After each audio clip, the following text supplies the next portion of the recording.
Hold on 1 second.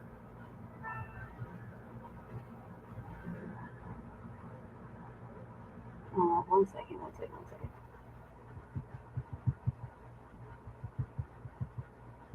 Mm,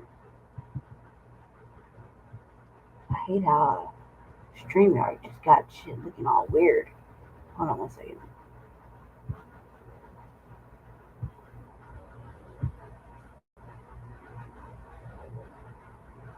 1 second.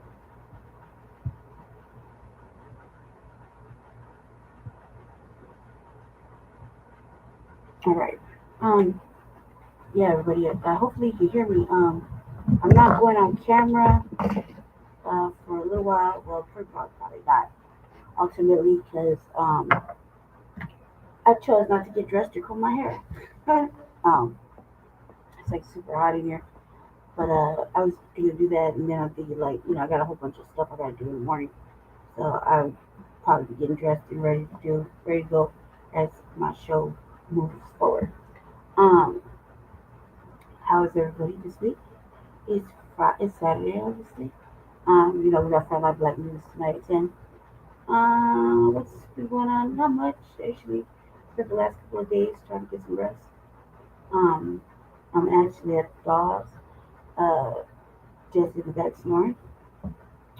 I'm just gonna run my show. We got a lot of stuff to cover. Um, a lot of stuff to cover, and it's been a pretty productive week, I guess, show wise. Um, we did go make an appearance on Chicago's Black Experience and Ads Tuesday. It was kind of a little bit, say a little tensions on my end, but I think it all worked out. I missed today's or Friday's Grand Rising episode. Didn't really necessarily miss it, but I can't participate when on the phone at my house. Um, Still don't have the internet over here, so it's a big old, a lot of reasons, but I really didn't got it right now to do it. My show previously that I did over there, Jesse's, is on hold because of I like the Daily Show and accidentally creeped in on my programming. And no matter what I said, fair use, it didn't matter. So it's actually just needs to be edited, and I just haven't felt like doing it. This one I'm trying to be more careful. So got a lot to cover, a lot of repeats, a lot of stuff has happened that I don't think gets discussed too much in our community. Um, I have a lot of stuff to say. I was giving my opinion about certain things that are happening, that we're in agreement with, or that we share the same thoughts as the collective. Black August is just right around the corner, which everybody knows that's my favorite season. Um, Black August is like our turnip part of the season. We had already turned up. So for our show up, and anything get it anytime, everywhere type energy. It's usually when we go like the hardest. Usually when the most fuck shit happens to us. It's usually around August. Um, so I'm kind of excited about that. And we will be boycotting every. We will be boycotting African ran businesses. Doesn't matter. Except for in my condition, in my case, um, I will say that I support several um, African ran businesses and or people. For the simple fact that people have never done me no harm, they've never wronged me, always had excellent um, business interactions with them. They're part of we have black people, and these are probably some of the most decentest ones, and they usually run with our narratives and collective ideas.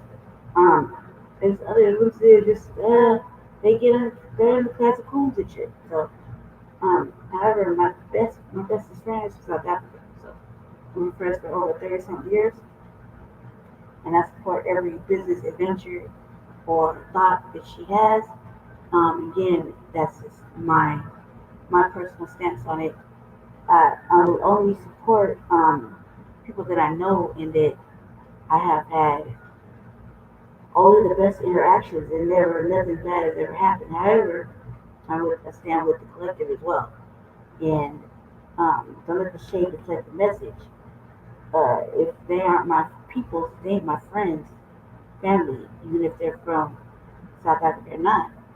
They're not my people and my friends. I don't have to spend my money with them. And if I've been in a place where, like, I'm getting, say, my hair done or my nails done or my feet done or whatever, and they're disgruntled, I stand with the collective. And I stand they say that, um, FBA sisters, they necessarily never got to go to them. You can always go to your friend or whoever else has braiding a beauty business. You know what I mean? I would boycott the hell out of one FBA sister right now because she's married to somebody who's disrespectful, and she rides with that narrative, and that narrative is you let a white person disrespect us, well then you married to him, you got to get the same business they do, and she run a whole beauty business. You know what I mean? And I don't like that. So if I don't like it, I don't like it. If we boycott them too, we'll boycott them if they just don't have proper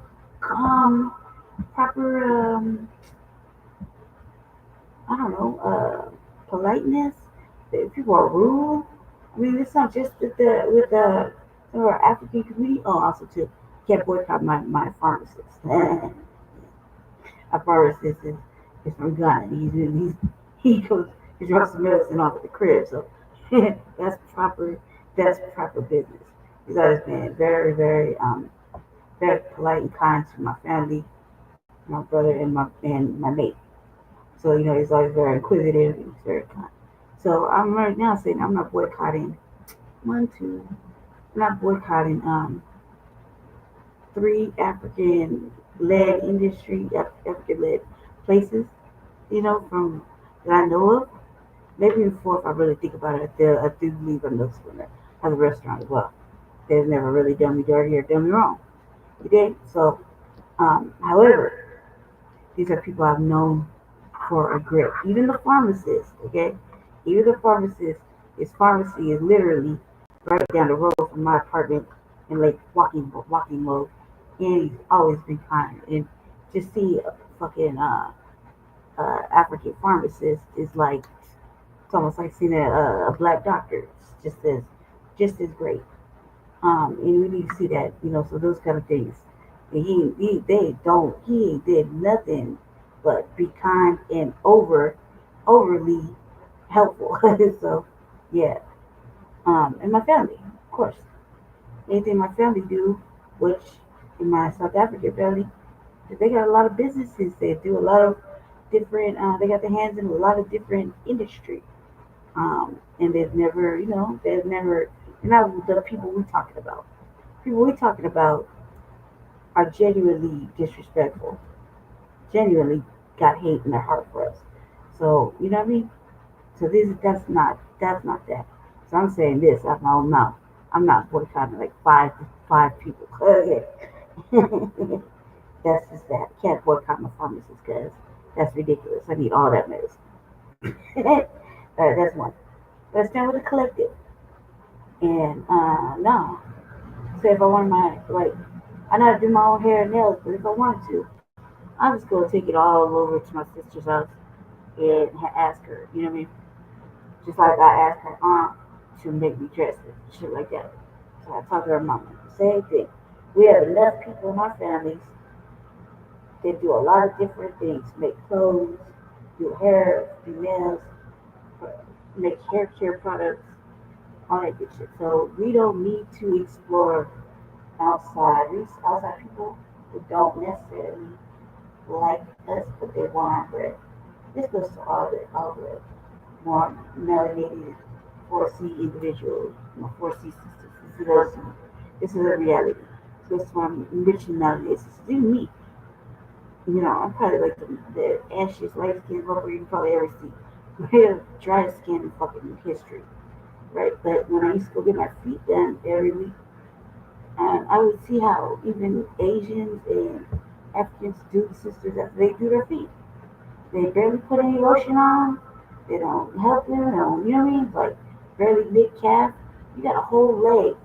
The sisters come in, they spend big bread with you, and they expect good service, politeness, no shit talking in other languages, a clean restroom, clean facilities, clean places where they could lay their feet for fucking walking and taking care of the world and the children.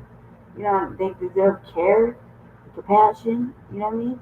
Good ass motherfucking lotion and creams and butters and oils to help them so they can move on with the rest of their day because you don't know what that sister got going on after she leave your shop. And they require and they're owed uh, a nice fucking price in menuing. I don't know what motherfuckers got on these days, but motherfuckers charging way too much for hair to be done. You take way too motherfucking long, and you need helpers. That and you know you ain't sharing none of that bread that sister gave for the other three hands that are in that sister's hair to break her hair down. Why are you charging so much? I have no motherfucking idea. One gal I know, she paid like $600 for some braids. $600. And she had to bring her own motherfucking hair. She had to wash her shit. She had to press her shit out before she walked in that bitch. That's your job. You dig? So she shouldn't. If she's gonna pay that much motherfucking money, then you need to wash her hair. You need to blow dry or whatever the fuck you need to do. You need not to complain about how long her shit is, so that you don't want to fuck with it to pre-braid it or do whatever. You need to get her shit done for a reasonable rate. $600 or never. I'm find a way to go do that shit my own self. I'd probably spend like $40 and do my own shit. You did? Because that's what I do. Why? Because I am mixed and nobody want to fuck with me. That's how that ended up happening. Because I have a mixed hair. Meaning I got kitchens too. You know what I mean? But they're in the back, they're in certain sections. Some sections will twist up and lock up and some won't. That's the problem with having mixed hair. Okay? But when I say that, I can't go into certain places because I conduct myself like a regular sister and I conduct my business as such and I will be the first motherfucker to cuss you out. And say, like, you want me to do all this, but you want me to give you this amount of money and you're gonna have your friend help because you're too slow. No, that ain't gonna work out for me. No, it ain't gonna work out for me. Or you braid too tight or you too tight. And they wanna say you tender. Nah. Last motherfucker is a soldier, a warrior that has to do a whole bunch of different things and takes a lot of wear and tear on their body is not tender. Okay? It's just motherfuckers are angry with their lives and they're taking it out on their hair. They're taking it out on you. And that's what that's about. You see? So sisters to go in there and even there's brothers to go in there for their hair to be fixed and repaired in certain sections. Like for locks and whatnot. And they go in there for skincare cleaning, go in there for their feet to get handled. They go in there for a lot of different things, waxes and whatnot and such. So you check it out. The brothers work hard, so you ain't gonna overcharge them either. And especially with these barber conditions, like since when, man? Like you serious? These prices are ridiculous, and you wonder why nobody want to go there. And who pays $300 on a motherfucking haircut and some fancy whatever? And then you gotta dust in some coloring and make a fake line. Like, come on, cuz. Like, stop that. This is ridiculous. That shit don't last forever. That's a lot of motherfucking money that could be used for children and other fucking fun activities or bills or whatever. Maybe put it towards an asset. You dig? So, while they're acting all stupid, talking about, you know, you're hurting yourself or whatever. Because I've been watching a lot of things like Alpha Network, Afro Elite, several other new black media content creators, and I'm like this. You pushed it to that. The individuals that have that vitriol in their heart, and when it comes to us spending our bread, don't let the shade reflect that message. We will boycott you. One day ain't nothing. Month, you're gonna get some understanding. 2 months, you might get a little bit more understanding. Maybe we'll feel sorry for you. But we have enough people, enough FBA individuals to do all of that. Men that braid hair, we're brothers that braid hair, sisters. Their brothers can lay down fucking wig like no other, and they usually ain't on no propaganda. You know what I mean? I have many heterosexual straight men that braid up my shit well, probably even better than most. Well, put my twists in better so they last longer. Did it well. Have taught me how to do my own shit because, like I said, because of my ambiguous looks, I don't want to deal with the fuckery, and when I do deal with it, they don't like how I deal with it because it's too uncold and conscious for the stupidity, and I don't like if I don't like that double talk. I don't like people talking around you about you in front of you in another language, being disrespectful. With a whole group of people when you ain't got the balls to say it in English. Like, come on, cuz we don't do that. We speak this. We clearly speak this. You know what I mean? Like, if we doing it, we clearly doing it. And if you don't think we know and we bust you out on it, don't do it again. You know what I mean? Like, use me an example again. If you see, I got ambiguous looks, and you think just because the my maternal side is some sort of white, they don't slow. You're wrong, wrong, and they're wrong. If you think I have some sort of alliance or allegiance to that side of my makeup, my genetic makeup, again, wrong, wrong, and wrong. You don't think I'm black first minded, again, wrong, wrong, and wrong. It's a misnomer to sleep on a motherfucker that's clearly aware.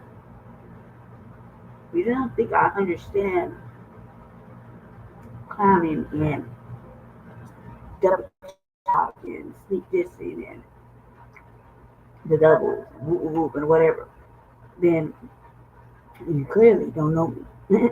I have a very, very, very, very wide range of understanding. Why? Because I've been dealing with this shit my whole motherfucking life since I was a little girl. So don't think that I don't know what's going on. I don't like it and I don't do it. If I do it, I clearly say, I'm talking about you, yeah. Not because I'm trying to fight, but just because I want you to know I'm doing it. You know what I mean? There's no misunderstanding. Some would say that's some bullshit. Some would say, look, I just don't want to fight no. Now I just want you to know that I'm doing it. So there's no misunderstanding, so you don't have to go home and be sitting in your car and be like, man, I wonder if that person was talking about me. I could clearly tell you if I was, right in front of you. There wouldn't have to be no question. But in these businesses, they just want your money, and they just don't give a fuck how they treat you. And it's like that even abroad.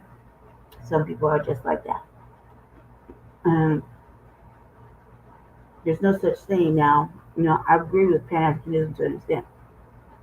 But you can't want Pan-Africanism if you actively being disrespectful to foundational Black Americans on a regular basis. You cannot want Pan-Africanism if you are disrespecting foundational Black Americans. That's it. Think about it. I don't want to get into it because it's been covered already. But I personally, I like Black nationalism and I like Pan-Africanism. And I know they could work if that was ever going to happen. It's a fantasy in our own minds. You dig? Because we got racism and we got the system of white supremacy. So we got to just do it for ourselves and live how we want to live. However, that doesn't mean we're going to tolerate everything. And we ain't no one. No is no. And you can't beg for us to come back. Those days are numbered. So those days are over. And why should we? And going back to a system of trickery. It don't matter how much everybody cries. There's a little violin playing and shit. They don't care. Don't care. Why? Because everybody had over 400 years to make it right. And it's never happened. Right? All this polite pandering to get you to do whatever they want you to do. They meaning OTBs and even black-looking people that are on some other shit. There's always an agenda at hand. And at least it's the foundation of Black Americans. We're saying what the agenda really is and what we're doing. You don't like it, we can give two fucks. You're gonna move out of our way, we're gonna do it anyway. That's just the way it is. We're not asking, we're telling you. Simple.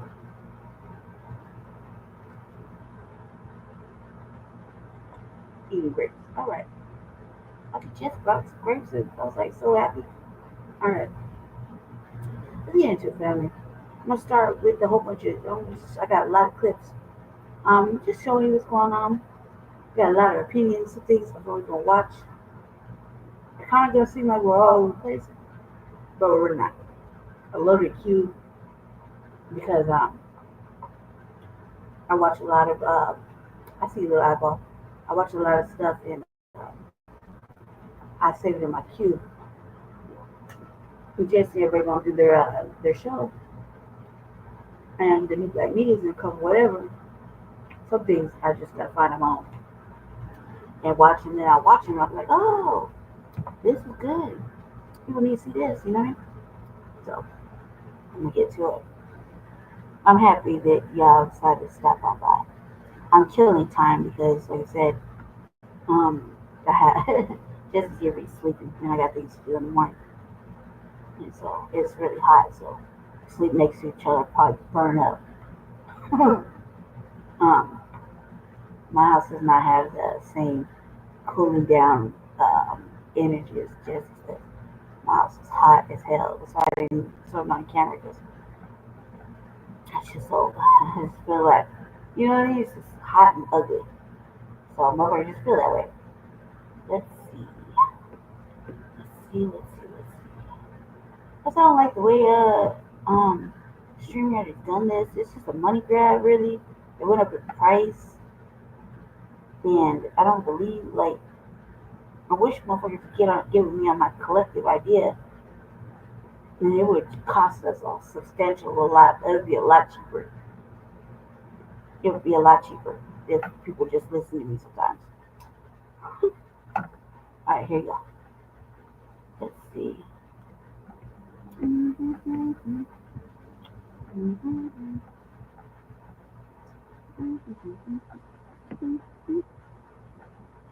Okay. Excuse me. You're good. They jumped on that white man. They kicked him and beat him out. Me and my neighbor seen it. Out of who? The gentleman in the gray pants right there? Yep. He was shooting a gun, about 8 rounds or so. Then he knocked the female down. Then he knocked the male and the female down. Where are those people? Right there. Right there. No. Greenhouse. Them two guys and the white people right there in this house right here. Did anyone get shot? No. No, but they shot it. They shot the damn gun. I seen them shooting it. Okay. And then just hang tight. I heard. We're gonna be right. I heard. Okay. But I seen him when they beat that man up. What kind of gun did he have? It was a pistol. I don't know. Couldn't tell. Okay. But I seen him boom, boom, boom. Them two right there. Them two guys. They beat that man up. The two that are pushing? Ma'am, I seen it. So the guy in the gray shorts shot the gun off. The other guy is kind of camouflage shorts. Yep. All right. It's the guy in the gray that he's pushing him back. He's the one that shot off the rounds, knocked over the grill, and started smacking a woman who went this way. Okay. Then before she got it over here, they got in the neighbor's yard, and he popped that gentleman in the white shirt, the guy in the gray.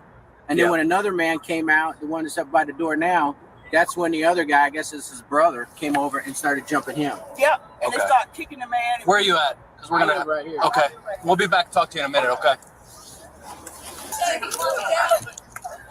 Hey guys, what's going on? Sorry, I heard gunshots. Okay. I came outside. Is anyone shot or anything? No. What's that from? Those two right there attacked me. They attacked you? They attacked me. Why? Because I was trying to defend a girl. Okay. Do you medical attention? No. Alright, just one sec. No, they attacked. Hey, he's saying he was battered by these two guys. Try it again. Alright. So try it again. Try it again. Mommy, I ain't do nothing. I ain't do not one thing. Not one thing. Yeah. So far, he's saying he was battered by them. He wasn't battered. Oh, he's bleeding. Oh, damn. That's a hurt. Yeah, dude in the gray had the gun. Yeah, I know. I'm okay. for more people to go. Because they're all trying to fight us. So. You don't tell us how this is gonna go. You don't get to tell us how this is gonna go. We're gonna figure all this out. I'm gonna tell you. Okay. Why? So that's how it's done. We're not taking your word for it. We're staying right here. Do what you got to do then. All right. That's what we're gonna do. Do what you got to do. No, go in the house. Go in the house. We'll lock the house down. We don't care. We'll lock the house down. What you mean? We'll surround it. Doesn't matter. Okay. Can you tell us what happened? I don't know if they talked to you yet. Let's step behind the car. Yeah, the guy, I heard gunshots. Huh?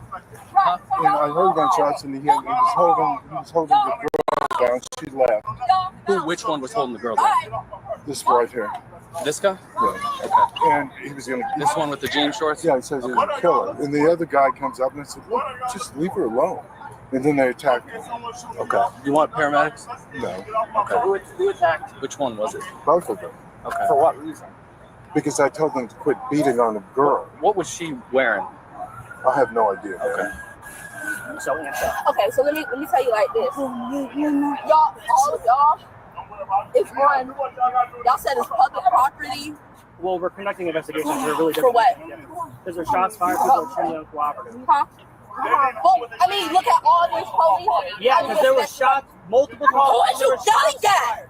You. You don't yell at me. I don't care who you is.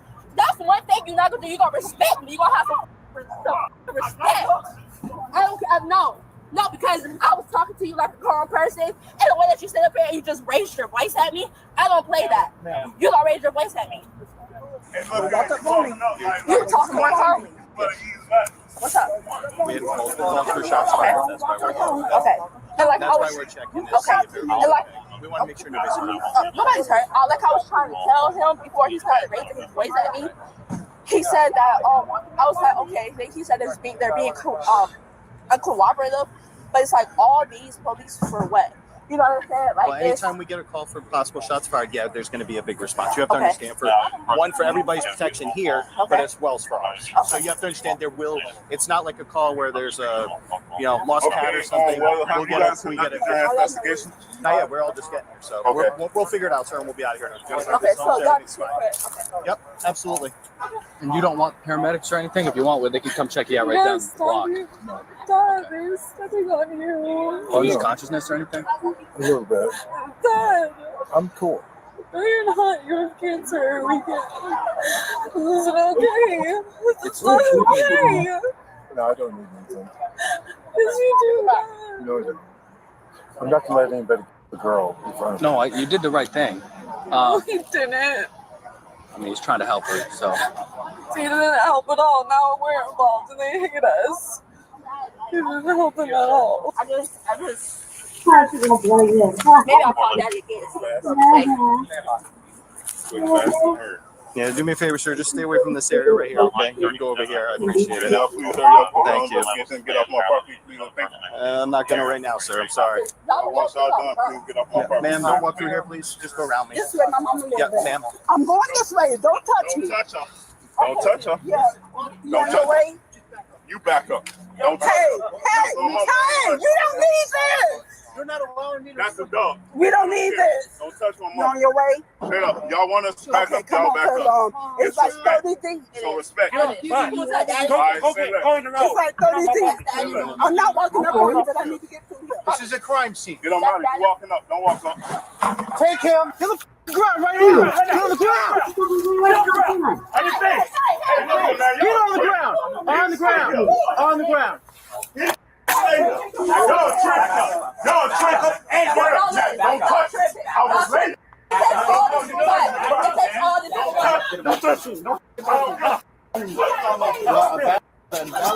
Bat Leo, right there. Spit on my face. Bat Leo. Congratulations. Felony charge. Battery on Leo. He just spit in my face.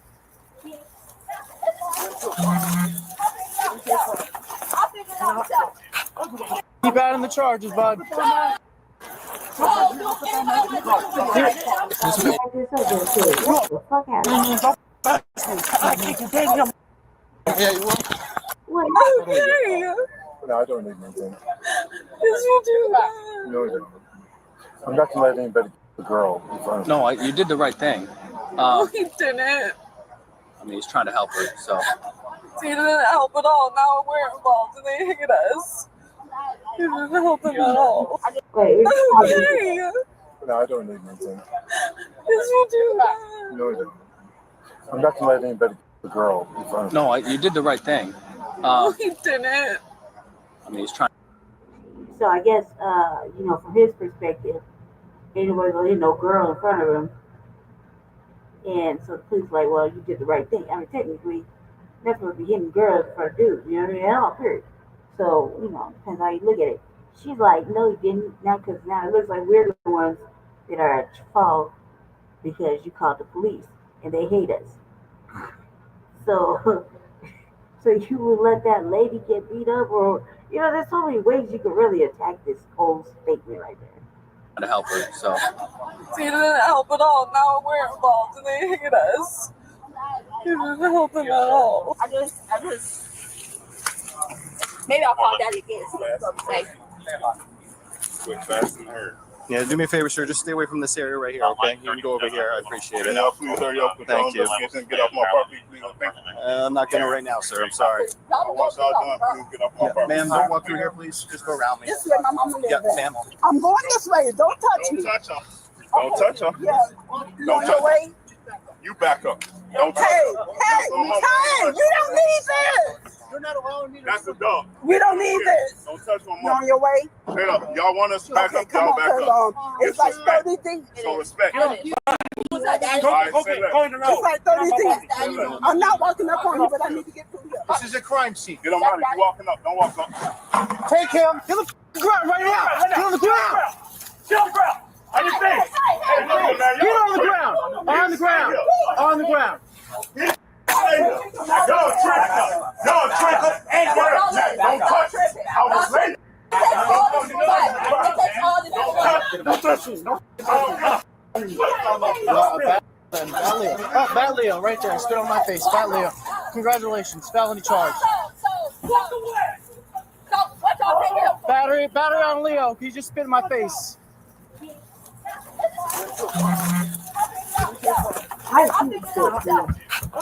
Keep out of the charges, bud.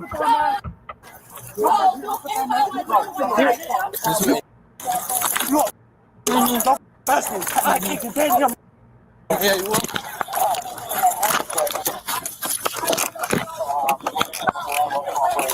Ma'am, can I tell you something? Ma'am, what are you doing?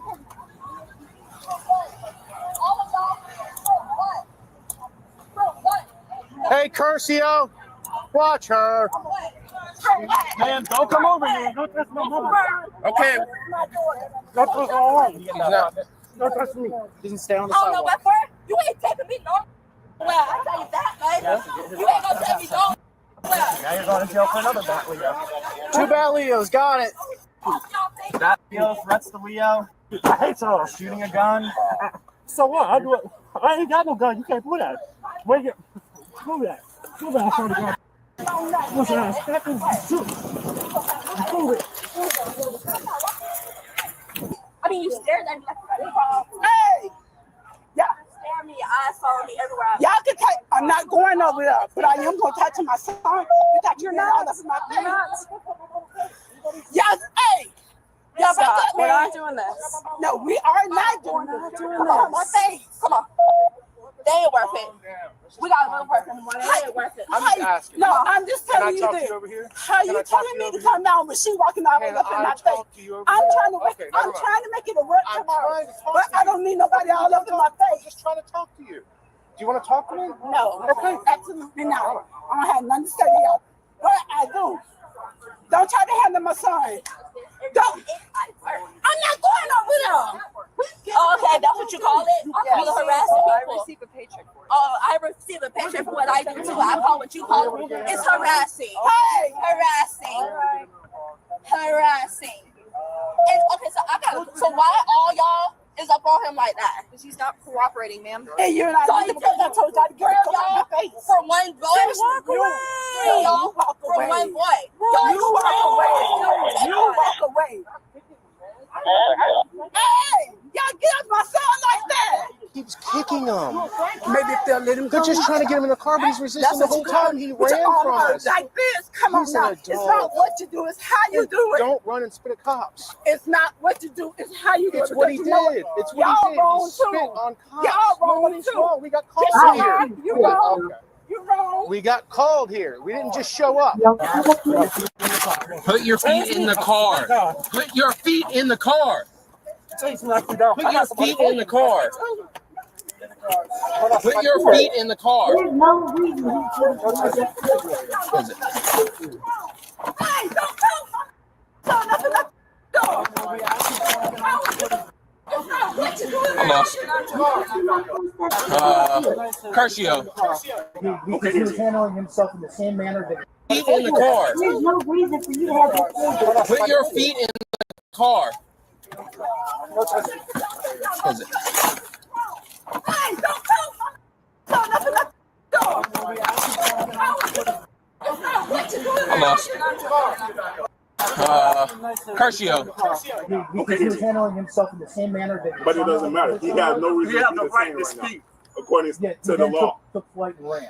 So Ran well. What he need to run for? Y'all had him on the ground, so where the f did he he run? went from here to there. Let me handle this. He was up there when y'all came up with tasers on with lights.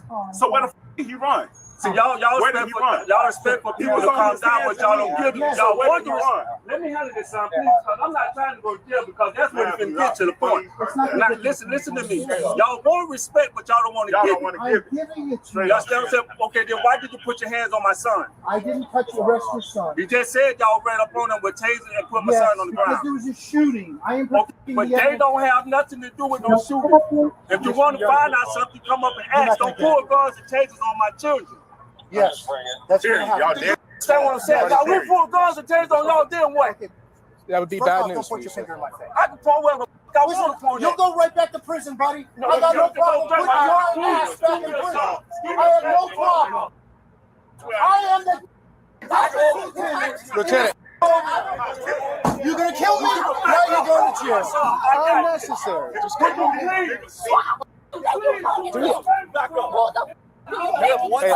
Lieutenant, we don't have permission to go inside the house. This crack is smoking out. And But I'm please go in the house. Please go in the house. I didn't do not one I thing know wrong. you did, but please Ain't go do in the nothing wrong. house. Okay. Get on that corner. Right there in that corner so you can see all the way to the back. Okay, all right. I think that's what the daddy trying to do. The daddy, the one with the locks. I think he's trying to calm everything down.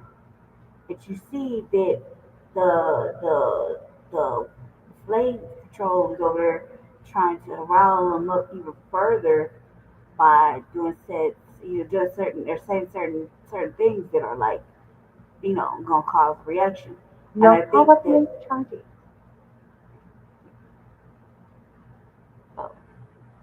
man, he always put it on this shit. I think that's what the daddy trying to do. That's and maybe he needs to take everybody inside and just so he can deal with it. Because I don't think from what we're watching, this is the house that had the shooting. I think they just in the wrong area. Or they're at the wrong place, it seems like. Let's find out. I don't feel like we need to rewind this shit. We're gonna rewind it and really find out because it don't make no goddamn sense. That's why they're there for, right? Because shots were fired. Let's find out. Let's rewind it.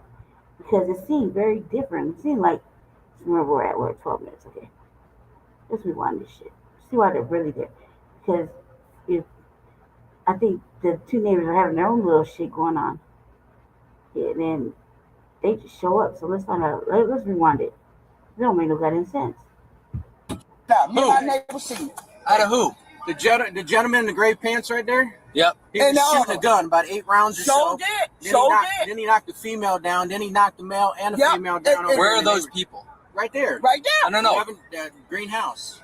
Them two guys and the white people right there in this house right here. Did anyone get shot? No. No, but they shot it. They shot the damn gun. I seen them shooting Okay. it. Okay. And Damn, man, black people go in the house. Stop. No, how about they charging? Go in the motherfucking house. Like, there it is. The neighbors did it. Okay, they called. So the neighbors of some other across the way called. And they're over there telling the business. Okay, I can see what happened. Let's play it again. then Just when hang I tight. heard it. We're gonna be right. I heard it. Okay. But I seen them when they beat that man up. What kind of gun did he have? it was a pistol. I don't know. Couldn't tell. Okay. But I seen him boom, boom, boom. Them two right there. Them two guys. They beat that man up. The two that are pushing? Ma'am, I seen it. So the guy in the gray shorts shot the gun off. The other guy is kind of camouflage shorts. Yep. All right. It's the guy in the gray that he's pushing him back. He's the one that shot off the rounds, knocked over the grill, and started smacking a woman who went this way. Okay. And then before she got it over here, they got in the neighbor's yard, and he popped that gentleman in the white shirt, the guy in the gray. And then when another man came out, the one that's up by the door now, that's when the other guy, I guess it's his brother, came over and started jumping him. Yep. And they start kicking the man. Where are you at? Because we're gonna right here. Okay. We'll be back to talk to you in a minute. Okay. Hey guys, what's going on? So I heard gunshots. Okay. I came outside. Is anyone shot or anything? No. What's that attacked, from? Those two right there attacked me. They attacked you? They attacked me. Why? Because I was trying to defend a girl. Okay. Do you need medical attention? No. All right, just one sec. No, they attacked. Hey, he's saying he was battered by these two guys. Try it again. All right. So try it again. Try it again. Mommy, I ain't doing nothing. I ain't doing not one thing. Not one thing. Yeah. So far, he's saying he was battered by them. He wasn't battered. Oh, he's bleeding. Okay. Oh, damn. That's a hurt. No. Yeah, dude in the gray had the gun. Yeah, I know. I'm waiting for more people to get there because they're all trying to fight us. So. You don't tell us how this is gonna go. What? You don't get to tell us how this is gonna go. We're gonna figure all this out. I'm gonna tell you. Okay. Why? So that's how it's done. We're not taking your word for it. We're staying right here. Do what you got to do. Then. All right. That's what we're gonna do. Do what you got to do. No, go in the house. Go in the house. Go in the house. Go in the house. We'll lock the house down. We don't care. We'll lock the house down. What you mean? We'll surround it. Doesn't matter. Okay. Can you tell us what happened? I don't know if they talked to you yet. Let's step behind the car. Yeah, the guy, I heard gunshots. And I heard gunshots, and he was holding the girl down. She left. Which one was holding the girl down? This guy right here. This guy? Yeah. Okay. And he was gonna. This one with the jean shorts? Yeah, he says he's gonna kill her. And the other guy comes up and I said, just leave her alone. And then they attacked me. Okay. You want paramedics? No. Okay. Who attacked? Which one was it? Both of them. Okay. For what reason? Because I told them to quit beating on the girl. What was she wearing? I have no idea. Okay. Okay, so let me tell you like this. Y'all, all of y'all, it's one. Y'all said it's public property. Well, we're conducting investigations. We're really For what? Because there's shots fired. People are extremely uncooperative. Huh? Well, I mean, look at all these police. Yeah, because there was shots multiple times. Who is you yelling at? You. You don't yell at me. I don't care who you is. That's one thing you're not gonna do. You're gonna respect me. You're gonna have some respect. I don't care. No, because I was talking to you like a calm person, and the way that you sit up here and you just raised your voice at me, I don't play that. You don't raise your voice at me. You talking more calmly. What's up? We had multiple shots fired. Okay. And like, that's why we're checking this. Okay. And like, we want to make sure nobody's hurt. Nobody's hurt. Like I was trying to tell him before he started raising his voice at me, he said that, I was like, okay. He said they're being uncooperative, but it's like all these police for what? You know what I'm saying? Like Well, anytime we get a call for possible shots fired, yeah, there's going to be a big response. You have to understand, for everybody's protection here, but as well as for ours. So you have to understand it's not like a call where there's a, lost cat or something. Well, have We'll you guys conducted your investigation? Not yet. We're all just getting here, so we'll figure it out, sir, and we'll be out of here. Okay, so Yep, absolutely. And you don't want paramedics or anything? If you want, they can come check you out right down the block. Dad, there's something on you. Oh, lose consciousness or anything? A little bit. Dad, I'm cool. you're not. You have cancer. We can't. This isn't okay. It's not okay. No, I don't need anything. Yes, you do, Dad. No, I don't. I'm not gonna let anybody the girl in front of me. No, you did the right thing.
do with no shooting.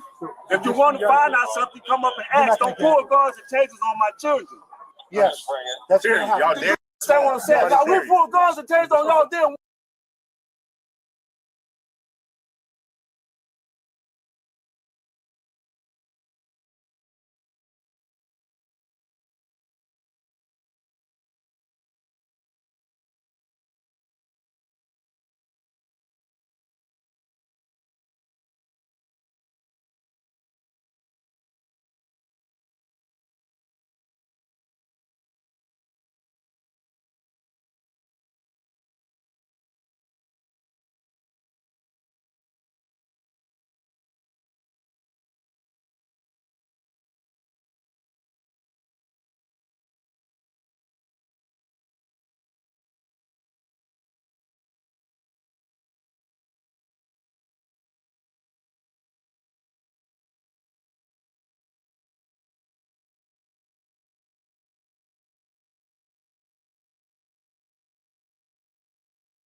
What?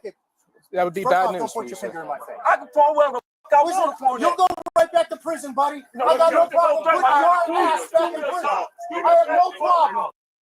I am the Lieutenant. You're gonna kill me? Now you're going to jail. Unnecessary. Just go.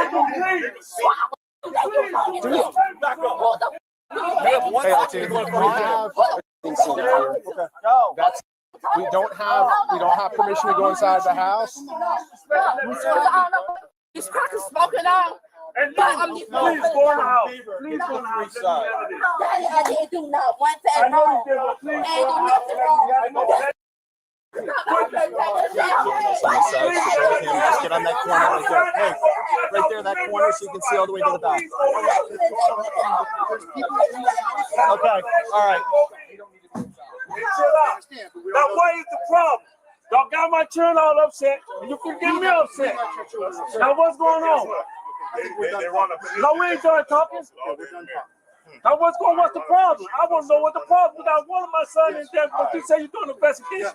The way you're doing investigation comes with respect, not the manner of showing y'all authority trying to run over people. Okay, I don't know what you're talking about, sir. What the f you mean you don't know what we're talking about? I don't know what you're talking about. Hell no, man. I tell you what, all this in the end. Y'all want a war, and bitch, you're gonna be there. What kind of war is it?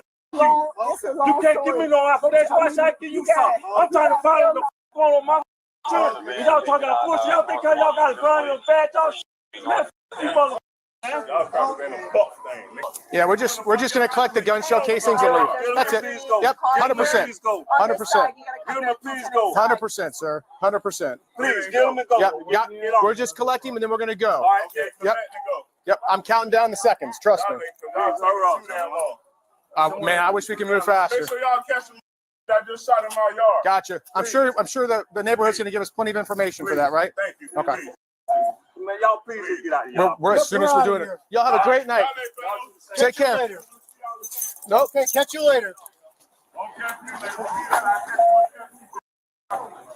City clear. We're taking it today.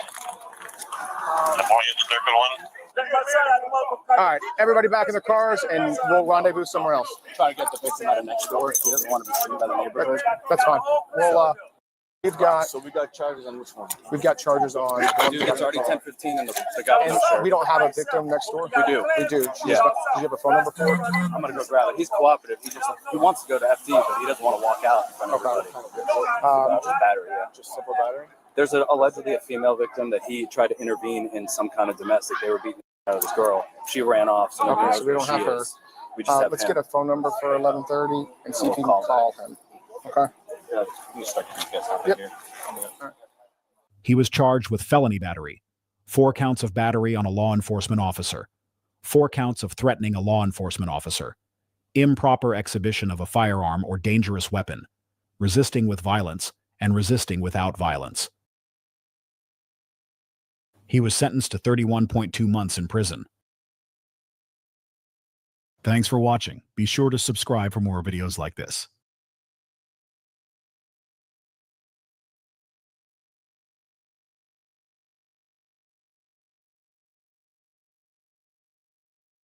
They just wanted to be litty in the Windy City. Thought it was shady from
the beginning. Black Yacht Weekend in Chicago. This is the vibe they promised.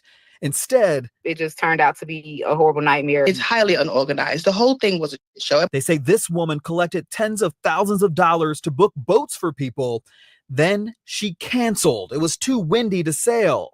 We are the people who were predominantly scammed by her. Almost $1,000 that she owes me. A TSR exclusive. They're literally dragging me. This accused boat scammer sitting down with the Shade Room. The math isn't mathing. Where's the $55,000? I'm not a messed up person, Justin. I'm going to make it right by the people.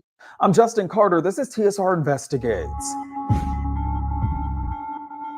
Before we get into it though, roommates, make sure you go ahead and like and subscribe to our YouTube channel. There, you're gonna find full and exclusive access to our TSR Investigate stories every single week, right here in the Shade Room. The concept, it sounds nice on paper, Black Yacht Weekend. It's advertised on their website as a floating party for Black boaters on Lake Michigan. It's proven to be successful over the years, growing in popularity. That was up until this year where things got a little choppy. The windy weather and rough waters causing boats to capsize. This woman on Facebook posted that her boat was underwater. There were reports too of people falling in the water with no life jackets. This woman, a popular Chicago hairstylist, even drowned after falling off of a boat at the Playpen near Navy Pier. It certainly was a rocky Juneteenth weekend, and it's proving to be a headache even still for dozens of people who reached out to the Shade Room, saying that Black Yacht Weekend was also a hotbed for scammers. They're literally dragging me. For filth.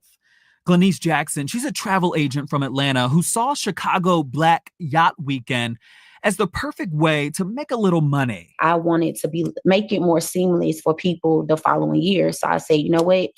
I'm going to make it a trip. So she started selling weekend packages on her website. Here's the flyer, starting at $375 for single day boat parties, or you could do the $700 bundle deal for lodging, transportation, and that boat party. How many people started to get on board in total? In total, it ended up being a little over 200. She says she had an agreement with 2 charter companies. She paid about $6,400 to rent 4 small boats from a man named Kevin, and then another $14,000 to another charter company for 7 larger double-decker boats like this one. She says that her contact person for that was a man named AJ. He's the reason that the weekend went to. It wasn't really like a cap on, the amount of boats that he could get.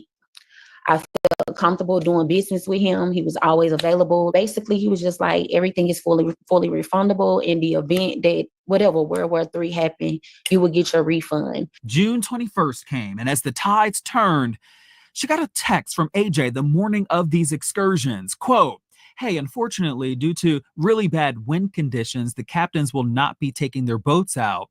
Coast Guard told us because of high winds, boat will not be allowed for charters because of severe safety issues. One boat almost flipped this morning. They have assured me we can set up a future charter date or possibly just making sure everyone gets a refund or transfer, end quote. She then gets a hold of the boat captain who explains further, quote, if you'd prefer a refund, we're happy to arrange it, but unfortunately, it takes place before the end of boating season. I can't really expedite it. We're dealing with many people, not just you, but you are guaranteed to get money back by the end of boating season, October 31st, end quote. A hot mess. By this point, she said she had dozens of anxious guests waiting near the dock in the blazing sun. Geneva Chapman from New York, she was one of them. She's frantic. You know what I'm saying? She has 200 people that she's supposed to be putting on a boat today. I can't even imagine what that's like. She goes back onto the dock and then she comes back out the gate and she's crying. So at that point, everybody's like, yo, like, please don't cry. Like, we know this is a lot on you. You know, just calm down. Like, it's going to be okay. Chapman says the smaller boats, they were allowed to sail, while the larger double-decker boats were not permitted at all. They've been waiting for hours for answers. She comes back and she goes, all the boats are gone. To come back after all of this time and tell us the boats are gone. And then she goes, oh, well, there's a fourth boat. I'm trying to get it. And it's probably going to be another hour. This is 2.5 hours after you have people standing in the sun. Brittany Williams paid just under $1,000 for 2 boat party tickets. She said that she requested a refund as soon as Glenise stopped communicating.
With her that morning. I texted and I was like, hey, so, you know, even if you guys go out today, I'm not interested. Can we just have our money back? And she never responded to that. And I haven't heard from her at all since. And that's why they called on TSR Investigates. We asked Glenise, where are the contract agreements with these charter companies? She told us they do exist, but we're still waiting for her to send them to us. That's something as a business owner you should have had. Exactly, for sure. I didn't do my complete due diligence, and I take full accountability for that. Let's talk about money. Glenise says she paid about $20,375 for roughly 11 boats. She sent us several screenshots of the payments that she sent these charter companies over the last 6 months. The math isn't mathing when it comes to how much money you were giving these charter companies versus how much money you collected from people to go on these boats. What do you mean the math isn't mathing? Remember, she was starting tickets at $375 per person. You said the lowest they paid was $375, right? Correct. Yes, sir. Okay, so let's do the lowest, $375 times 200. Mm-hmm. That's $75,000. But between AJ and Kevin, you only spent about $20,000 on that. So where's the $55,000? So I did spend money on Airbnbs. I spent money on photographers. I spent money on a shelf. I spent money on food. I spent money on alcohol. And then I did have some money that was still stashed away.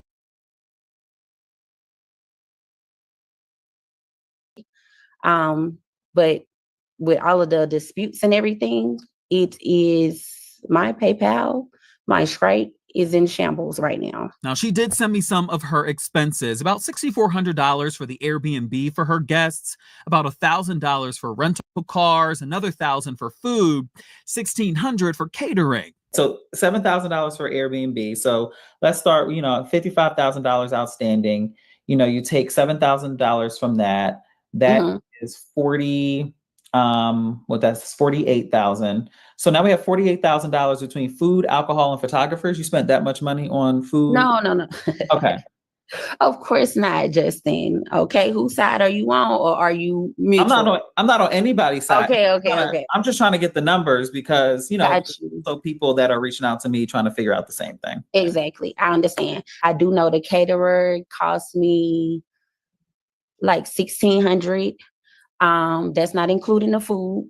That's not including the alcohol. That's not including me buying supplies to like the trays, all of that good stuff. You plan to give them their money back? Yes, Justin. Yes. I just want to recoup my funds from the charter company. She's lying. Then she goes on live after all of this happened, talking crap, and shows that she brought stuff from Costco. She brought the chicken salad and the tuna salad and the croissants and was making the sandwiches herself. We didn't even have Lay's. She brought no frills chips. You made upwards of $80,000. She had no contracts.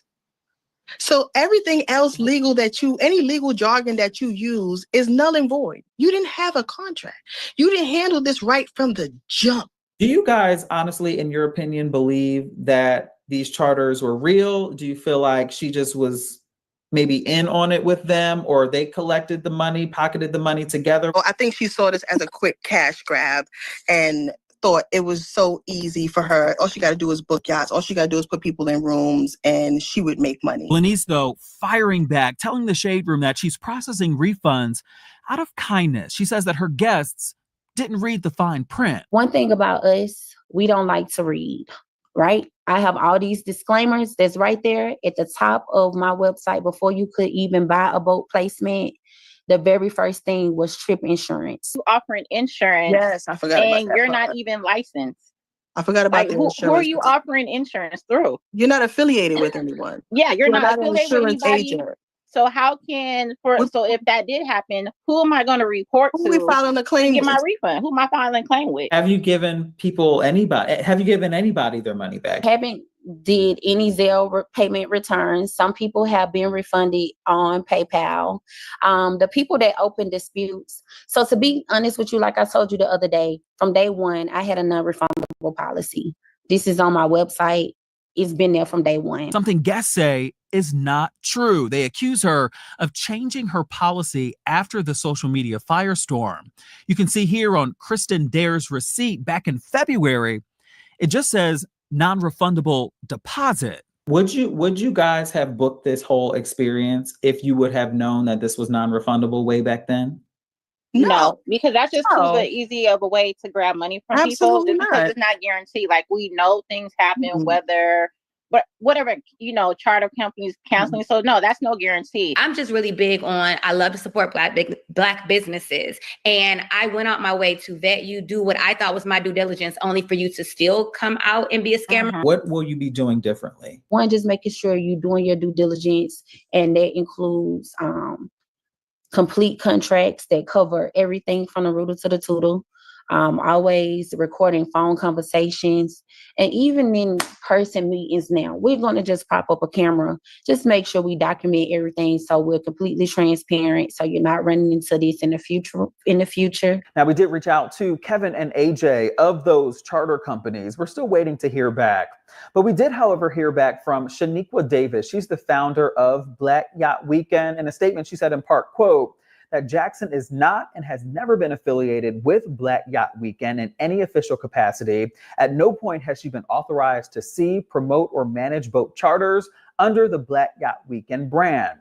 We have been made aware that Ms. Jackson collected payments from attendees under the impression that she was providing boat charter services during BLACC Yacht Weekend 2025. To clarify, BLACC Yacht Weekend does not coordinate or collect payment for boat rentals or charter services. All charter arrangements are made independently between attendees and third-party providers. Glenise Jackson acted entirely outside of our event framework, and any representations she made were unauthorized and misleading. End quote. Now, Glenise, she refuted that, saying that she has been in contact with Black Yacht Weekend about brand affiliation since February, and they even promoted her on their social media at one point. She says all of that aside, her focus now is retaining that money that's owed to her and also repaying her guests the refunds that they are owed. Of course, we'll let you know what happens. For TSR Investigates, I'm Justin Carter.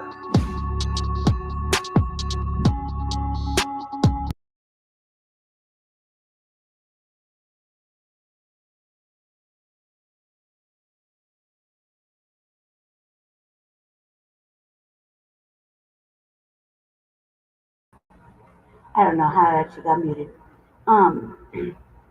Hopefully you can hear me.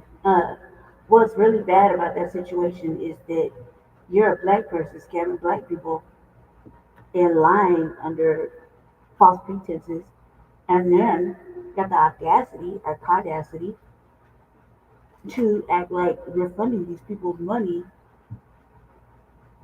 is you're doing a politeness. You're doing like a out of the courtesy of your own heart.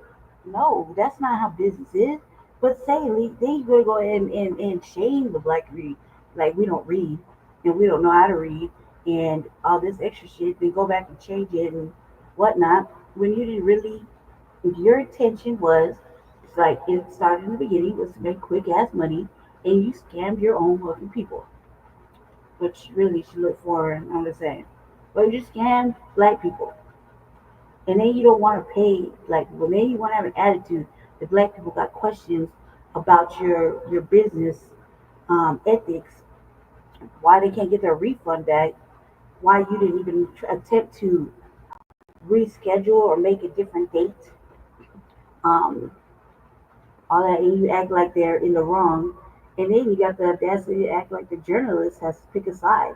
Well, he did pick a side. He picked the side of the right. I was like, what you doing, bitch? I want the people, like, we want to know too. And, you know, ultimately, like, God, dude, this is really making us have to check every fucking single thing. It's like, we got to do the research of everything. And we got to research the yacht company before we go there. We got to research who's under what. It's like, Jesus Christ, man. By the time you do get a chance to leave or go have some fun, all the fun is out of it. All the fun has been sucked out of it because you got to do some work because Black people like to scam other Black people, which is a fucking wrong thing to do. It's wrong. It's fucking wrong. And you think that Black people want to go make a fucking scene and want their money back. That's stupid too. Like, that's crazy. This broad put herself up for some crazy ass amount of work. And she do got some answers. And no. In fact, somebody should put some liens on her shit till you get some act right. You know? Where that $55,000 at her wallet. You know what I mean? Put some liens on that broad. She owed for that. She owed them people. Just, she said around roughly 200 million. There's probably more. It just ain't came out yet. Crazy work. That's crazy work there. Almost like. Hold on. Thank you to the Shade Room for providing that interesting message. I'll say. As I play them, they gotta come out the thing.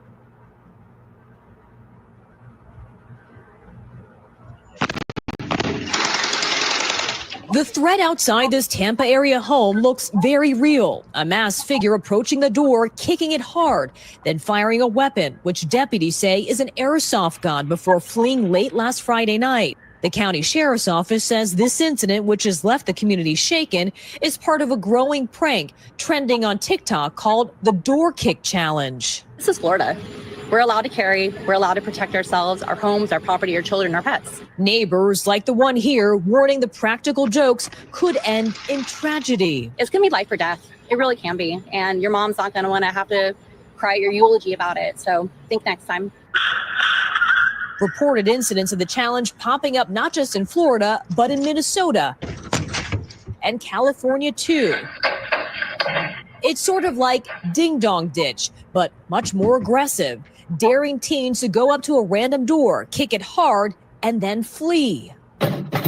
But those kicks can be extremely loud. I was just asleep and I just woke up startled and scared and just wanted to make sure I get my kid out the way. And they can cause damage, like in this other Florida incident in Volusia County, where you can see the door hanging open after the teens run away. Deputies making an arrest just hours later. It is crystal clear camera. Those shorts are very distinctive. Catching the moment on body cam and prompting the county sheriff to issue a blunt warning. That's a good way to end up dead, especially in Florida. You gotta think you're about to become a victim of a home invasion robbery, and you're under the castle doctrine. You're going to shoot first and ask questions later. Other law enforcement. And it's like, come on, black children, what is wrong with you? Well, this is probably some white kids that probably started this bullshit. You following around, doing whatever. Like, not everything got to be a fucking challenge, but come on, black children, like, what's wrong with you? Do you not realize what state they're talking about? This is Florida. White people don't got no problem shooting black people. They ain't got no problems. They see a black kid at the door, kicking the door in, and that's just giving them reason to go ahead and shoot. And then you see what I'm saying? And they're so cocky about it. They know that, oh, this is gonna be easy. We'll go, and white people will be getting away with murder, literally. And you just add into it. You know what I mean? Because you want to follow some other stupid ass challenge. Like, come on, Sharon, you know better than this. This is wrong. I don't agree with this shit. This is wrong, and he's right. Which I didn't even want to have to say it, but he's right. And they're gonna be able to celebrate every young person's death. You know what I mean? And say, well, they brought it on themselves. And clearly, you know exactly what the fuck you're doing. You following these stupid ass challenges. You think it's okay, and they ain't gonna come bucking out rounds. Then you gotta think, the Rings cameras go to people's phones. They might be in their sleep, but all they see is their dome being kicked in. And they ain't hearing none of that. They ain't hearing the TikTok challenge and none of that bullshit. Because you think a motherfucker ain't gonna go check their front door after the fact? Come on now. Begging kids to sit this trend out too. From Arizona. We want to encourage parents to speak with their teens about the dangers and potential criminal charges associated with participating in this challenge. To these particularly young-looking pranksters in Pennsylvania. These can have tragic results, and we've seen it across the country. In Fort Worth, Texas, over 21 incidents were reported in recent months. This type of horseplay could get someone injured, and that's not what we're looking for. Those high stakes tragically hitting home for one family in Virginia when they lost their son earlier this summer. Authorities say 18-year-old Michael Bosworth Jr. died after he was shot recording a more traditional ding-dong ditch prank for a TikTok video. That incident not appearing to involve any door kicking, but showing just how quickly a prank can escalate into something much more serious. Yeah, this is pretty scary here. Kathy Park joins us now live. Kathy, what else can parents do to protect their kids who might be seeing this on social media? It truly is dangerous to be doing that to someone's front door. Yeah, Tom. So law enforcement and community members are urging parents to talk to their kids about the serious risks and consequences of this prank. It's not all fun and games. If someone feels threatened behind that door and they're armed, things can escalate pretty quickly. And it's also worth noting, Tom, that these pranks can lead to criminal charges. In the case in Volusia County, those 2 Florida teens involved were arrested for felony burglary. Tom. We thank you for watching, and remember, stay updated on breaking news and top stories on the NBC News app or watch live on our YouTube channel.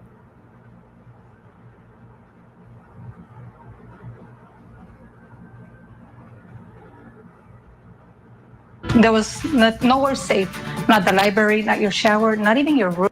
I think this is a good story. I thought I'd post it. Your counselor.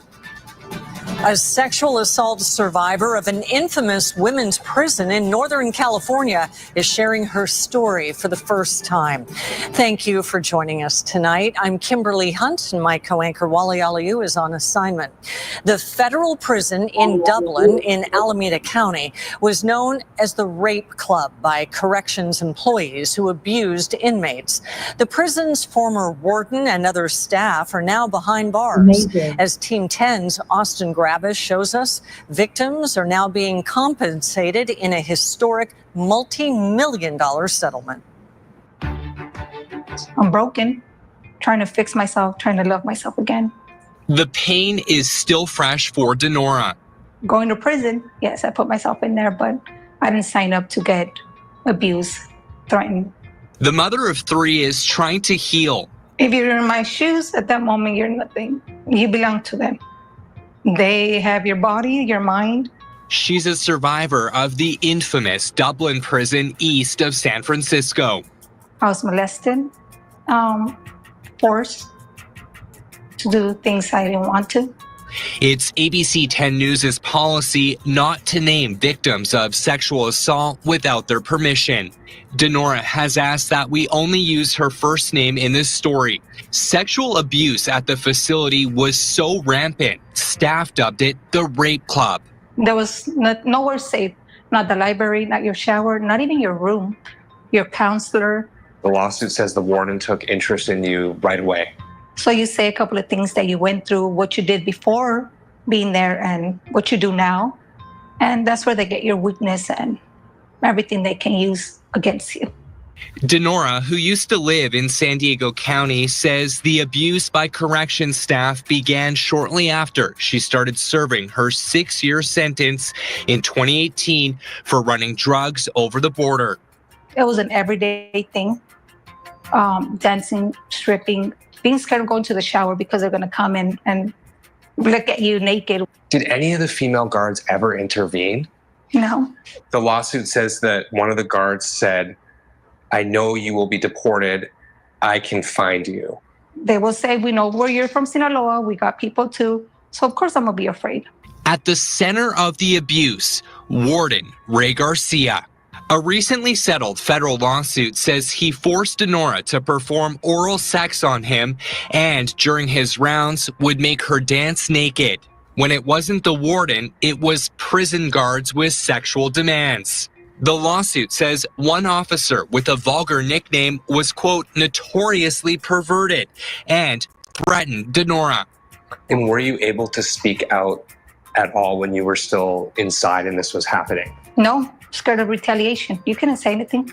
Imagine getting threatened every day. You want to see your kids? You want your phone calls? You want your visits? Or you want to go to the shoe? And get this, Garcia wasn't just the head honcho at the prison. He was also in charge of enforcing a federal law at Dublin meant to deter sexual abuse of inmates. He, the person in charge with preventing rape in prison, was one of the prime culprits perpetuating the rape in prison. San Diego civil rights attorney Gene Iredale represented Denora in the lawsuit against the Bureau of Prisons. This case was historic in the sense that there has never been a case involving the exposure of such widespread, long-lasting, and frequent abuse in a prison institution. I get the sense from reading the court documents that these men thought they were untouchable. They did think they were untouchable. The abuse was so rampant, the FBI raided the prison last year. Garcia, the prison's chaplain, and multiple guards have since been convicted of sexually abusing inmates. The federal government recently agreed to pay nearly $116 million to settle lawsuits from over 100 victims, including 3 women in San Diego. Denora is getting $1.4 million. That's not justice for me. Not the amount of what we're getting will ever change what they did to me. I have that scar and I'm gonna keep it for the rest of my life. Back in Northern California, where the abuse happened, the Dublin prison is now closed. But the memories of the terror inside will live on. Austin Grabish, Team 10. Damn. Yeah.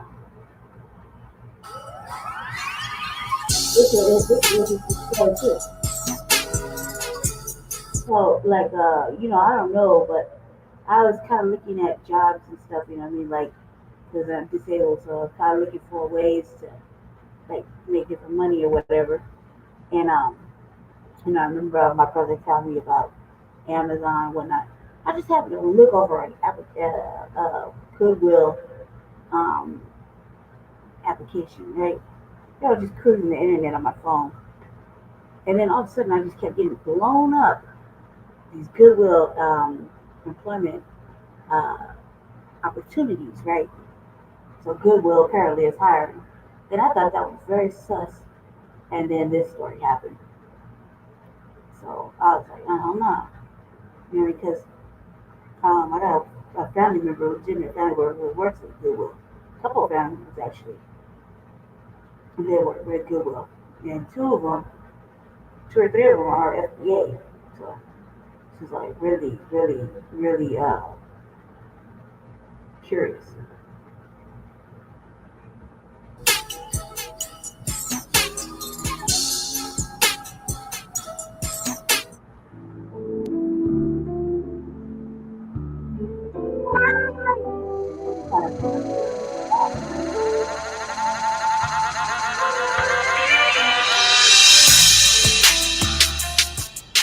Investigation underway after a body was found in a donation bin outside of a Goodwill in Pasadena. The remains were found near the Goodwill on Fair Oaks Avenue yesterday morning. Pasadena police say the man's body was wrapped in a blue tarp and found among other items that were left at the store's drop-off area. The victim has not been identified. No word on the cause of death. Yo, YouTube, what's going on? Trey back here to you all with another video. Hope y'all having a very great day. Hope y'all having a very great week.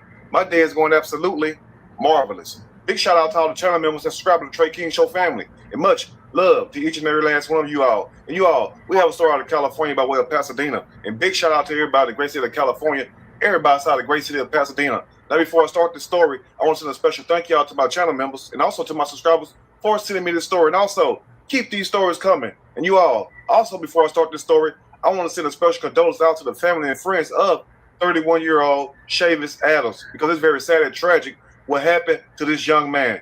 Now, also before I start the story, I want you all to do me one special favor today, and that's put on your thinking caps and ask yourself, why did the news leave out key information to this young man's death? Now, Chavis Adams was reportedly found last Tuesday around 11 a.m. inside of a Goodwill donation basket. But unfortunately, the news and also the police left out key evidence. So thank you to his sister, Shavana, for standing up and clearing the air on her brother. And ma'am, I know this is a very troubling time for you, and I'm very sad for your loss, but thank you for clearing the air. And this is what the sister Shavana had to say about the media reporting the story wrong. Listen to this. I really didn't want to make this video. I'm trying to get through it, but the reason why I feel like I have no choice but to speak up is because the way my brother's death is being portrayed is not the way that it went down, we believe. And Chavis' sister Shavana also stated that the police and the media is trying to make his death seem like another homeless person has died of a drug overdose, which clearly that is not true. Listen to this. My brother was found dead, wrapped in a tarp with rope around his ankles and underneath his neck. The media and the police are trying to make it as if this is a drug overdose on a transient, or in other words, a homeless man. And then the sister goes a step further, family, and states there is no way possible that Chavis could have wrapped himself up after being tied up by his feet and also around his throat area, around his chin area. There is no way that he could have done this to himself and then placed himself inside of the bin. Listen to this. If that were the case, he would not have been wrapped in tarp with rope around his ankles and underneath his neck. At this moment, we do not have an official cause of his death. Regardless if drugs were in play of this or not, he still could have not wrapped himself up and roped himself and put himself inside of a Goodwill donation bin. And more than anything, since the media want to say that Chavis Adams, 31 years old, was homeless, that he was a transit, no, he wasn't. They do know that he is homeless, apparently. He chose to stay behind in Pasadena for his 2 children. My brother lived with me and my mom until he was an adult. And after we relocated to Las Vegas, my brother stayed behind to raise his kids with his kid's mom and his 2 children, and he lived with her. Once they broke up, he lived with another woman, and recently she kicked him out, which ultimately resulted into his death. Now, you got to ask yourself one thing. Why would the media, number one, automatically place this man as being homeless? And also, why would the media leave out key evidence? This is because the media do not want to worry the public as if there's a serial killer going around. Now, you must understand, for those who pay attention to the news, especially in the Pasadena area, there has been a lot, yes, and you can look this up, family. There has been a lot of bodies, yes, appearing around retail stores in the Pasadena area.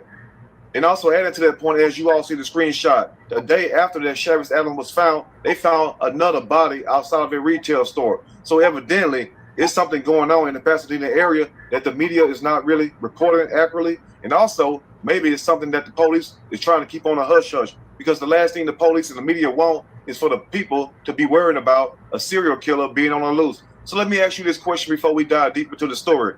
What do you think really happened to Chavez? Because you can automatically tell that this young man did not kill himself. And also, just 3 weeks before his death, as you all see this picture of him and his mom and Miss Adams, I am very sorry for your loss, and I know that you are hurting right now. But as you all can see this picture of him with his mom, you got to ask yourself one thing. Does that look like a homeless person? And also, does that look like a person who is heavily on drugs? To me, it don't. And Chavez Adams just recently celebrated his birthday just a few weeks ago. So ask yourself, family, why would a man who still has family support, still has his 2 children, even though he's not currently living with them, but he still was a part of their life? You got to ask yourself, why would a man take his own life? And also, how in the hell can you take your own life, tie yourself up, wrap yourself in a tarp, and then place yourself inside of a donation basket? Ask yourself today, family, do that make sense? And now let's begin. Man found dead in a donation basket. Police are saying this afternoon, Mike. Yeah, strange one. It is really weird, Amy. They are calling the death suspicious in nature. You can imagine why. A man wrapped in a blanket inside of a donation bin out back of a Goodwill. Certainly some cause for concern this afternoon in Pasadena. We'll show you the video here. This all happening early today, or around 11 o'clock this morning is when police originally got that call. They got out here after the employees discovered the man's body inside of that bin there. Now, Pasadena police tell me they are deeming this suspicious. They wouldn't go into any further detail about why it is suspicious, other than the fact that his body was wrapped in a blanket and dumped in a bin there for donations at the Goodwill. And now, family, as you heard the news reporter state, he stated that the Pasadena police finds Chavez Adams' death very suspicious. But one key thing about this whole situation, why leave out the fact that he was tied up around his feet and also around his neck area? Why would you leave that piece of information out from the public? And also adding to that point, anybody with a rational thinking mind will find this death very suspicious. So quite naturally, if we find it suspicious, the police is going to find it suspicious also. But upon further examination, as you all can tell from looking closer to the Goodwill building, that where this bin was located at, there's a security camera right there above the bin area. And also, as you all see the sign on the wall, the sign states that security cameras is in use. So one has to ask themselves, since you all have a camera right there, and you let it be known that you're also videotaping people, because what building or business is not going to have cameras outside their location? So that means one thing, that you all can go back, rewind that footage, and show the public and also show the family what exactly took place. And one thing you're not going to see is 31-year-old Chavez Adams tying himself up, wrapping himself up in a tarp, and then jumping inside of a damn donation basket. Because anybody with a lick of intelligence can tell that it's humanly impossible to do. So, officers, police department, Pasadena it is, why leave out the key information? And also, why not just go review the camera footage? Because it has to show somebody placing the body there. There's no way Chavez's body could have came to the area unless somebody brought that body to that area. And now let's close up. They do know that he is homeless, apparently. They say his last known address was in the LA area somewhere, so they have an ID on him. They say he was born in 1994, which would make him about 30 years old, depending on the month. How he ended up there, who may have put them there, if somebody put him there, is all unclear tonight. You can see the forensics teams from Pasadena Police Department are there on scene trying to sort all of this out, Amy, but Pasadena Police tell me the medical examiner just came and took the body. Of course, now they will be the ones to determine how the man died. And now in closing, as the news reporter stated, once again, they want you to believe that Chavez Adams was a homeless person and he allegedly may have overdosed on drugs. But if he did overdose on drugs, we'll give you that. Just say if so. But how do you explain him tying himself up and placing himself in a tarp, and then while he wrapped in that tarp, tied up, place himself inside of a donation basket. What kind of person does that? Please answer that for me. But at the same time, the family left a GoFundMe up. So if you all want to donate to the family, you know, to help with the burial of Sharris Adams, the family would greatly appreciate it. But I find it very suspect, number one, that the police will leave out key information, and also the media. The job of the media is to do what, family? To warn the public. So why wouldn't the media tell the public the flat out truth upon the discovery of the body? Tell the people exactly what you found. Because you're telling us one thing, and that one thing is this, that he was wrapped inside of a tarp and he was placed inside of a donation basket. But at the same time, you left out the key evidence parts of how did his feet get tied up, and also his neck area, how did that get tied up, and also how you gonna bypass all the cameras. Now, this whole area is known as a business district, which meaning it's nothing but businesses around. And every last one of those businesses, guess what, family, in closing, have cameras all over them. So whoever is responsible for this death, because we know that he did not kill himself, but whoever is responsible for this death, it should not be that hard to find the people if the police do their job. We're not saying that Pasadena police would not do their job, but at the same time, we need more transparency. And next time you all find a body, which I hope you don't, but the way things been looking, you might find one any day, maybe today. You all need to tell the public the exact truth. Anyway, you all let me know what you think about this story. If there's anything I may have missed or misinformed, which is not my true intent, please let me know in the comment section, or you can email me. We can talk about it more there. If you like the video, push that like button. If you like the video, subscribe to the channel, become a channel member. Also share the video with your family and friends. Till next time, you all stay blessed and be safe, and always be aware of your surroundings. And most of all, stay in touch with your family and let your family know your whereabouts, just in case something like this happen. Because the last thing you want is for the media to portray you one way when totally you are a totally different way. Anyway, you all let me know what you think about this story, and I will see y'all soon on the next Trey King Show. And guess what? You got a good point right there. This is something that I'm not going to let them sweep under the rug. And on behalf of my brother and my family, we would appreciate it if you guys would continue to share, reshare, pray for us, more importantly, donate, or whatever it is that you can do. I think that, you know, it's definitely not suspicious somebody killed him and did that. They did that to him. Thousands of transgender troops are facing removal from the military because of the Trump administration's ban on their service. The Pentagon says they have a choice: either self-identify and leave voluntarily with extended benefits, or face involuntary separation.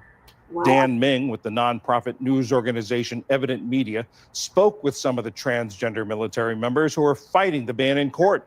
They say what the Pentagon is offering isn't a choice, it's coercion. I was born into a military family. Spent my entire childhood moving from military post to military post. I've been serving now for 14 years as of yesterday.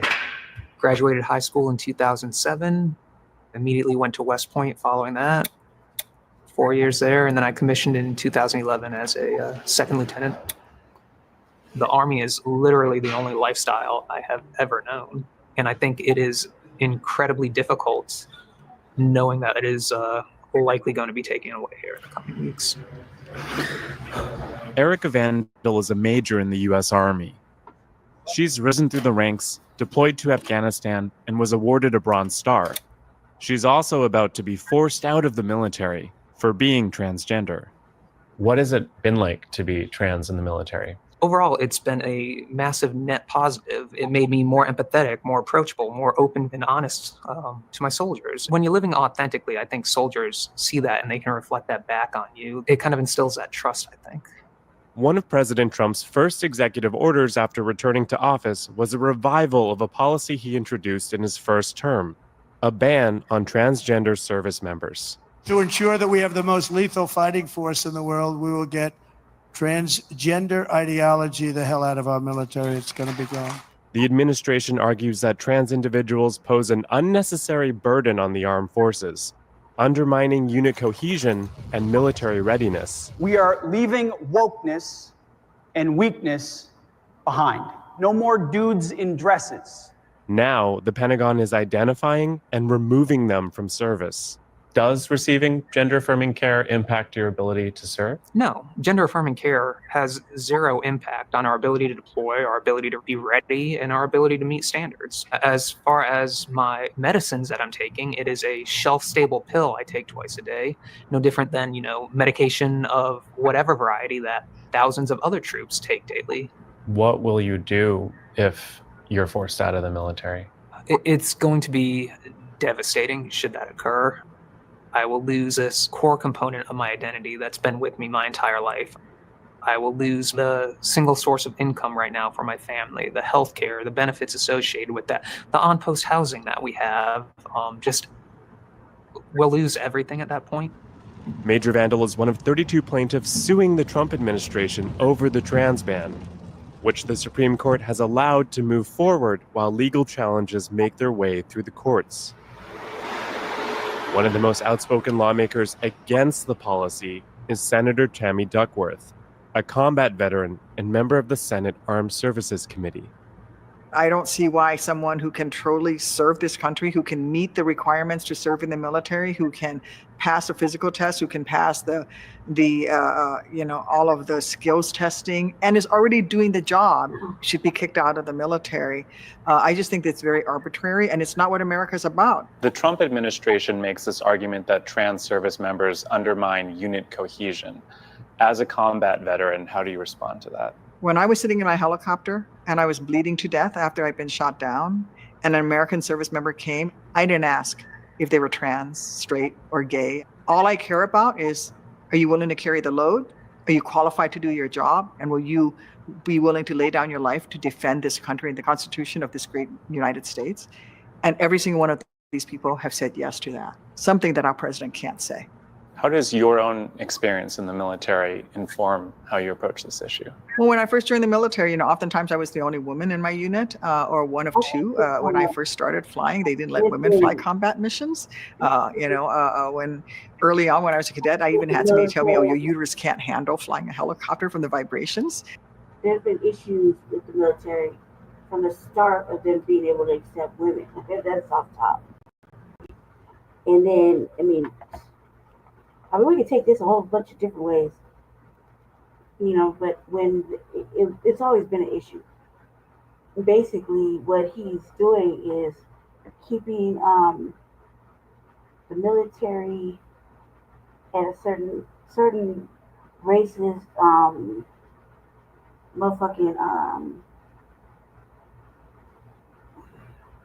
want to say heterosexual thinking, and that's what he's doing. Ultimately, the military is military first, not family first. So they could care less. And with the first individual who spoke, is being a major, that's a pretty high rank. Which, as you can see, she, whatever, started off as men. I think that, the military allows men to be the most disrespectful fucking individuals, and nobody really knows about it because a lot of time it just happens on base or within themselves or whatever, and then you don't really see all the disrespect. I know this goes down for a fact because I've seen it when I had my my marriage to the military. To a person that lived like that, those ideologies. Not the gay part, but the racist part, the stigmas and whatnot. There's those things that you're not gonna be able to take out, but in taking the certain things out, we should know once they said that, gay people are allowed to go to the military too, women, gays, and transgenders. It was like it allowed for the men that were already there to have active things to bully and to pick on, and nobody wanted to discuss it, but they were, violating these people and disrespecting these people and whatever, and then these people went on to serve their country, and they come back and be treated like any other veteran, like shit. So I don't know how to feel about this, really. I just think that somebody who hasn't served in the military, like the president, who dodged the draft, shouldn't be making these bold fucking statements about how he wants how he doesn't, he thinks has the country be the strongest military force or whatever. How would you know if you didn't even serve in the military? How would you even know what any of these people who have different ideations were remotely capable of defending or protecting or any of that? You know what I mean? The thing about the military is meant to protect and defend. You understand? So how do you know that these people, these individual people, are capable of protecting and defending just because you don't like how they either identify or what they do in their bedroom or what they say? They're taking medicines or whatever, it's whatever, right? Well, but you're gonna take all that away. Okay, fine. You don't want a certain care for gender affirming care, whatever. Well, just take that portion out. You know what I mean? Like, kick them completely, totally out of the military, especially somebody that rose to major. That's like a big thing. You know what I mean? See, if it was just a private or general, like it would be small, but a major is like a rank, a real rank. So hold on a second. Let me get this started. These are the Someone said that to you? Yes. And we know these are all just ways and bogus red herring arguments that comes up from folks who are basically trying to keep other people out. We reached out to both the Department of Defense and Republican lawmakers who support the trans ban, but received no responses. According to the Pentagon, there are around 4,200 service members with a diagnosis of gender dysphoria, which is when a person's gender identity differs from the sex they were assigned at birth. That's 0.2% of the entire military. Since 2015, the Department of Defense has spent an average of $9,000 on gender-affirming care for each trans service member. A small fraction of the military health system's $61 billion annual budget. Right. Whoa.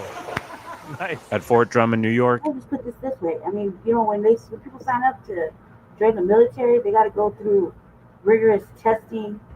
They call it MEPS, I think. They got to go through intelligence testing, critical thinking. They got to go through all kinds of shit. They got to go through psychological testing, background checks, physical, a little bit of physical training if you're able to do it. There's all kinds of things they got to do, right? So if somebody is diagnosed with what's it called? Hold on one second, let me tell you exactly what it's called. I just can't remember the words exactly. Because personally, I think it's a bunch of bullshit too, but gender dysphoria. Okay, so if you get diagnosed, that means you've done your psychological training, your psychological testing, which they test you psychologically. They ask you like 500 monkey questions. You got to do a whole form. That was just maybe 10 years ago. I don't know what it is now, but I'll say this: if you're diagnosed with gender dysphoria, then why did they let them go in? If they were gonna say that it's a taboo thing and you should join the military, because on your days off you want to wear a dress or some shit. You dig? So I think that if they knew ahead of time, it sounds like they did, and they knew they were going to be paying roughly $9,000 a year for whatever, for 60-something value, I think they would have took it out to save themselves the embarrassment and the drama. And what the fuck, Pentagon just making these things, all you're doing is you're just basically telling people who don't want to be in the military anyway that they should be in the military. A lot of people don't want to be in the military right now. You know what I mean? They don't want to be in the military right now. A lot of people don't want to do a lot of this shit that's happening because they know that they may or may not about to be doing some shit they really don't want to do, or go someplace where they know they really don't want to be at. And because of the administration now, they're probably like, fuck. You know what I mean? But to do this, that means there's people that depended solely on the military for their way of existence. like with regards to the major. Erica helps lead a support group for her fellow trans soldiers, all of whom are bracing for the coming purge. Being trans has been a complete non-issue in any of the units I've served in so far. Right now I'm on my third one. And it's kind of been a scramble to figure out how they're going to replace me in my specific position. I've come to call. I mean, what happened to this don't ask, don't tell? At first that was like a big thing. Remember when they brought that out? That was a big fucking thing. Don't ask, don't tell. Well, shit, like, and now everybody's out there just living the most, doing the most. It's like now you can't really not just don't ask, don't tell. Now everybody just wants to tell. You dig? So, like, this is like crazy for what these people are saying right here. Like, how are they going to replace me for my specific duty? Because, like, anybody who joins the military, you're going to have to join and have a job or a position that you do. You know what I mean? You're doing something. You're not necessarily always on the front line. Not necessarily infantry. You might be a mechanic. You might be an engineer. You might be doing something else. You dig?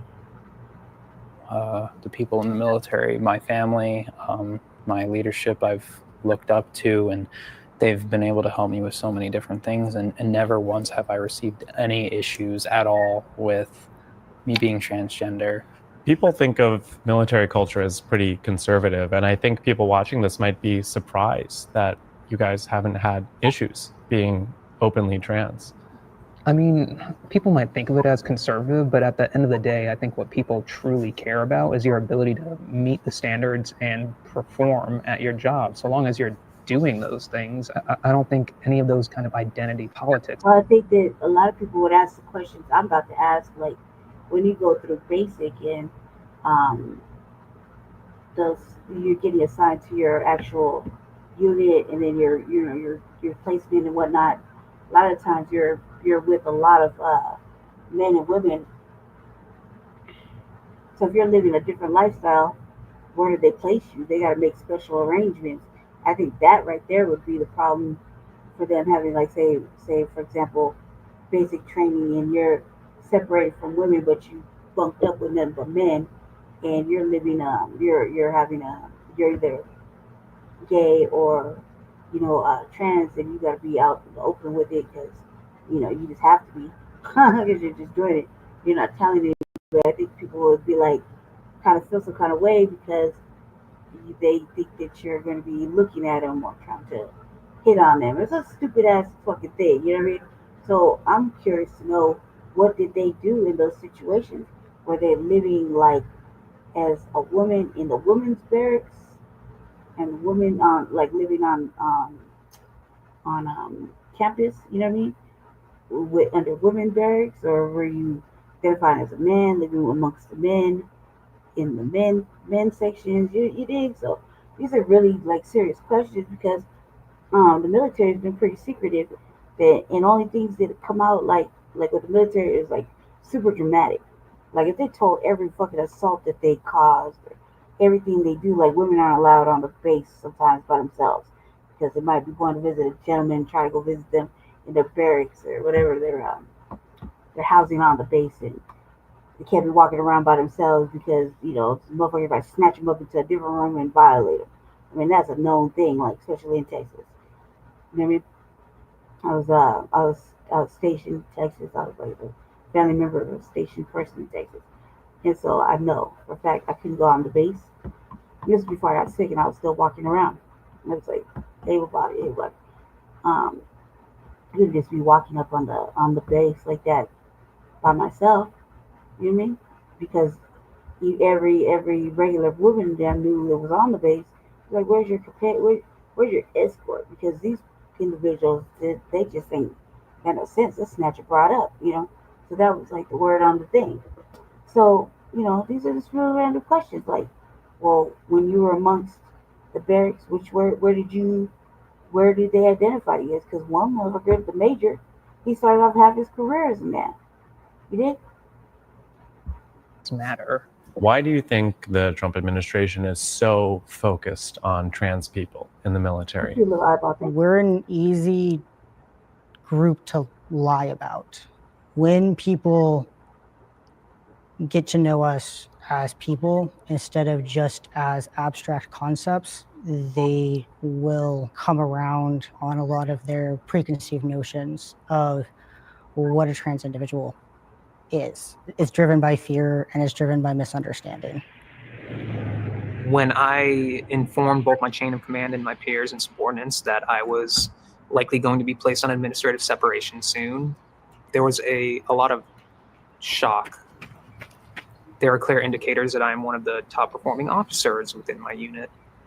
Why am I being removed for this part of my identity when I continue to meet standards? The Army has invested decades of training into us, millions of dollars, and I think the forced purge and removal of transgender service members is going to be very harmful to overall military readiness. That's Evident Media's Dan Ming. Their full documentary, which is called Fighting to Serve, is on YouTube. I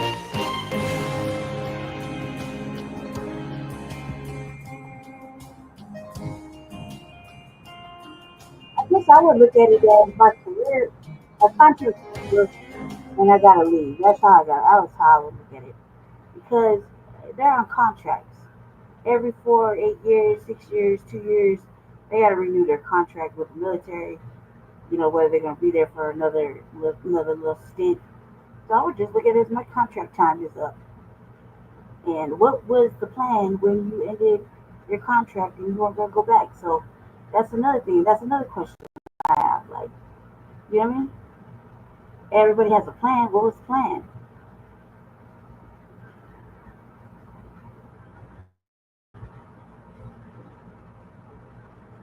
Hold on, I gotta do a little. So a race riot almost breaks out at No Jumper between the employees. It was crazy. I was there. I watched everything play out in front of me. So Brandon is a No Jumper employee who joined the team about 4 to 5 months ago. I consider Brandon Rookie of the Year, to be honest, and I'll be real. I might consider Brandon the MVP of No Jumper at this point. I think Brandon is one of the best hosts I think No Jumper has ever had, which is why I'll push so hard to have Brandon on a Thursday show specifically, because I like Brandon. However, Brandon has controversial views. Now, views that are not so controversial once you take it out of California, because I'm sure the majority of people on this channel would probably agree with Brandon. But when you put Brandon conservative views in California, Brandon gets a lot of pushback. One of the views that Brandon has been getting a lot of pushback from, including pushback from people who are employed by No Jumper and are in the building every day when Brandon comes to No Jumper. The opinion happens to be his opinion on ICE and deportation. Oh man, they like covering news that in Arkansas, we got a whites-only tank. You okay? You need PARRIS to check you out? Okay, I'm sorry about that. Covering news that matters. Fox 23 News at 9 starts right now. After years of legal battles, the Muskogee Freedmen, also known as Black Creeks, are being granted tribal citizenship with the Muskogee Creek Nation. Thanks so much for joining us. I'm Shay Rozzi. Nathan has the night off. Now, this comes after today's unanimous ruling by the Muskogee Nation Supreme Court. Fox 23's Paris Rain is live in studio after talking with the civil rights attorney who worked on this case to find out what this all means. Paris. Shay, this legal battle has been ongoing for 46 years. Now, today, civil rights attorney DeMario Solomon Simmons told me this is what they have been fighting for, and it's like a breath of fresh air, not just for him, but for thousands of others who are Creek Freedmen. Now, I started this in 1999, trying to get my own citizenship restored, and was denied. And then that kind of pushed me on a path of like, man, I got to do something about this. Civil rights attorney and founder of Justice for Greenwood, DeMario Solomon Simmons, spoke to me following Wednesday's Muskogee Nation Supreme Court ruling that gave Muskogee Freedmen, also known as Black Creeks, tribal citizenship. The Muskogee Creek Nation argued their constitution references citizenship as those who are Muskogee Creek, quote, by blood. But attorneys for the Freedmen argued a previous 1866 treaty gave them tribal citizenship, and the Muskogee Nation Supreme Court agreed. Solomon Simmons says this win hits home not just for his clients, but for him and his family too. In 1976, I was a Creek citizen, and then that was stripped from me in 1979. But I'm really thinking about my grandmother Johnny Mae Austin. She passed away in 2019 at 89 years old. I'm gonna say this, FBA, fairly. I'm gonna say this real quick. I'm about to say it's a real controversial, but I am so thankful about this happening, because it causes us, which we have been so on code lately with the language and reading and whatever, try to get certain things changed for us, benefit what we're talking about, what we're doing. This is like them saying they had to go back on the treaty. They had to look at the treaty, right? And then they had to acknowledge they were right, that they should have gave black foundational natives, native black Americans, them motherfuckers just acknowledgement that they hell yeah. You know what I mean? So it's kind of like exciting because, you know, everybody's always talking about the Native Americans didn't get no reparations. They did get reparations, but there was the $5 Indians that got the reparations. There's the $5 Indians that got the motherfucking land. But in reality, it was Native Black Indians, Native Black Americans, right? Native meaning indigenous, Aboriginal. They were here to the land. They should have got it, not the $5 Indians that kept for fucking colonization. You think? So, you know, when I start to see that in certain platforms of like, not until the Indians get it, goddamn right.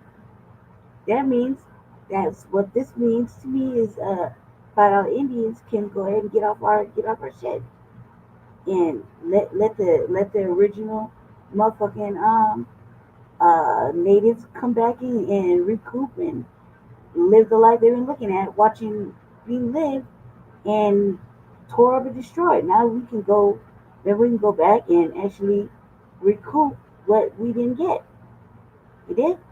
Meaning maybe we can go live on the motherfucking red, kick the $5 Indian off. You know what I mean? Because they shouldn't have been there in the first motherfucking place. Really think about it. The $5 Indian off, recoup that, regrow the land, better the land, got housing and everything, and it's part of whatever. You know? Maybe that could be part of our repair. You think? Because you try to make it make sense in the grand scheme of logic.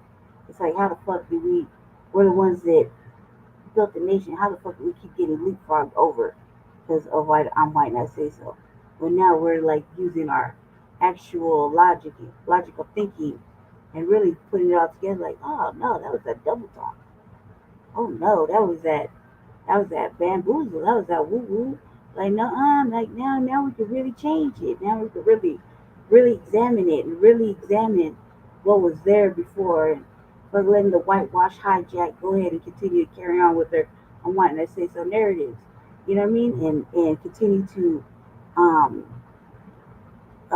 only look at certain blood quantums and things like that they put in place. Not us, not we, not the foundationals, that they did, which then they continue to sell off. You know what I mean? So like maybe this is a good possibility of looking at it in a different way. Like, now what can we as free men do? You know what I mean? What are we gonna do? Like, how can we take this a step or two further? So let's carry on with this thing, because I was pretty excited about this. And congratulations to the Black freemen, the Black Creek freemen, the Muskogee Creek freemen. Congratulations! Like, this is just one little aspect, but it's a big win. That's a big win. So that's a big win for us. She was one of the named lead plaintiffs in our 2018 case. She was very passionate about getting her Creek citizenship restored. She spoke Creek, and I wish she was here physically to see it, but I just believe that her spirit has helped me along this long road. Both plaintiffs responded to the big news with statements, with Kennedy saying in part, quote, "When I heard the ruling, I felt generations of my family exhale at once. Our ancestors signed that treaty in good faith, and today the court finally honored their word. This victory isn't just mine. It belongs to every Black Creek descendant who refused to be erased." Grayson's statement says in part, quote, "Today's ruling is a long-awaited affirmation of our dignity, our ancestors, and our rightful place within the Creek Nation. While this victory honors our past, it also offers a meaningful opportunity for healing and reconciliation. And it's one of the best days of our lives. We made history, but more importantly, we have restored the lives and the dignity of so many people. He says now thousands of Black Creeks have the opportunity to have their citizenship restored. If you need any help doing so, you can contact Justice for Greenwood. You have to have documents showing you are a direct descendant of someone who is on the Creek Freeman Dawes rolls.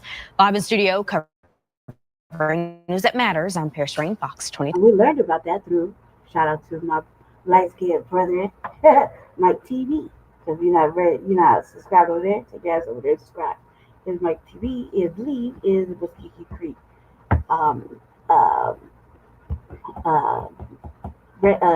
Yeah, he's a Muskogee Creek idiot. How do I say it? Black Freeman. Yeah, so you go over there and sign up and listen and watch it. I mean, I learned about that through him initially. So I'm really encouraged to see what he has to say about it, because he had already had his citizenship already, confirmed. And how he explained it was just how this lady said that it had to be you have to be a direct descendant to somebody that was already on on their thing. You know what I mean? So, and I believe that's how he showed us and how he taught us about it. So I suggest everybody go over to Mike TV. He runs nothing but really good content. It's always kind of pushing the narratives in there, and actually drawing, pushing us to look at different shit instead of what they say. You know what I mean? So shout out to my brother at Mike TV over there. So yeah, that's how I learned about that through him, about the Muskogee Creek Nation Freeman was through Mike TV. So yeah, sign up over there. I haven't been over there in a while. I've been over there since for like almost 6 months. So I've been saving up for his genealogy package. I want him to go to help me with my genealogy stuff. And it's been like a major struggle since I got sick. And so I've been waiting for my income taxes to come back so I can restore my internet, and also go sign up over there so he can help me with my genealogy and stuff like that, because I started the process, and I started with just one side of my father's line on his grandparents, great grandparents, whatever, and I felt pretty accomplished by that.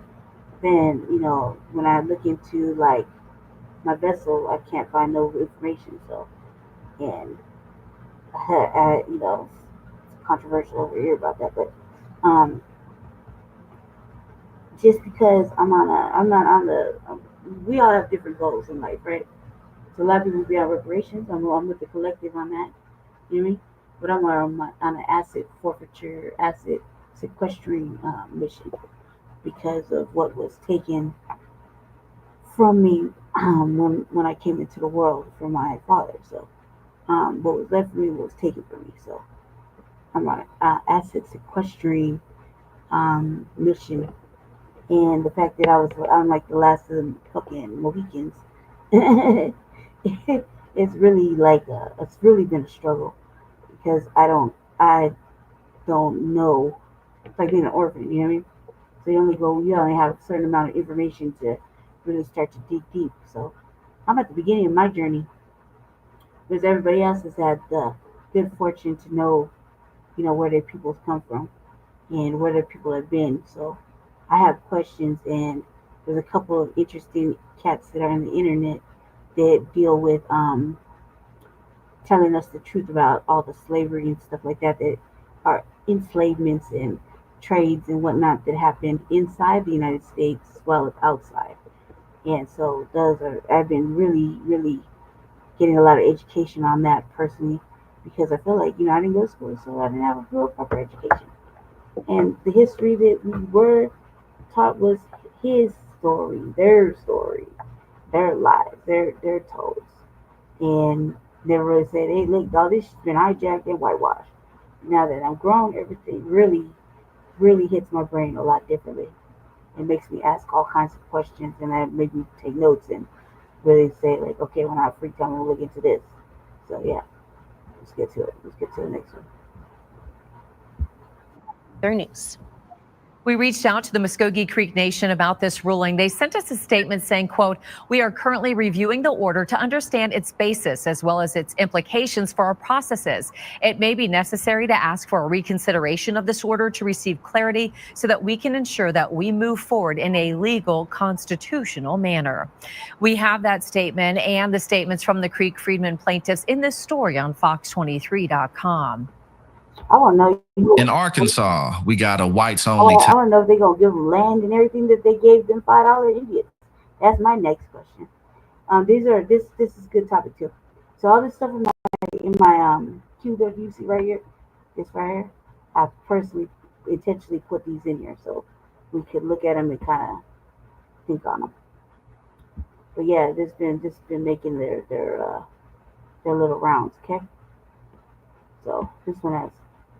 And it's coming from Dr. Rashay's channel. So here's a look at the founder behind this group. My name's Eric Orwell. I'm visiting from America with the Return to the Land movement. We're inspired by Orania. I'm here, of course, in South Africa, in Orania. It's great. I think what you're doing is extraordinary, and you should realize just how special it is and how important. Look how comfortable this motherfucking white person is in South Africa. That right there should be just the inside of like hell to the motherfucking nah. It is. And you're not just leading the way for Afrikaners, you are leading the way for especially European people all around the world, but more at a larger scale, any group who wants to define their own future, you are showing the way. I've learned in the value of... I'm like, keep that same energy, white people. So really, just watch what's happening right here. You see this happening? Like, I don't understand, like, why we can't think, like, all right, it's back on now. You know what I mean? They really don't want us to do it. But, I mean, like, they have all these little white areas it's popping all up. And it's bad enough they already had sundown towns. It's bad enough. Okay, now you're going to be outright open. And this is a motherfucker standing in South Africa making this shit, saying what he's saying.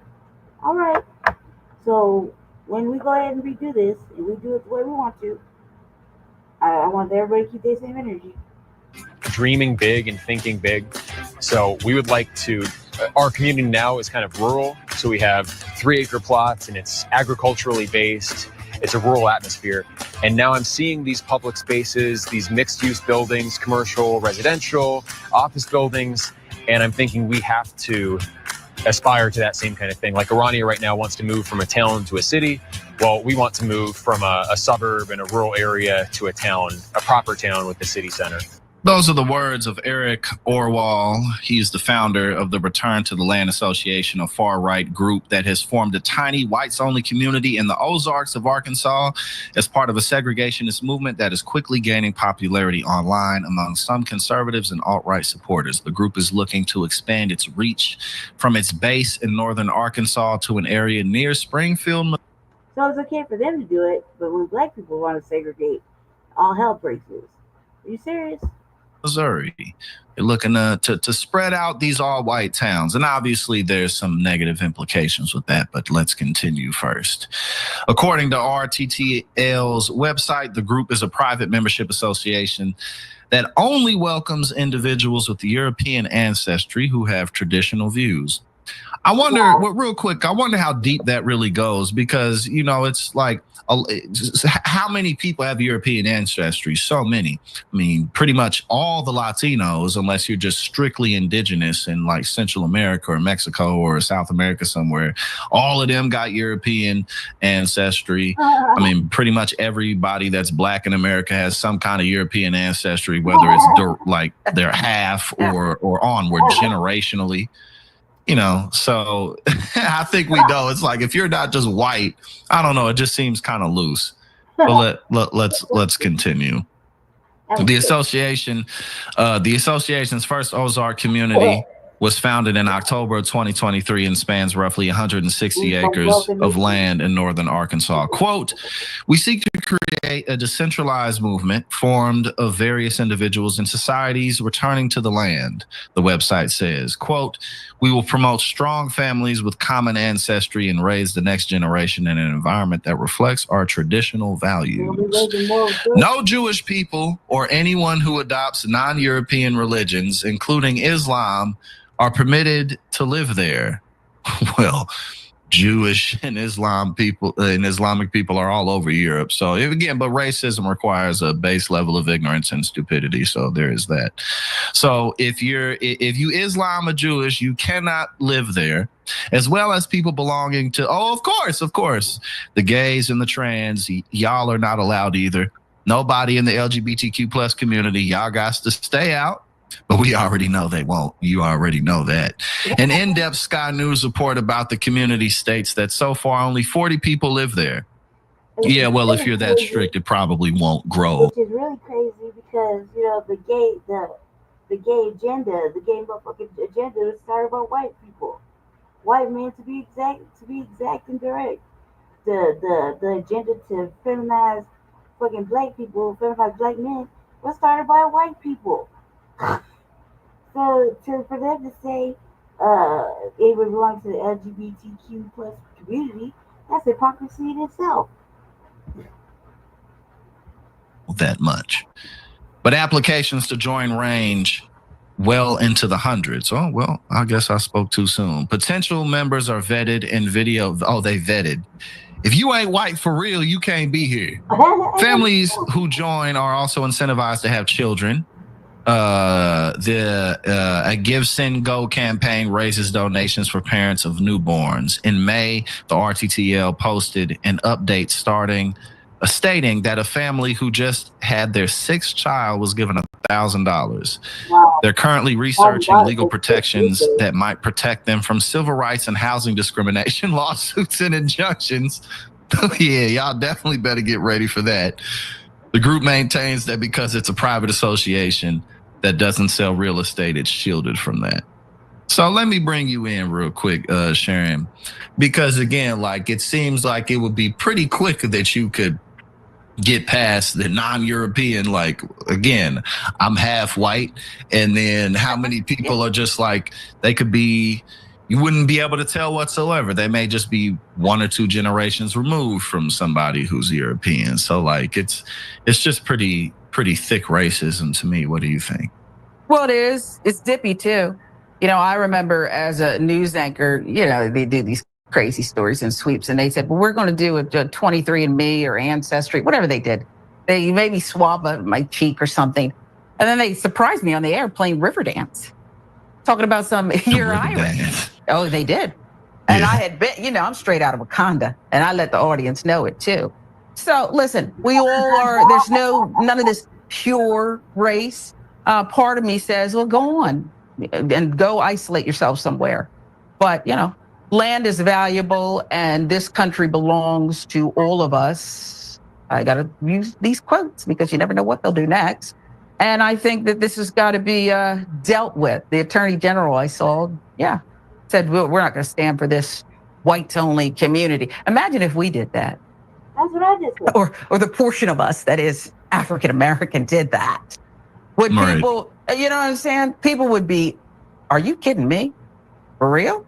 So the same people would throw a fuss about it, you know. That's right. The exact same people. But well, yeah, I mean, like I mean, I guess, you know, wear it on your sleeves what you really stand for and what you're really about, because it's so difficult for these people to find community, you know. But the truth is that, you know, one of the privileges of being white in this country is like, you know, all those in between towns that you drive through on your, those typically are all white, and so you have a broader community than minorities in this country ever will. Like, you don't have to think about, unless it's for like job or industry or lifestyle purposes, you don't really have to go to the big city to be among your people. You know what I'm saying? Like, you don't have to make those decisions. So I guess they just want to be even more secluded, but I don't think it will be very difficult for them to find all white towns literally all over the United States. You feel me? Like, so it just seems a little ridiculous. But anyway, we'll continue. We got a couple more points to go through before we're finished with this story of these bigots who want everybody to know what's up with them. So the RTTL leaders launched several Give, Send, Go campaigns. One is focused on raising money to hire attorneys who can help the group strengthen the legal framework they've shaped, review their operating agreement, leases, and other legal documents, and ensure they are in compliance with federal and state regulations. Orwell anticipates lawsuits to be forthcoming, and he wants to be prepared as to be bulletproof as possible. Donors have given more than $50,000 so far to the campaign, which is not that much money when it comes to legal expenses. The attorneys, quote, "The attorneys we've consulted believe that what we're doing is legal," Orwell told the Ozark First. Americans have the right to freely associate and form intentional communities on whatever basis they choose. Other campaigns that have raised over $100,000 have slated to help with, quote, "regional tours to vet leadership, find new parcels of land, and officially start more chapters across the U.S. One donor of that campaign had a passionate request. In all caps, he shouted, please make genetic testing on site as mandatory for membership. You know, okay, see, again, just base level of ignorance, because you get your DNA tested, you're gonna see a whole lot of Africa and all types of other stuff on there eventually. You know, you're gonna see things on there that you may not be willing and ready to see. And then you might have a gay uncle, and that may also, like, just, you know, destroy your sense of identity. I mean, like, this is ridiculous. Like, if you're gay, you can't be a part of the community. Like, but you know, homosexuality doesn't discriminate. It doesn't care if you're black, brown, white, male, female. It doesn't care. You feel me? Like, so y'all still probably gonna have gay members who are in the closet, especially if you're so adamant against it, because that's often where the self-deprecation resides. So yeah, you know, but that's I mean, there's no more information to formally go over when it comes to this story. But again, my final takes on it are, y'all already got all white towns all over America. All you got to do is go between metropolitan areas, and there you are. You feel me? So they're just trying to get a little notoriety for this too.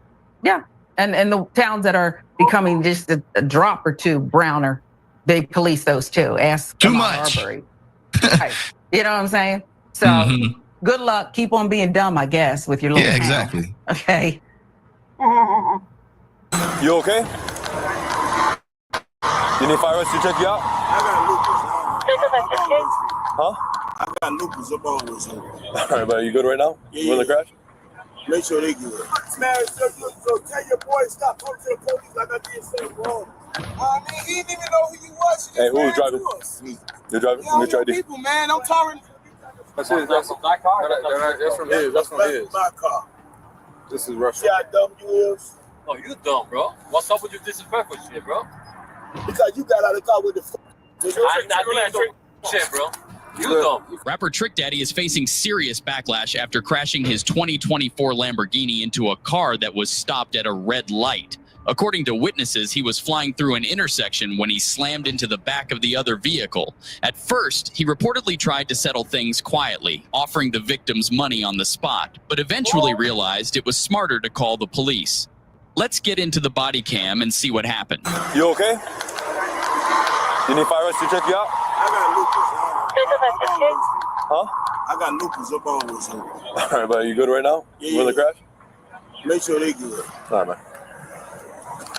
Just be careful with these cars, all right?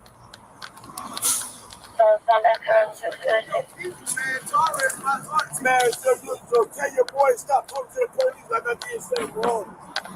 He didn't even know who you was. Hey, who was driving? You're driving? Y'all know people, man. I'm talking. All right, so you at the stoplight and then what? You hit So how this? That's it. That's it. I think it was a car, a couple cars. Were you trying to change lanes when this happened? We were stopped at the light. At first, the rapper lied to officers, claiming the victims were driving and attempting to change lanes. But the truth is, they were simply stopped at a red light. I didn't even see it. I ain't gonna lie to you. You were in a conversation at a red light talking and did just. What happened was, once he hit you, you kept like moving. So that's how you caught it. So you got the paperwork or not? Huh? That's true. I gotta find this stuff. I know who it is. So why he mad at us? Oh, that's a celebrity or not. We got to do our job. You Should got. I get out or should I sit down? Are you hurt? My chest hurts. Your chest hurt? Then wait. You got fire rescue right here. No. Yeah, but he's hurt. You got your ID on you? In my ID? Yeah. Shoot. And he mad at us. Like I was in the back seat. I wasn't driving though. Yeah, we still got to put you in the report. So is your car with Texas tag? yes, I got. He's a pain, so I'm not trying to get. Okay, yeah, I got you. What's up, brother?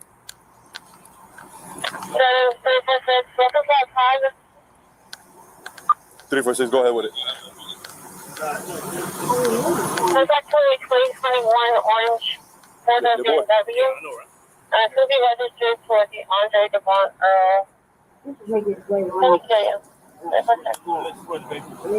Kill, thank you. We'll take primary. Say primary? This is 346. This is my 13. Is there insurance information? Got it like an English shit, bro. Doesn't matter. That's his. You know who that is? You know who this guy is? He's a celebrity. He's a street daddy. He's the one that owns Sundays. George is a driver? Yeah. And it's his car. It was registered under his name.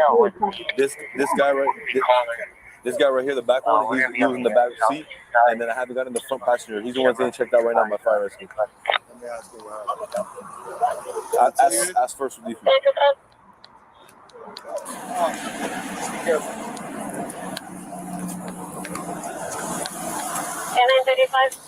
You got it? You good? Okay. You good? Did anybody get your information? Did anybody get it? No. Oh my God. Hey, police on that. Nah, it's you have your ID? You have your ID on you? I got my passport. If you want, you can run his tag. It might come back to him. I ran his tag before. It comes back to him.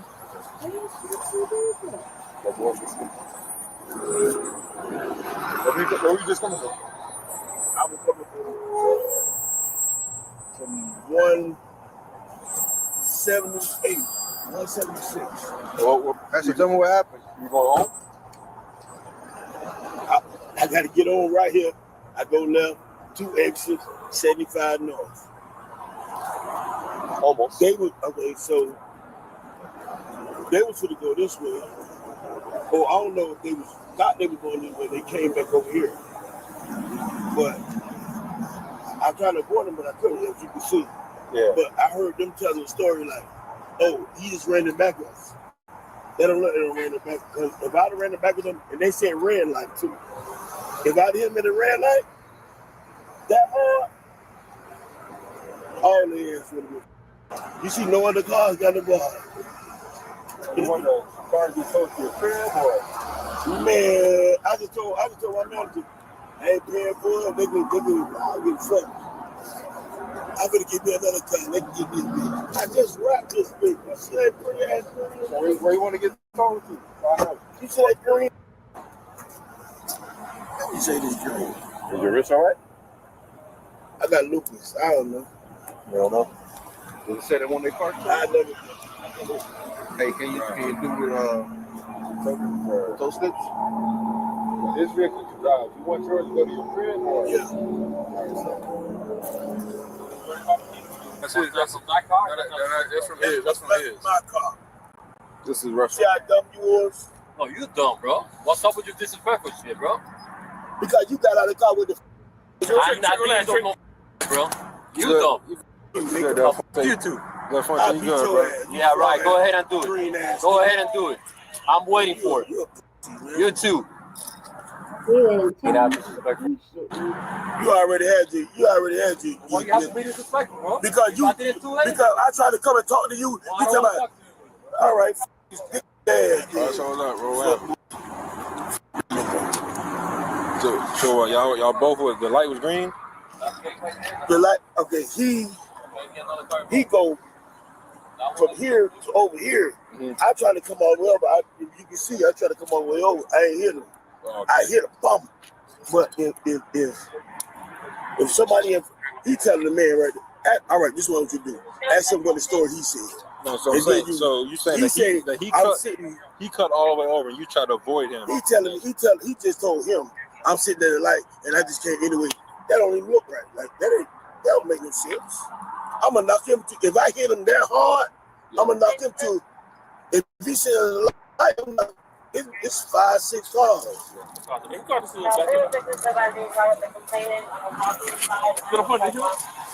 thought that was yours. Oh, dang. I got lupus. I don't know. You don't know? They said they want their cars too? I never knew. I think they should drive. He told you for but his vehicle can drive. You want yours to go to your crib or? Yeah. Right, so go to Coffee Kings and over. Damn it.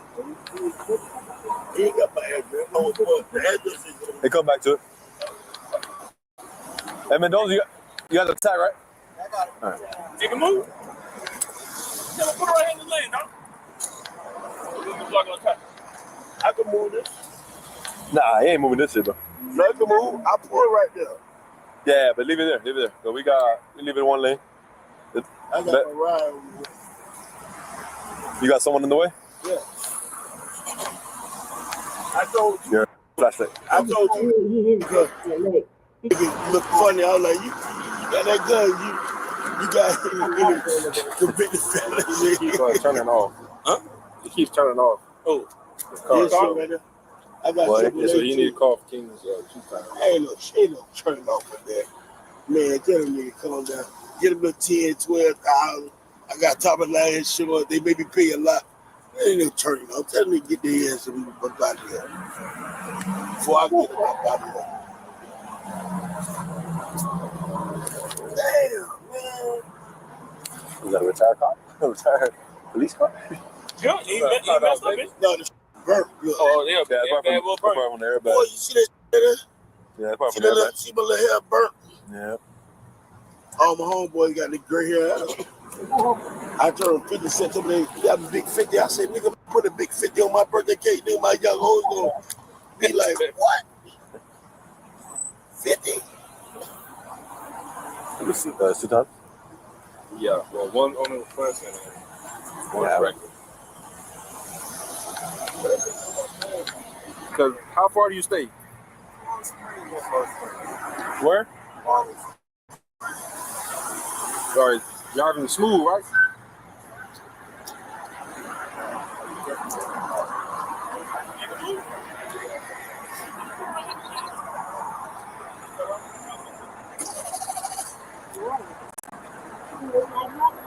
Yeah, it's even how what? Just cutting off? All right, no problem. Trick Daddy was issued multiple citations, including a criminal charge for reckless driving. He now faces hefty fines, and his Lamborghini was totaled in the crash. Anyway, until next time. So, like, I'm like, well, you know, shit. I believe Medea and Pastor Bussy. All right. Oh, I got to stop right here. All right. Fucking Tom Daniels. Yeah, he is the ugliest motherfucker on the face of the planet. Before I get to that, I was showing this thing on the RVA, the last episode, that they haven't released yet from YouTube fucking clutches, because I haven't went and did the work to remove a 10-minute edit. I haven't done a 10-minute edit. It's because I just haven't had the just the computer over to do it. Let's see.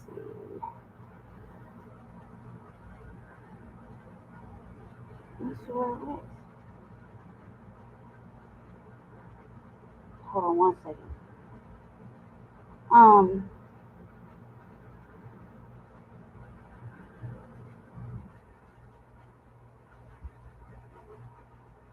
Hold on 1 second. 1 second, family. Okay. Well, anyway, I'm gonna play this real quick. Dr. Umar. Oh man, I gotta do it. I gotta find it. Dr. Umar. I don't know. I guess that I want to say one of his ex bitches got on there and told all his fucking business, all his business. And I thought I put it in the. I thought I put it in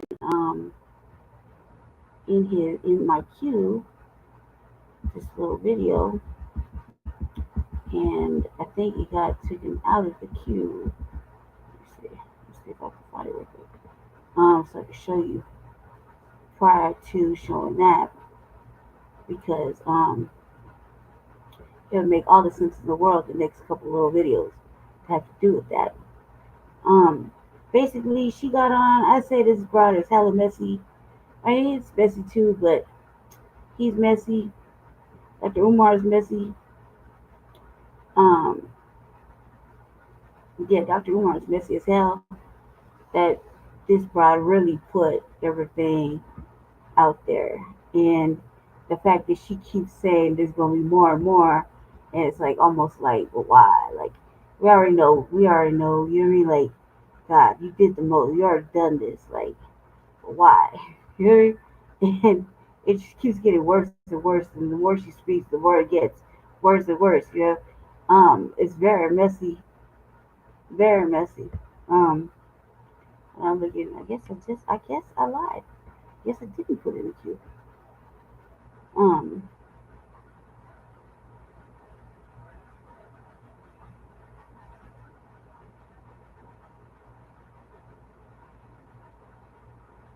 Let me see.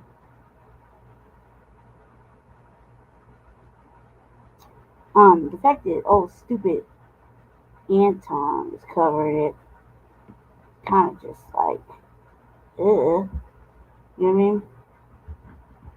So I'll show a bunch of little tiny clips from where I saw it from, because I let the whole thing play. I let the whole thing play.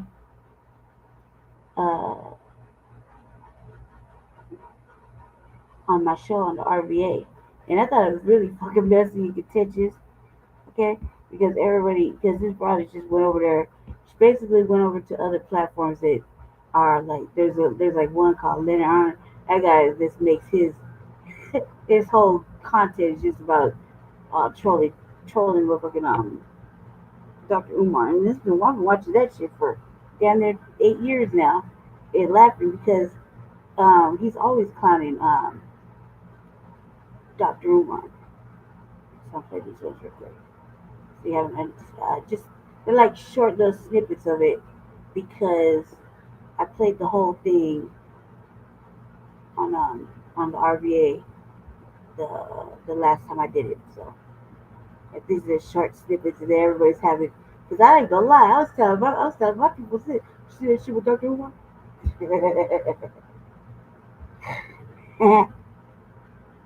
You know what I mean? I was totally talking about that shit over there. Let me see. Alright, here we go. I was telling everybody, even you just watch the shit with Dr. Umar, because basically putting it out there like this whole interview was disgruntled, and I had to put my little thoughts on it too. The most important thing that we should take back from this is that about the school and all that shit. And she was basically talking about some of the things, like I got intuition, some things I probably would say are cap. Some things are not. So we shall see. I'm gonna play these first couple ones first to get an idea what we're talking about. Now the next year, March, she did a whole hour and some change with his brother, and then he went on. You know, he's a couple people been on this. I'm not really a person. I just barely found out about this just the other day about this cat. So I don't know nothing about this cat. But when I came across that first interview, or the first couple little short clips I had watched, I then decided to take a stroll over there to see what that cat was talking about. So I'm not really saying I'm a fan, but you know, I did do what everybody does. Like and subscribe when you first get on there. So yeah. The next year, March 6th, 5th or 6th. Okay, So, you flew out to see him. Yes. Got you. Okay, so let's just get it out the way. Was he a good lover at all? No, he, for somebody who's supposed to be like smashing all these chicks, he wasn't as charismatic as I thought he was gonna be. Like, you know, ladies, man, he don't know, like, come here, girl, kiss, you know, it's gonna be, he don't know what he's doing. But I took over. When we got together in the hotel room, it was a series of events. So keep in mind, so it comes out like I was messing around with Dr. Umar for like 2 years. So I find it, in my opinion only, that when shit's going crazy, going wrong, whatever, you put this motherfucker business out there, you have to be looked at as you part of the problem. And you did whatever, you goosed on him too. So while you talking about a motherfucker get down, like, that's wrong and messy. You shouldn't do that. Especially as a baby, we should not be talking like this. This is fucking messy ass behavior. And there's no rights. Nobody is the rights in this at all. So I was like, ooh, but you stay. If it was like, ooh, you know what I mean? So I was side-eyeing and like, mm-hmm. And it goes to also too that don't be encouraged when motherfuckers are talking about they doing interviews or whatever, and they do some antagonistic kind of encouragement for you to carry on. Don't get wrapped up in that carrying on. Start to line. So here we go. When he got there, was a lot of coordinating, like, what do you want to eat? What do you want me to go to Wawa and pick up for you? You know, I did all of that. But it got to the room, and when he came through the door, he wasn't the same person as what he's on the text and on like social media.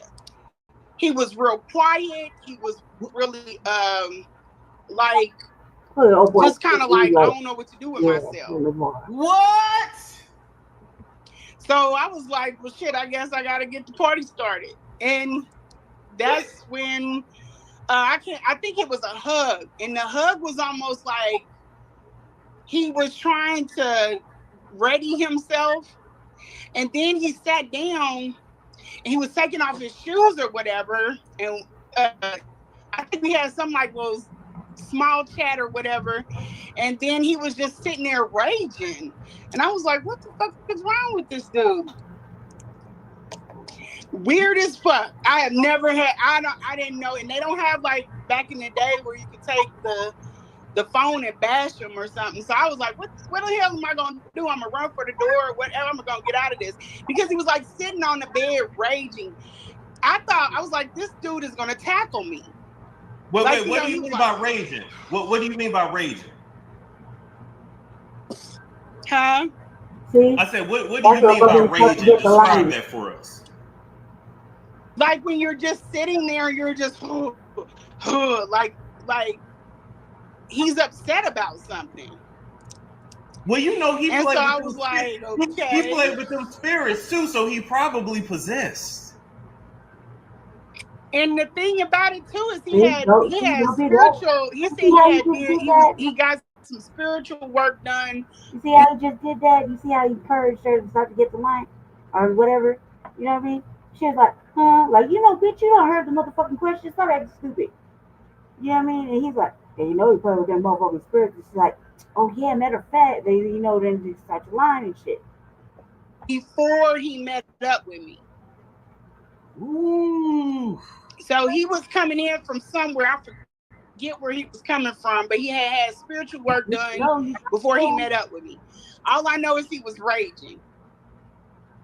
So that shit kind of took me, like, I was like, I'm gonna die in here. I'm gonna die in here. This dude I done messed around and became one of these hotel chicks. Look, she's saying that. So if you feel like that, how does it go from you feeling like you gonna die because he over there having a little attitude or whatever on the bed for whatever for reasons, men have little attitudes, to you dropping your drawers and giving them the look? That's gonna die. Oh my God. And so I was like trying to be like, I was trying to like have some conversation, like, hey, do you want, you want something to drink, like type shit. And then he just kind of calmed down.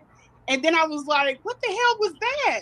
And I didn't pay it no mind. I figured he wasn't looking at his phone. It was just like out of nowhere. So I don't know if he wanted me to come over and comfort him or something. I don't know what the fuck. But he seemed like he switched back. He was like, yeah. And started talking. I was like, okay, all right. So we went talking a little bit longer. And then I was like, okay, he's okay. So whatever, he's back to the person I was texting. So whatever happened is over. We got to it. And like, I was pleasantly surprised. I mean, I was okay with the package. Like, his length is good. He's got a chubby, that's nice. That's always nice. Yeah. When we were doing it, it was just. I'm sorry. Go ahead. Strong, No. You good. No. Because I had somebody give me I the thought there's a delay. Okay, I don't never know, but. Yeah, so we got to it. When we were doing it, I just noticed that he was like, it's like literally fucking with a gorilla. But it's not no winding. It's not no, it's not like a man does it. She said it was like fucking with a gorilla. Long and strong, good. You just got no groove. Oh God, that's whack. That's I don't know, man. I wouldn't know. I'll just say like this broad is whack for being messy. It's straight. It's like, and he's wrong for encouraging it. Felt like she getting mauled. Yeah, right. So this is his first time, right? Wait a minute. It's definitely like that. Kind of like you on I don't even know what the fuck, but. I was like, shit. So that was round one. Round one was cool. He wore condom. Everything was great. Okay. It wasn't a whole lot of. He didn't go down on me or anything. It wasn't a whole lot of that. I didn't go down on him.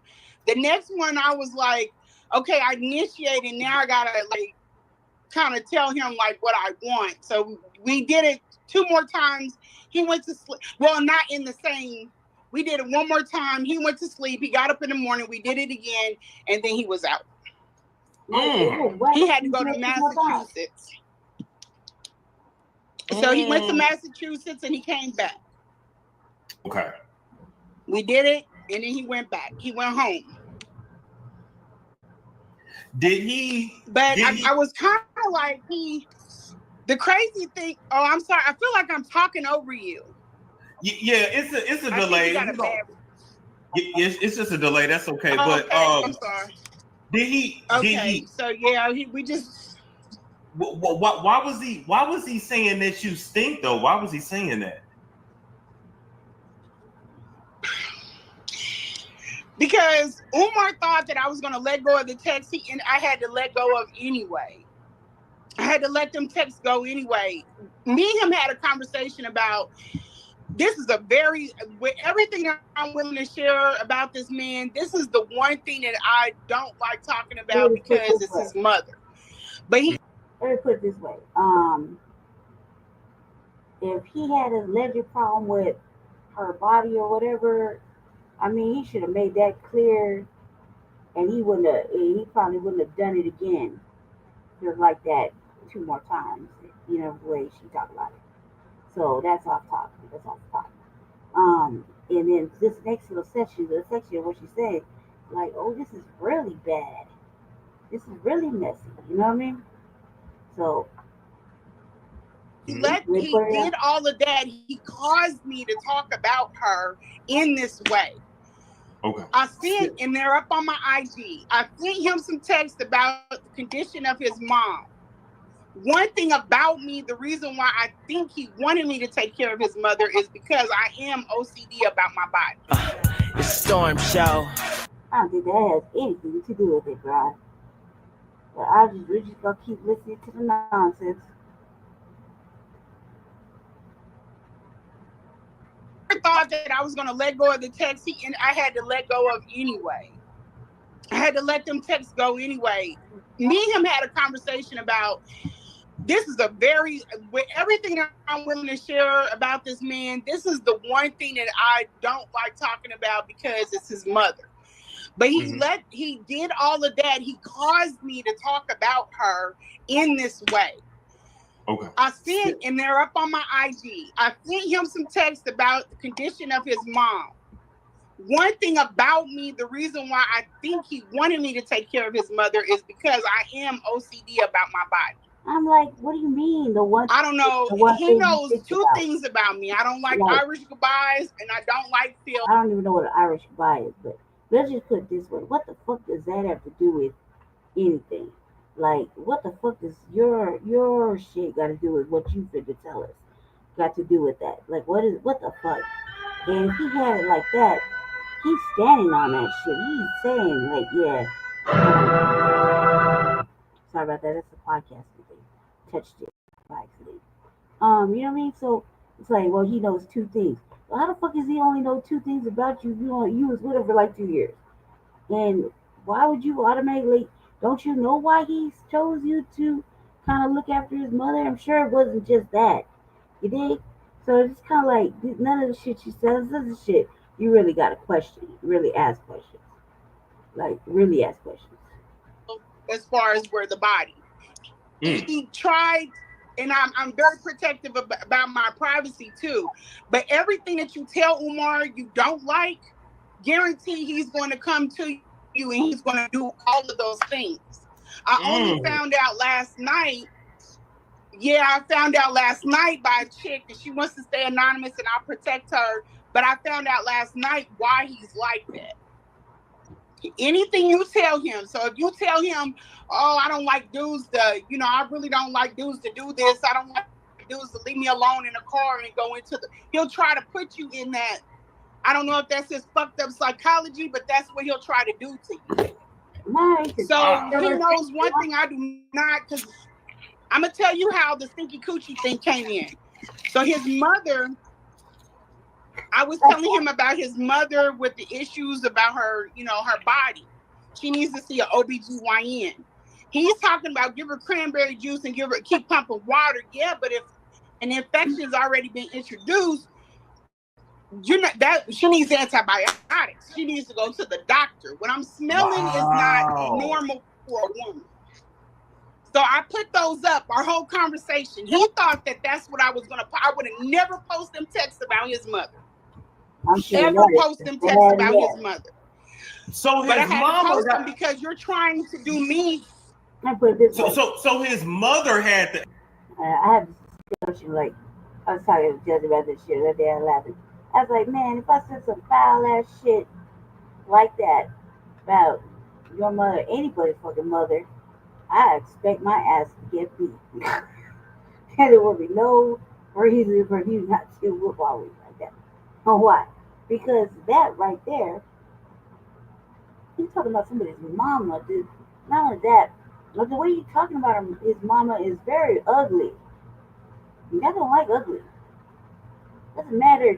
You know what I mean? Doesn't matter. You can just say, yeah, he's reflected.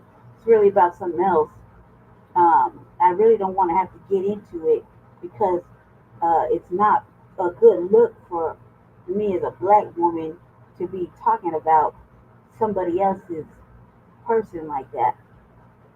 I just don't want to get into it. I just say he deflected and he put that on me. And yeah, I don't know. Does it really matter in the grand scheme of things? I mean, because we continue to goose on each other. So it's obviously a lie. something. You know what I mean? Like why would you man? It's like I said, especially as a sister, like why would you do that? Man, the way the description of his mother sound like just the condition minus what she just said, it sounds like you shouldn't be talking about nobody's elderly parent like that. And fuck all that. Like, do you have some sort of health care? Like, are you a CNA? Is this a registered nurse? Is this a caretaker person that is qualified to take care of elderly people, like bathe them, wash them, dress them, feed them type? Is that what her work is in? I have questions. You see what I'm saying? Had the stinky coochie. For him to encourage that. Yeah, but I don't want to say that, like, you know what I'm saying? If I had a stinky coochie, why would you have me take care of your mama? You know what I'm saying? Like, it doesn't make sense. I think it was hard. It's whatever with you, but what the fuck does that got to do with you taking care of another person? You know what I mean? Do you have the qualifications to be taking care of a like bathing a person? You know, for example, like I'll give you another prime example. I use myself as a example. When I got sick, really sick, recently, I could have I qualify for in-home care, right?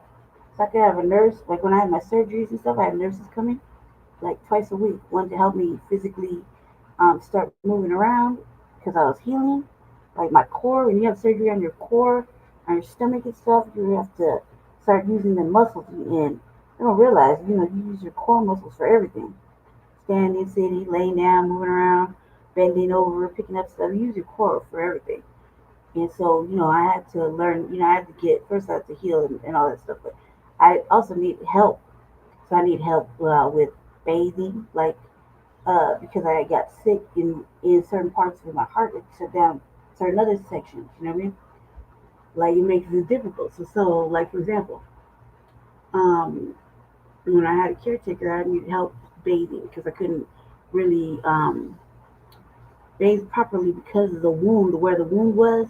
The wound takes up down in my whole abdomen. It's just a big cut all the way down my abdomen from underneath my breastplate all the way to like right, just maybe about 3 more inches above my pelvic area, right? So they took out a lot. That's a big area and just right in half, right? So I couldn't stand, bend down. You know what I mean? I needed help. I needed help to get in certain sections and wash or something, even to turn and wash like my back or my legs or whatever. I needed some assistance, but I had qualified nurses, aides, and CNNs that were paid for by my insurance. They worked for agencies. They were obviously vetted and in the network that my insurance covers to take care of me. So is this broad like a nurse or a CNA or anything like that? That's the question. Broken. I think he wanted to shame me for whoever I was dating now. That man been up in my coochie. He know what it smell like. He know my coochie don't stink. Any other person that I've been with, and I don't have no long. The only reason why me and Umar got to this point is because I'm 43 years old. I grade early, but I'm 43 years old, and I don't have like a history. I don't have a promiscuous history. I've been with one man for the past 10 years. When me and him we fell out, I sat my ass down for 4 years. So I don't have the promiscuous lifestyle. So when I got with him, I wanted to explore. I wanted to do some shit. But you trying to do all of that, my city know how I get down. I'm not even known out here like that. I'm coming from a big town. If I was known like that, people would have been hitting them. Oh, we know her. Yeah, that shit didn't happen. And then that's just the mentality he's on. He's a child. It's very much like a child. But that's one of the few things. The worst thing that I think he did was post my son's shit up. The coochie And what did shit, he post about the if you son? want to go with that, I don't give a huh? What did he post about your son? He doxed my son, like putting up his paperwork and shit. And then you lied on it. You lied like people don't have real lives out here. Like, nigga, be so for real. That shit's not gonna hold up. It's gonna probably fly for your followers because they believe any damn thing that he says. But nobody that knows us knows that shit is even, it makes sense. He was upset. That man was hurt. And I don't know why. You got all these women everywhere. What do you care about me for? Yeah, he crashed out. So why is his mother living in filth and got bed sores on her and all that? Because he's a nasty motherfucker. It was only one sticky pussy between the two of us, and it wasn't me. He is just a nasty person. He's filthy. He's trifling. He's like a hamster. When I walked into the house, he was making excuses. When I was supposed to come, he put me in a hotel instead of telling me. You laid down with the hamster, though. You know what I mean? Like, several times, apparently. So you just as bad. Again, and you want to talk about this motherfucking man's house and mama and shit, but you ain't do really nothing to help better him or the situation. So, like, for example, you know what I mean? Like, I don't have these problems. If anything, I don't have these problems. But let's say hypothetically, I'll make a fantasy story.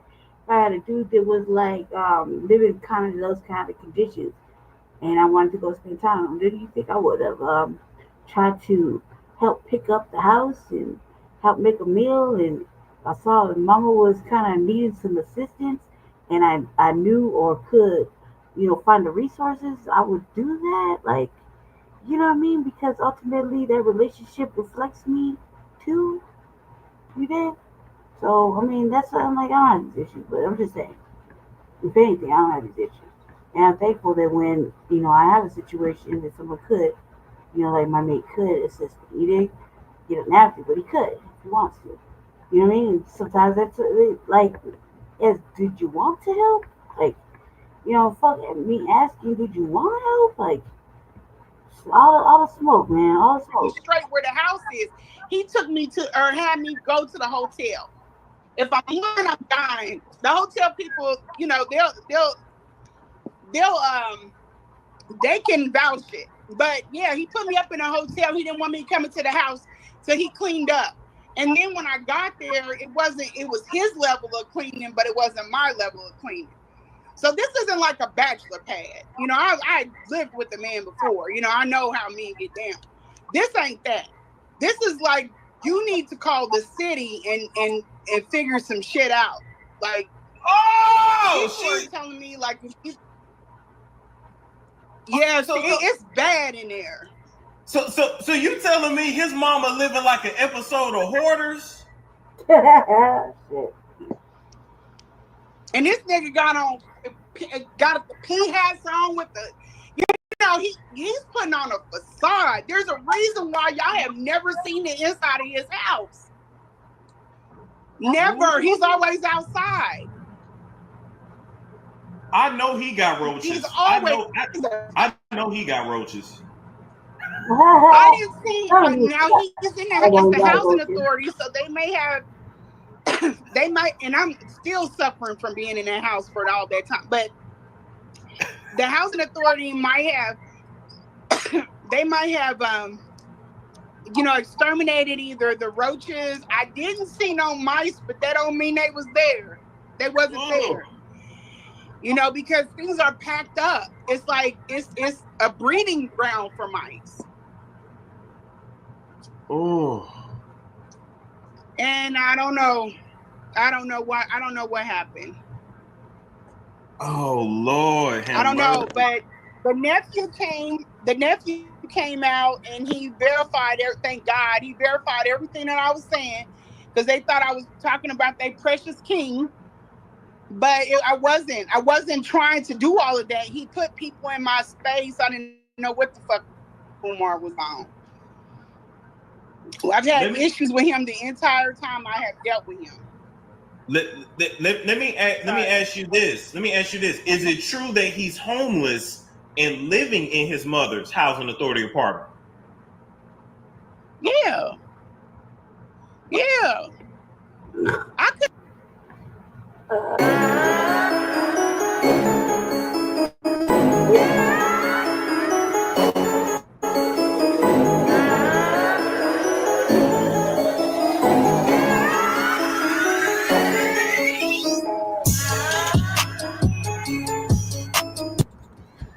What's up? Welcome to the Being Beautifully Honest podcast and channel. Thanks for being here, being subbed. If you're not, hit the button. And if you're listening on YouTube, hit that like. It's like walking in the room and hitting that light switch. Let's brighten up the place and get into this beautifully honest reaction.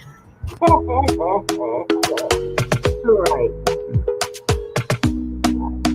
I don't know. I'm still talking to like this. Talk to me nice. Talk to me honestly. Look in my eyes. Don't let it fall. You're talking about what she smelled like, but you went there. I hope everyone is doing amazing. But listen, let's just go ahead and get into this because I didn't plan on talking about so-called Dr. Umar Johnson because when I saw this, I was just disgusted. He is crass. He was foul with how he was describing this woman that he definitely was getting down with because the fact that he was describing what she allegedly smelled like is like, dude, you're talking about what she smelled like, but you went there. I didn't hear him say that he stopped because she allegedly smelled a certain type of way. So I wasn't going to talk about it because it was just like, why? Right. But the person that he was talking about that no one knew who she was, she wound up doing an interview on the Tasha K Live app. I listened to it a few days ago, actually live when she was doing the interview. And let me tell you something. I am not judging any women and what they look like, okay? Because really, until you are dead, people, you can be having sex if you wanna and if somebody wants to have it with you. So it's not about the age or age shaming or anything like that. I was just surprised by what the woman looked like because I just wasn't expecting that, if you get my drift. Right. But before we go to a clip that she shared on her, the sister is not a bad looking sister. She's a pretty attractive sister. So, she's messy as fuck, but she's attractive. She's real pretty in the face and whatnot. Nice hair. She looks, does nice little shape to her, but so she's a nice looking sister. So it's not like I think what we're expecting for some messy shit to happen, messier, like maybe some uglier, like an ugly, unattractive woman saying all this shit, and it really wasn't. So yeah, that was surprising as well. I was surprised as well. So let's carry on. Instagram. And if you have not seen the full interview, because I don't know when it's going to drop on YouTube, I highly suggest you go over there and watch that full interview because it was not only entertaining, it was definitely informative, and it shed a lot of light on what this guy really is like. I don't believe this woman was lying about anything. And one of them, I concur, it did share a lot of light. It shed a lot of light on a lot of things. And I would say that I do think that when she did the interview with Storm Monroe, there was a couple of moments that I felt like not only is it messy, but some of it just felt like cap. And some of it didn't. So, that's just my opinion. That was my opinion. Like there's, like journalism encouraging you to be messier, and you fall into that trap, then yeah, then you issued a little cap there. You know what I mean? So we'll see. I kind of share the same assessment. Main reasons why I don't believe she's lying is because it's not like it made her really look that great. Okay, Right. with the with what she shared. Because I'm telling you, man, I'm looking at it like, damn, bitch, you messy as fuck. Like, so that's not a good look. That's not a good look at all. Doesn't matter what Dr. Umar said and did. I mean, we know he's been lying about this motherfucking school. We know that he's always outside. We know that he's never like inside doing some shit. We always know he's begging for fucking money. We always know that shit. They always know that he got some smoke to say or something to say, or you know what I mean. We know what he's on. You know what I mean? It's not like we don't know. We just hope for better shit. We hope that shit really, does one day. We have hope. God damn it.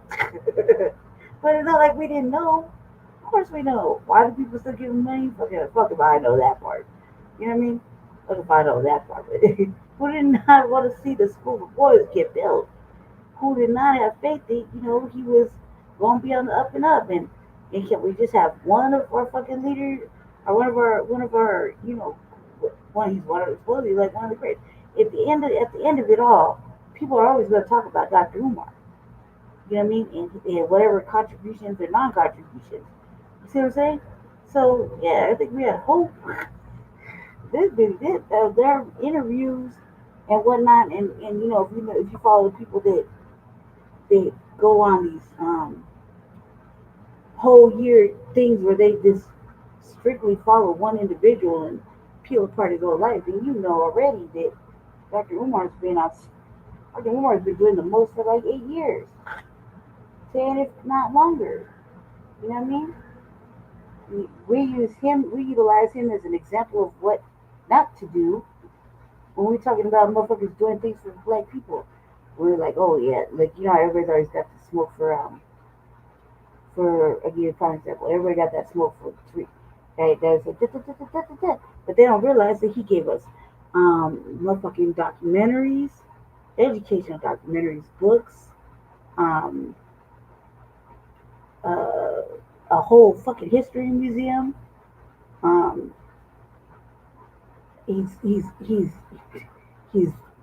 damn near fucking got us on the right page where we are now, with the languages and things to look at politically, as well as the FBA making the lineage actually stand for lineage.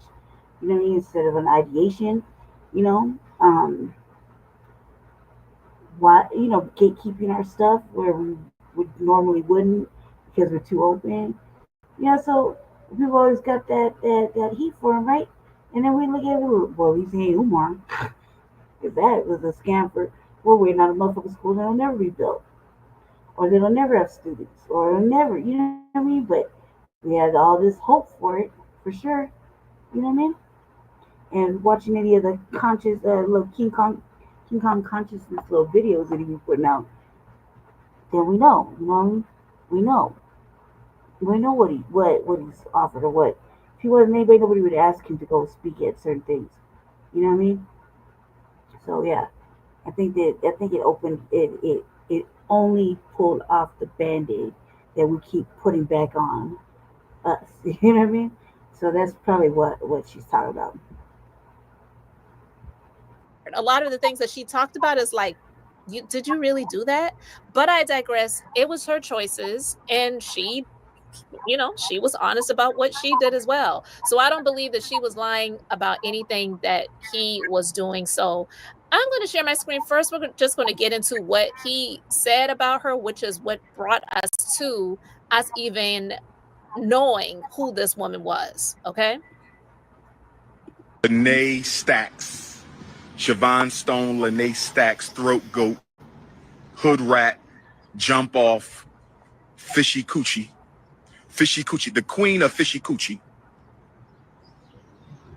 I believe she may have taken information regarding the bank account of FDMG and my personal.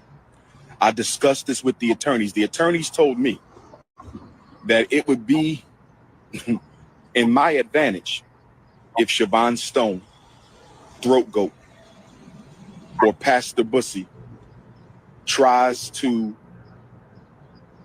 access my personal account or the school's account because that is a federal crime.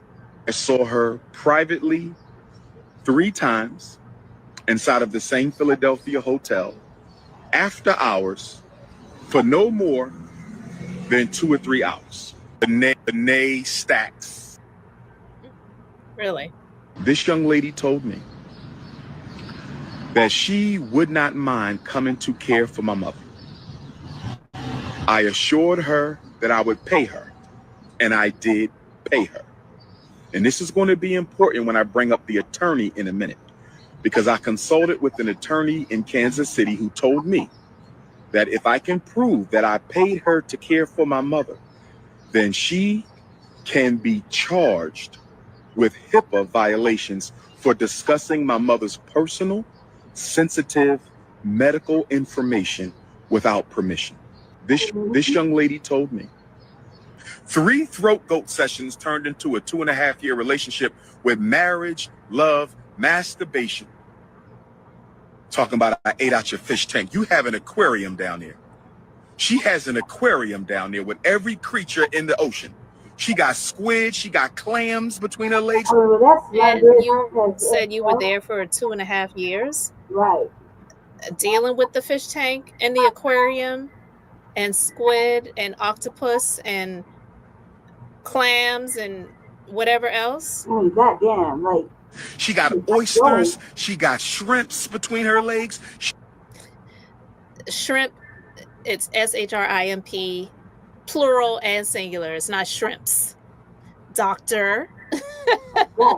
Just thought I would interject that there, but let's continue. She got salmon, whiting, tilapia, you name it, she got it. Squid, octopus, every funky creature is between them legs, brothers and sisters. And so was your dick. She needs a yoni steam, a yoni dream, and a yoni clean. 3. What do you need? So apparently this is text messages that was between the 2 of them. Ciao.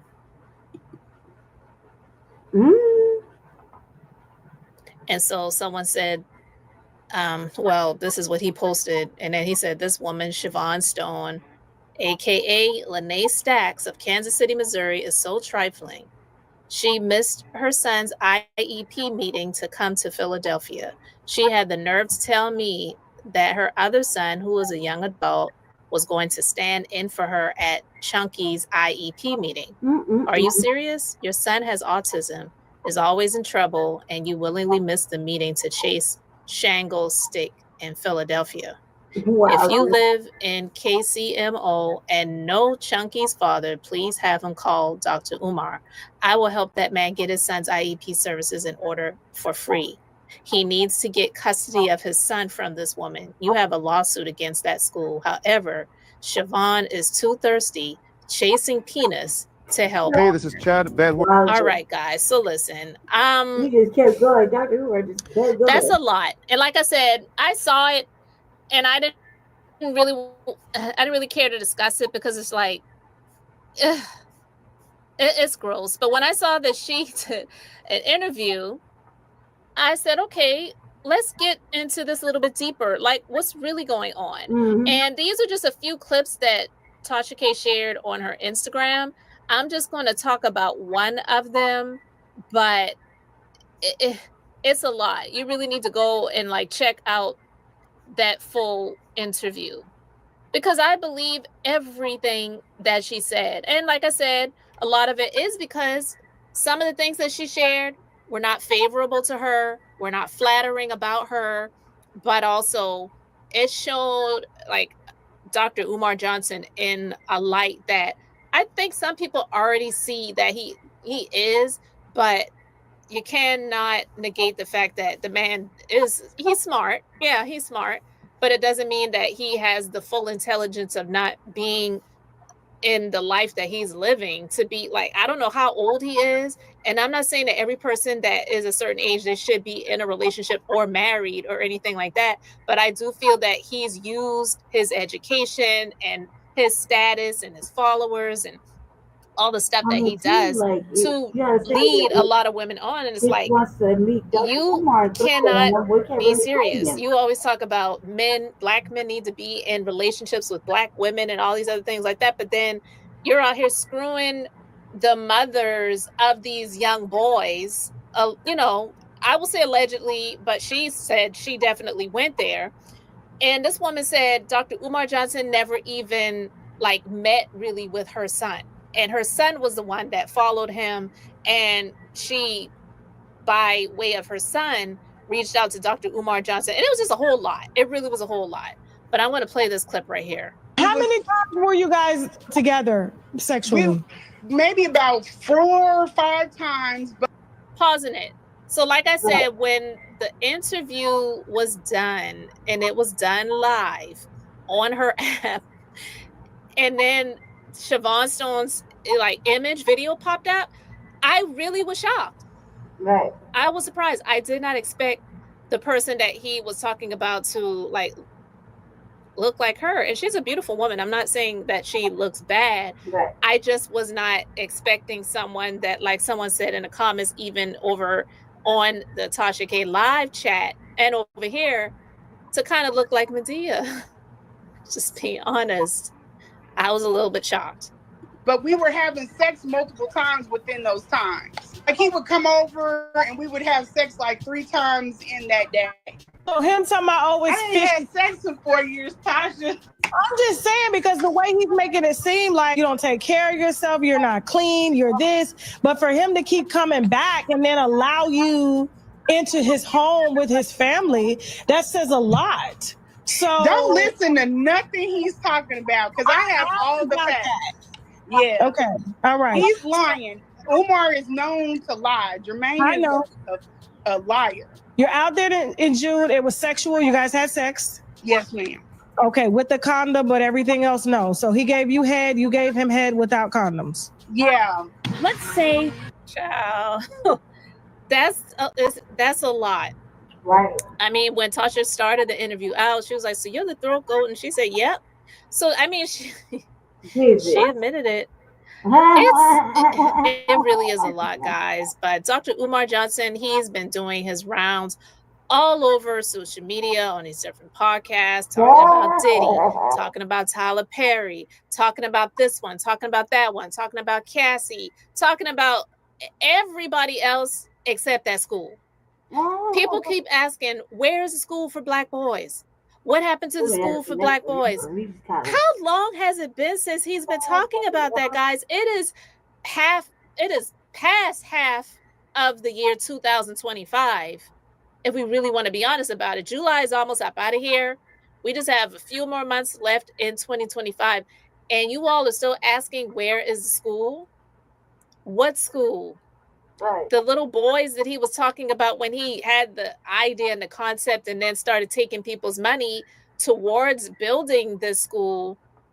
Those boys are probably like 35. 35 years old at this point. I'm just being honest, guys, because it just doesn't make any sense why anybody would still be asking him about the school. And honestly, even more so, doesn't make sense why anybody would be giving him money, sending donations. For what? She said that he is living with his mama. His mom is on Section 8 and food stamps. Yeah, that's what she said. And so when he's traveling and going wherever he's doing and doing whatever, she said, like, his events that he has, they're free events, but he will sell his books and he will use it to like run game on women. And she's one of those women that he ran game on. She said she went to go pick him up. He asked her if she could set up an event in her area because she initially reached. A few years back, we tried to have a Sankofa event for Marcus Garvey Day. It was a few years back. I would say like maybe 4 years back. We tried to have a Sankofa event, and we were going to invite Dr. Umar. Dr. Umar was going to be in town, I believe, if I remember correctly.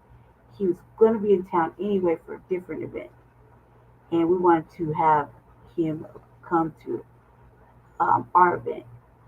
And we looked at it, and he was like, he gave, I gotta ask B. I gotta ask B about it. He gave us a quote of how much he would take to show up for the event, and we had to pay for everything, which would be like flying, the flight, the place to stay is basically his room and board, and whatever essentials he may or may not need. I believe that was part of the quote. And then we looked at it and we were like, well, we couldn't afford this. Like, we were throwing an event together, a Sankofa event for Marcus Garvey Day. This is like when we used to do Marcus Garvey Day before the group that we were working with decided to be mad dysfunctional. And they weren't even the beginning ones that started the whole Sankofa thing, you know what I mean? Two of them were just really, really raggedy about the shit. And I know because we saw it. That's part of it. That's all the shit. So, speaking for experience, I believe we looked at the quote and we found out that we was not nowhere near able to even meet those requirements budget-wise, because we still had to pay for everything to do the event, which was the fucking stage and all this other stuff, right? And security, whatever. So I think we ended up just doing the event, and probably would have been more of a turnout if we were able to, book him and put him on our flyer. But it was a nice day. It was a beautiful day, and we got the turnout we were kind of expecting. But yeah, no, he charged free event my ass, because the first thing he talked about in his interactions with us trying to get him there was how much we were going to charge at the door and what tickets were going to cost people. And he wanted a percentage of that. So, no, I think that's capped. So, and some people maybe so, but I remember in our interactions, he wasn't trying to come there for free. He wanted to get paid. And that's including the fucking the fare and the flight and the room and board and whatnot. So yeah, it was way out of our budget. We're just small grassroots type, portion of Sankofa that was doing the work. So we weren't able to meet those demands. And we didn't say he wasn't worth it or nothing. I'm just saying that at that time we couldn't meet those financial rigors, those financial demands. You're thinking about a group of people that do everything in-house. Like we print our own flyers, or we do everything by ourselves. We use our own money to feed our guests. You know what I mean? So we're not raising money to do other shit. So for us to not even remotely have any kind of nowhere near this kind of money to bring them here to do our event is telling. It's a big thing for us. So, yeah. So I would say that he didn't want to do no free events nowhere. You know what I mean? And he expect to, when he came down here, expect to be showing a good time and whatnot. You know what I mean? He was even doing that advertisement on his own shit when he was coming here a couple years back. You know what I mean? He's like, where's the hot place where the women at? Woo-woo. So, I mean, those were a thing. I believe my sister went to the event that they were having. I'd have to ask her about it when I see her, because she would remember like the fine details that I'm not really recalling, like how much money it was, but I just know we didn't have that in the budget. And I do remember her going to the event and then coming back from the event. So she said it was a good event, but it was worth the money, I think. You're saying for us to have him there too. So yeah, I don't know. Out to him about help for her son who is autistic, like you heard him mention in his video where he talked about his son. Think about it like this: nobody does interviews for free when they're celebrities. So when him doing any interviews or talking to anybody, they're paying him too to do that. They're paying him for that interview. And I wonder if this lady, the ex, got paid too to do the interview, to spill the tea somewhere, somehow. Her son being autistic, and it led, to other things. She went to pick him up, 2.5-hour drive. he stayed in a hotel. He was, you know, sending her flirty text messages and, you know, trying to Mac. And apparently the Mac worked because she went there on multiple occasions, and so did he. And it's just like, this is just a big old mess. Like I said, I don't believe that she's lying about what she's shared, because it doesn't necessarily make her look good either. Because I was like, well, child, you're talking about all the things that he did not do. He didn't even speak really to your son, but yet you continue to speak to him, and you were screwing him, sucking him, and taking care of his mama. Right. It's a lot. I you know, they say old fools used to be young fools. And again, I'm not trying to throw no shade in her direction, but I also don't believe that she's lying about him either. There's just really no integrity left with a lot of these people. And so Dr. Umar Johnson, he talks a good talk. He has the gift of gab. He repeats things like 3 times in a row to drive it into people's minds. And that actually is a tactic that it's exhausting. And I don't even really want to talk about it anymore, because I'm telling you, after I listened to her interview, I was wiped out. I wasn't even interviewing this. I felt that way too. I felt that way too. I felt that way for real. I felt like that. I felt like that shit was mad draining on my emotional thought process. You know what I mean? Because I was like, well, yeah, look, I gotta switch screens. Yeah, I thought it was emotionally taxing. But here we go.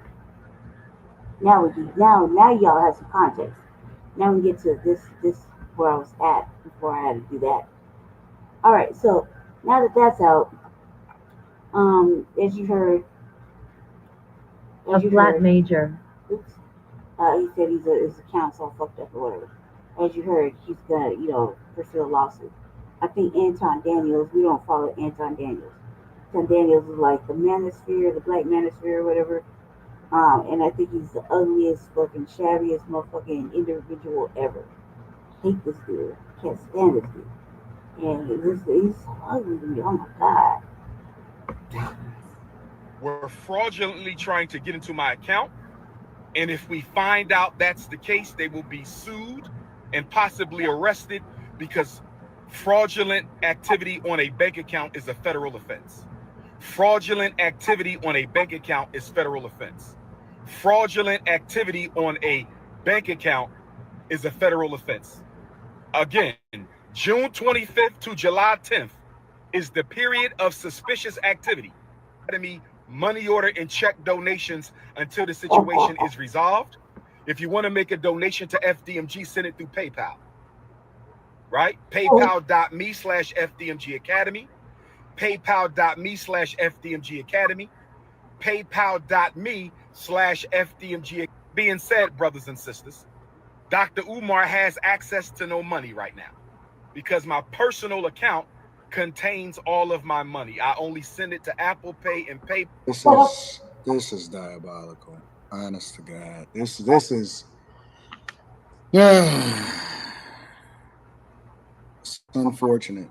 It's unfortunate we have gotten to the point to where we are panhandling on the internet and asking people to hit the Apple Pay or whatever it is that he's saying, because he's saying that his accounts are frozen.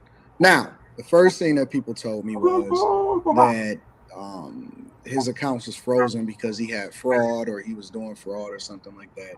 And so that's always why I want to go over to the source and find out exactly what the hell is happening, because I am not one to be sitting here going back and forth trying to figure out how much money is in somebody's bank account.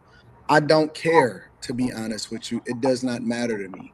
What is interesting to me is the grift. And when the grift translates into somebody saying that I don't have no money, I don't have no digital currency, but I've been working on this school for the last 15 years and it's no closer to opening since the day I said that the inception of this concept. That part is sad. It is. And I'm not on, kicking him while he down, because I realize that this is a man that is, older and you know, he has never, I'm assuming, really put anything up for himself. He's never really invested. He can't have any conversation about how money is supposed to go. And so, you know, the unfortunate part is that the literacy aspect of finances in our community is sad. Yet they say that they want to be in control of resources in order to open up a school. Well, no wonder the school hasn't opened up in 15 years, because it would seem as though the resources is used to be able to support you versus, you know, actually supporting a cause. And so again, I am never one to kick anybody while they down, because three things that I don't wish anybody. I don't wish anybody death, I don't wish anybody prison, and I don't wish anybody to be broke, because I think that people should be able to feed their family, you know, take care of their family and take care of themselves. But, you know, to see this happening in real time, when they've had all of the visibility, all of the Breakfast Club, all of the interviews, all of this stuff, getting paid for interviews, and to see the financial situation of people that are down and out, no real estate, no property, no alternative means to be able to generate revenue outside of doing whatever, is insane to me. It is. And to be honest with you, it's sad. Personal PayPal account is Umar the Psychologist at yahoo.com. So that's paypal.me/Umar the Psychologist, paypal.me/Umar the Psychologist, paypal.me/UMA. Psychologist. Where's the psychology in this thinking about this message shit? Really, this is just asinine. ARTHEPSYCHOLOGIST, paypal.me/Umar the Psychologist, or hit my Apple Pay using my cell number 215-989-9858, 215-989-9858. I've never asked the people for $1. I have never asked the people for $1 in my life. I have never asked the people for $1 in my life. I've only asked you to donate to the FDMG Academy for Boys. I don't have any sons. I have 2 daughters. So the FDMG campaign is a selfless project, mission, and service to provide our boys with the education that they deserve. But right now, I don't have any money because my account was frozen by my bank, because someone has been trying to hack into my account, hack into FDMG Academy account. So the FDMG Academy account is frozen. My personal account is also frozen. That means we're going to lapse on our utility bills. We're going to lapse on our internet bill. We're going to lapse on a lot of our bills at FDMG. The bank is not giving me a timeline as to when this situation is going to be resolved. If I don't have internet bill, y'all got internet at this location? Ain't no school, ain't no students, ain't a teacher, ain't a principal, ain't nothing. Cash App, nor does FDMG have Cash App. I do not have a Cash App. I only have Apple Pay and PayPal. If you can spare a few dollars, send it to my Apple Pay, 215-989-9858, 215-989-9858, or my PayPal, paypal.me/Umar the Psychologist. Although Leo season is off to a rocky start, brothers and sisters, we will overcome. Shout out to all my donors. Newark, New Jersey, I'ma see you. Nat Turner, I'ma see you. Mobile, Alabama, I'ma see you. New Orleans, Louisiana, Hurricane Katrina, I'ma see you. Kenya, January, I'ma see you. FDMG is coming. We just got to lay down on floors, brothers and sisters. Lay down on floors, and we applying for a certificate of occupancy. I don't have any money in my pocket because my account is frozen. If you could send a few dollars to Dr. Umar for Apple Pay or PayPal. It gotta be pretty bad though, honestly, because, you know, to say that, or to come to the people and say, hey, listen, if you can spare a couple dollars and send it to my Apple Pay or to my PayPal, then that will be helpful in order for me to make sure that I can take care of myself and I can feed myself. You know, some of these people, I'm gonna be honest with you, they just need to get a job. That's really what it comes down to. People need solid employment. They need to find a job. And I don't know if they need to just go and do whatever it is that they're doing from a content creation perspective, because I don't look at Umar Johnson as anything more than a content creator. People really do need a job. And, you know, it's nothing wrong with getting you some good benefit. Good job, Cole. Oh my God, so bad. It's so bad. Hold on a second.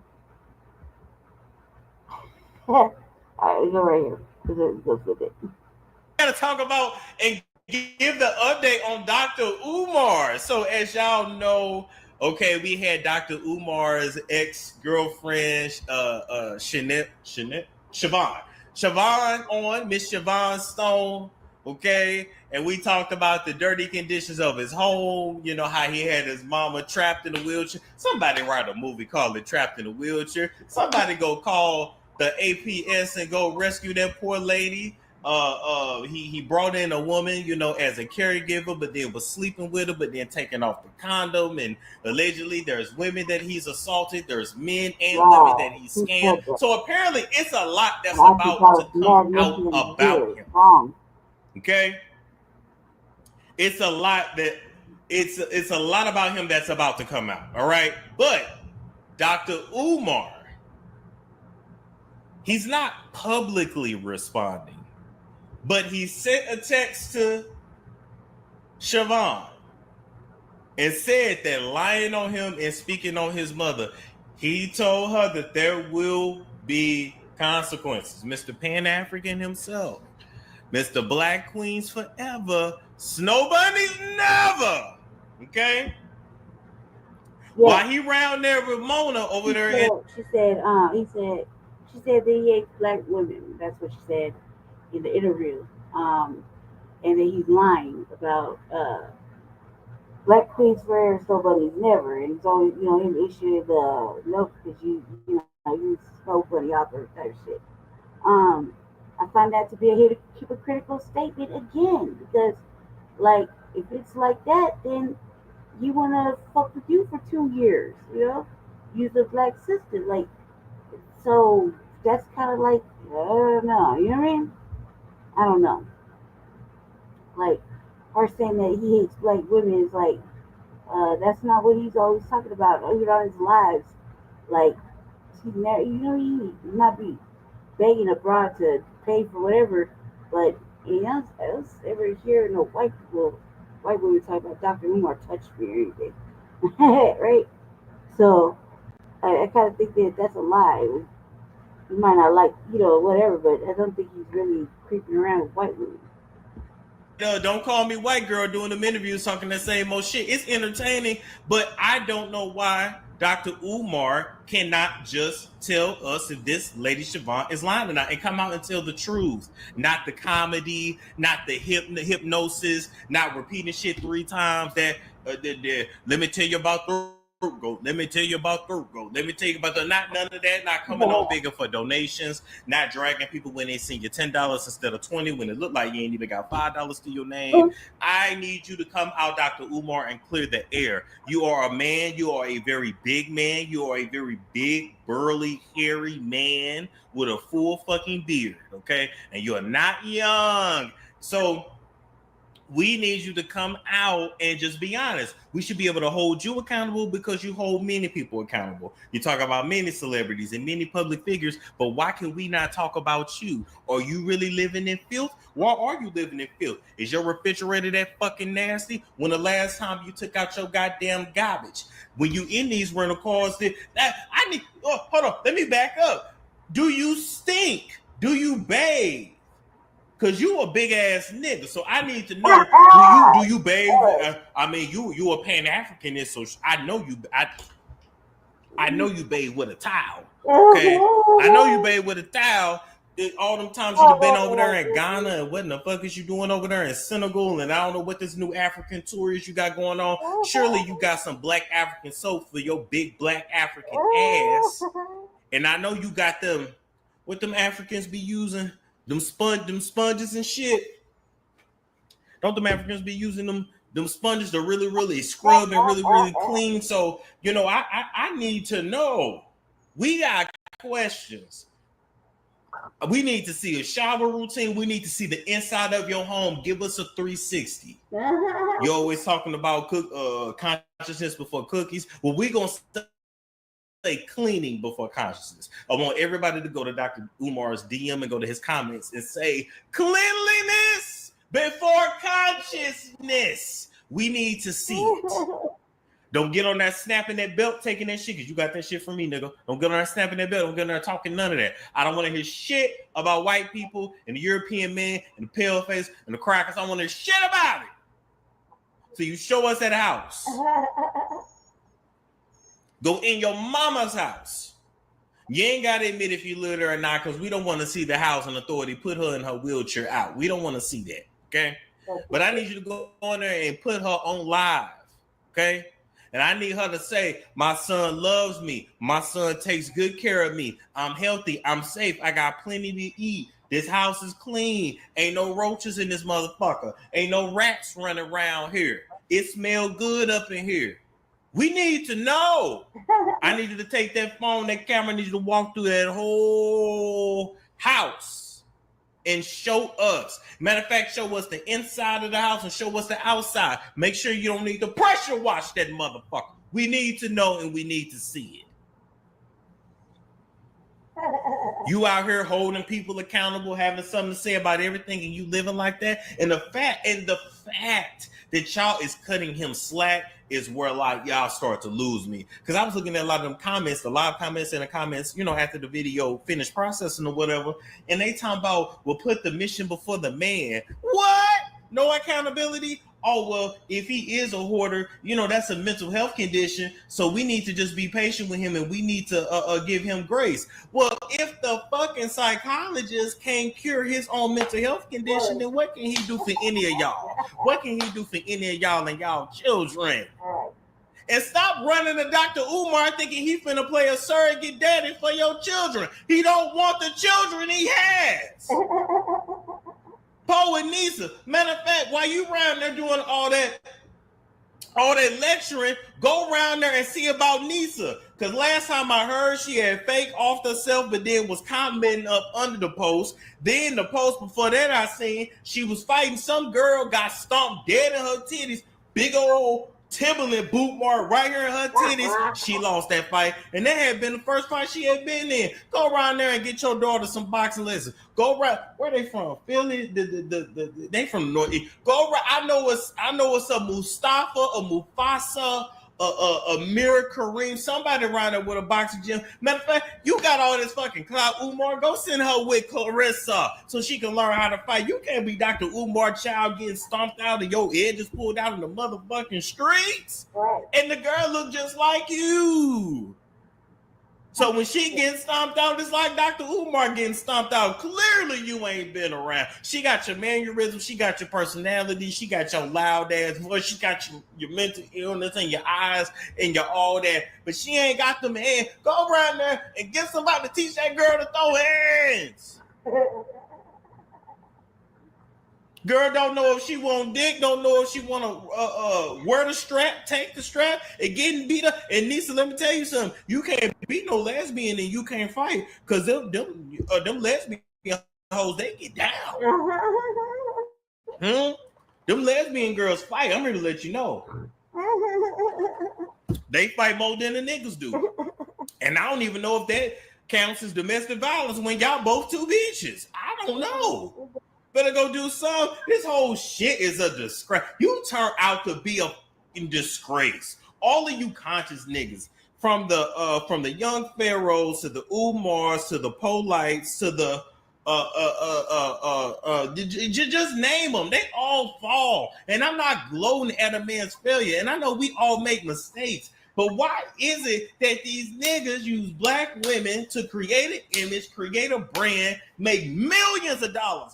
Y'all donate millions of dollars to them for them only to turn around and disrespect y'all, stick their dick in anything that don't look nothing like y'all, messing with kids, getting hoes, getting Lambos, getting Gucci, Yves Saint Laurent, and everything else. Polite's ugly ass sat up there for a decade on the internet talking about he don't wear the white man label, he don't white man this and that cone shit on his head and all this and all that, only for the motherfucker to get money and start buying Versace, Lamborghinis, and white girls. I remember seeing this nigga in the video with a white girlfriend with her booty cheeks out. What in the milk of magnesia is going on? Pharaoh was around there with a white girl being a babysitter And talking about he gotta have 3 wives, and it's just like, oh my God. Like, how are they gonna be the leaders when they scamming? How are they gonna be the leaders when they can't control their cock? How are they gonna be the leaders when they getting taken down by hoes? And Shannon Sharp, you ugly ingrate, we coming to you next. I know I got your picture in this slideshow. We coming to you next because you an ignorant nigga too. But I ain't talking about you right now. I'm talking about Umar. I'm just embarrassed. And y'all get on large stages. Y'all get invited to shows. Y'all get invited to speaking engagements. What are you gonna tell us about anything? First word you say to me when I interviewed you in 2022 is no snow bunnies. No snow burners, no snow bunnies. Little did I know you had little mice and shit running across your feet from them damn pizza boxes that you got up under your couch that you ain't took out since the fucking 90s. How did I know that your whole house needed to be fumigated? I should have knew it when I looked in the background and I saw those raggedy ass curtains, because back then you was charged $600 for an interview, and you didn't even have nice curtains. Who ain't got no money for nice curtains? You can go right down to Dollar General and Family Dollars, and we black, we know, and get you some damn curtains. You ain't even had a grandma curtains. Shit, your blinds looking so raggedy. I'd rather you had a fucking towel up there. I don't know. I don't know. I just feel like you've been getting donations for 12, 13. No, since 2013 for this school that ain't never opened. Umar, why ain't nobody told you in your square box ass head that by now, with the amount of money that you receive, you could have just created an online school for these black boys? Everything is AI now anyway. Everything is technology anyway. So you could have created a center. You could have opened a center where all the kids just go. They sit on computers. Maybe you have some security there. You have some kind of monitorization there. But they do all their schoolwork through the damn computer. Did I just give you another $1 million idea? Did I just... how did I figure that out in 30 seconds? Right. I don't even have that written down. You've had 13 years. You niggas suck. And then we tell these women to get in line, and then we tell these women to follow, and then you call yourself an alpha male. You called yourself an alpha male. You called yourself that. And I'm gonna give you that. Alpha, I'm gonna get it. But I'm so sick of you alpha males and alpha females not taking accountability for your actions. So you want to be the loudest voice in the room. You want to be the one that everybody look to. You want to be that everybody get on their knees and submit to. But we can't hold you accountable, and we can't ask no questions. And your alpha ass ain't even. Your alpha ass ain't even got a motherfucking clean house. Is that alpha? Is living in filth alpha? Is being homeless alpha? Is not having a car alpha? I'm trying to figure it out. Y'all let me know what I'm missing. Because these are y'all kings. These are y'all kings. And then it just hit me. Let me think. This nigga's a Pan-Africanist.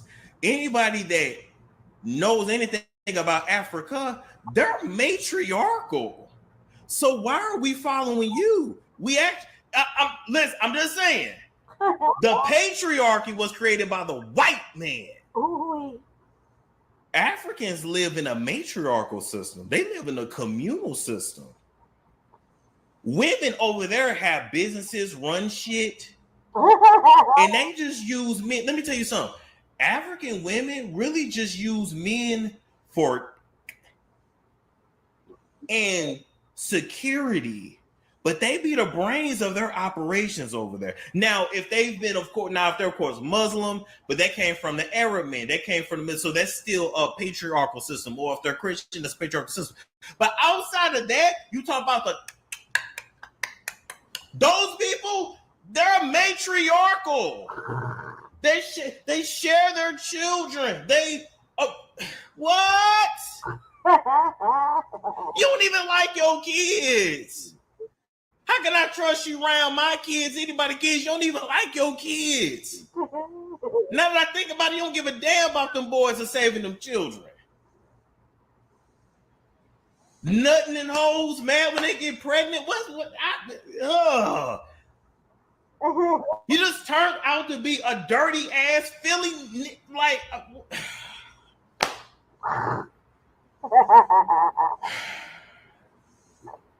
And day after day, niggas like you really cause me to have more empathy for women. And I'm not saying this because it's mostly women that follow me. I'm not saying this to lick y'all. I'm not screwing none of y'all. I'm not licking in between your booty crack, and I'm not kissing your nipples. None of y'all in this shit, right? Well, maybe unless Love Jones in there, but none of y'all. No, I'm not kissing nobody else coochie lips in this live chat, right? But when I was coming up, I used to just like be so hard on like my mama and grandmama and aunties and shit. Like, y'all pick stupid niggas. Like, y'all pick niggas that ain't shit. Like, I used to straight up say, like, y'all stupid. I used to say that shit as a child. Like, you stupid. I don't know why you got a nigga chance of how you didn't see. But now I see y'all are master manipulators and your personalities are trash. Let me tell y'all something. I have no problem with a leader. I just need you to not lead me to garbage or to a fucking landfill where you That's right. Damn. All right. So behind the Hold on a scenes, the Carmelo Anthony defense. I think I covered this dude a little bit on the RVA on my previous shows at least twice now. I've probably seen maybe like 8 videos of this cat. He's on the opposite side of everything we believe in. He on the white people's side, basically. That's how I think about it. He one of them types. He's like a Officer Tatum type.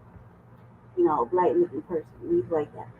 And so I've been following this, and occasionally, and the reason I say that is because I remember getting into like the chat, the comments, and laying out some, saying like 1 or 2 comments. I think I said, it basically pointed out the fucking stupidity, and I wanted to know why these fanboys, black fanboys, was all up this white person's ass to be doing like what we consider doxing and putting out all this information that can clearly be found as public information. And then her saying, oh my God, I'm terrorized and doxed and shit.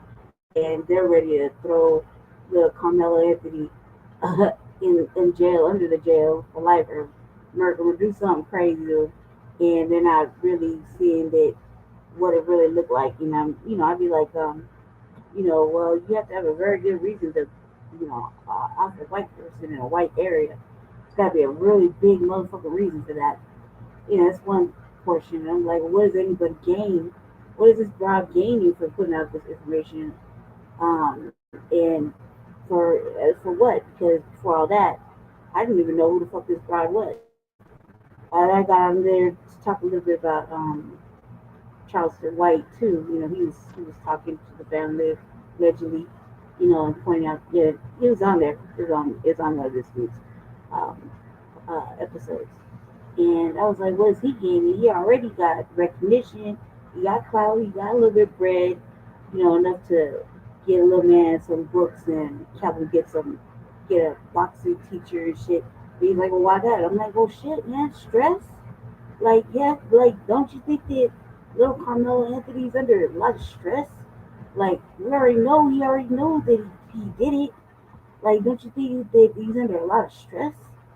At first, but with all the stuff that's going on, like, growing up, my parents taught us to work that shit out. Go exercise downstairs. We had a little boxing gym and shit down there in my parents' house. So, we go out there, work it out. Get that frustration out. Or else me and my brother probably tear each other up all day. That's probably a really angry child. I was still angry. But can you imagine the stress that a person's under while they're waiting to do their trial, even though we already know that he did it? And I'm like, what is the point? What is anybody gaining off the plight? Keep in word, I use that word, plight, of a minor. Exposing the plight of a minor to another minor. You get it? So what? Like, there's some that's a question I have. Like, what is this for our game? Well, I saw this in there today, earlier this evening, or early this morning. I'm sorry. I put that in the queue too to see what this motherfucker's talking about. Because I guess he got a lawyer, so we'll see. Let's see what the opposition to us is saying. Seems to be ramping up. Now, the public hasn't really heard too many things about much, but at the same time, the defense is apparently sending out subpoenas to get information from all the families, all their kids, all their fathers, their brothers, their sisters, their uncles, everybody. They're trying to get information from every witness of every person that was in attendance that saw something or had something to do with the Carmelo Anthony Austin Metcalf situation. Now, that seems normal to me. Obviously, a defense attorney is going to try and do that. They're going to try and get all information possible, point blank, period. But I didn't expect an underhanded move this soon into the entire situation, because we're learning now that the lawyers are trying to do a quick, fast one. They're trying to request this information, subpoena this information forcefully, basically, lawfully, without people being able to counterclaim that information. So basically, they gave everybody 5 days. Everybody has 5 days to go to their lawyer or to go and try and figure out what they can do to keep their children's names from being fully exposed to everybody. Now, obviously, on this channel and a lot of other channels, nobody's releasing names and stuff like that. I mean, but isn't that like a reasonable thing? Like, isn't he privy to all that information? Isn't the lawyer privy to go ahead and get all that, gather information, do their own fucking depositions and you know, look into shit? I know, because again, I'm gonna use myself as an example. Situation happened. As the victim of the situation, I didn't feel like complying all the way at all, really, with what was being asked of me from the other side's attorney, because I felt like that was snitching, and I still gotta live in the city. So I'm not trying to die. Like, that's just crazy. But it's just because I feel like it doesn't matter who the person is, snitching is snitching, right? And what was being asked of me, I wasn't even involved. I wasn't even around when it happened, or whatever was happening.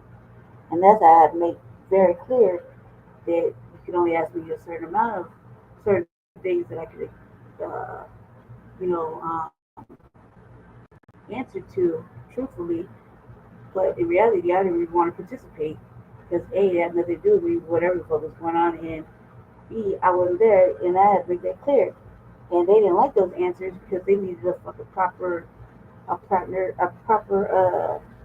witness to help said individual get out of jail or get out of being, you know, going to prison or not.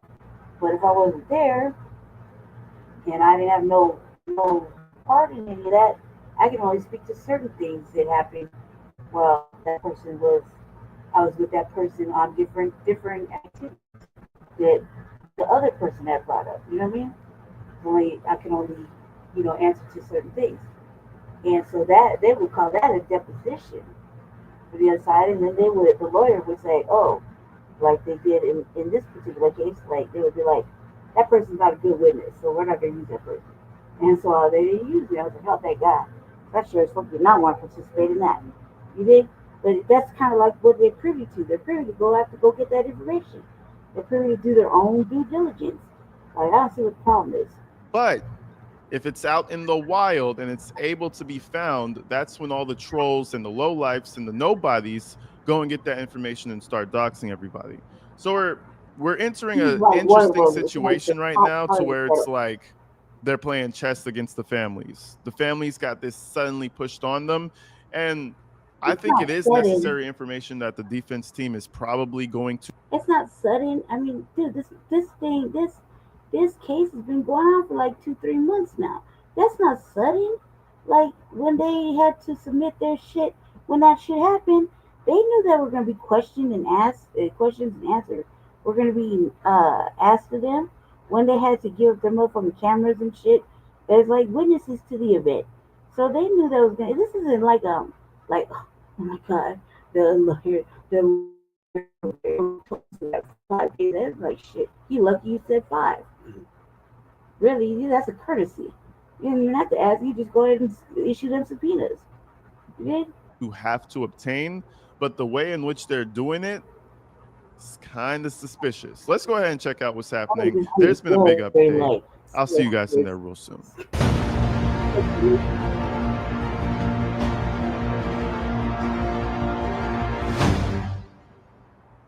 Now, before we even begin this, my whole understanding about this is that the child witness, their information is exposed to the right people, and to everyone else, it's just initials or something of the sort that we don't know exactly who the person is. It happened in a few cases that we covered to where the child, if they're involved in the case at all, if they're doing any type of witness work, they're pretty much just initialed and that's it.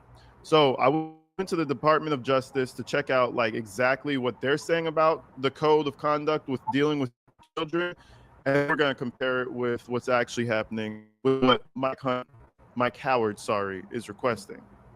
So down here, there's a whole code, blah, blah, blah, protection of identity of child witness and victims. Under 18 USC 3509, the term child means a person who is under the age of 18 who is or is alleged to be a victim of a crime of physical abuse, sexual abuse, or exploitation, or a witness to a crime committed against another person. Section 3509D requires that all government employees connected with the criminal proceeding, all court personnel, the defendant, and all employees of the defendant and all members of the jury, 1, keep all documents that disclose the name or any other information concerning a child in a secure place to which no person who does not have a reason to know their contents has. Wow, if this is really a big thing, and motherfuckers just like, keep in mind, there was 2 people there.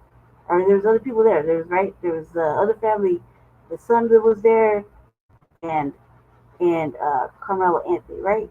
So if they really wanted to be like that, they could just easily say who was all there, what things were all there, too, who seen or didn't see. You dig? So that's like this is about to be some over speculation. I think that they're supposed to protect minors, and not put their shit out there for that for a variety of reasons. But we know that minors are going to be having to be witnesses and speak on this shit in court. So we already know that. This is just the court doing their anybody, and that's including one of the petition. They're going to have people that are there for the best interest of said minor, like guardian ad litem, whatever, you know what I mean?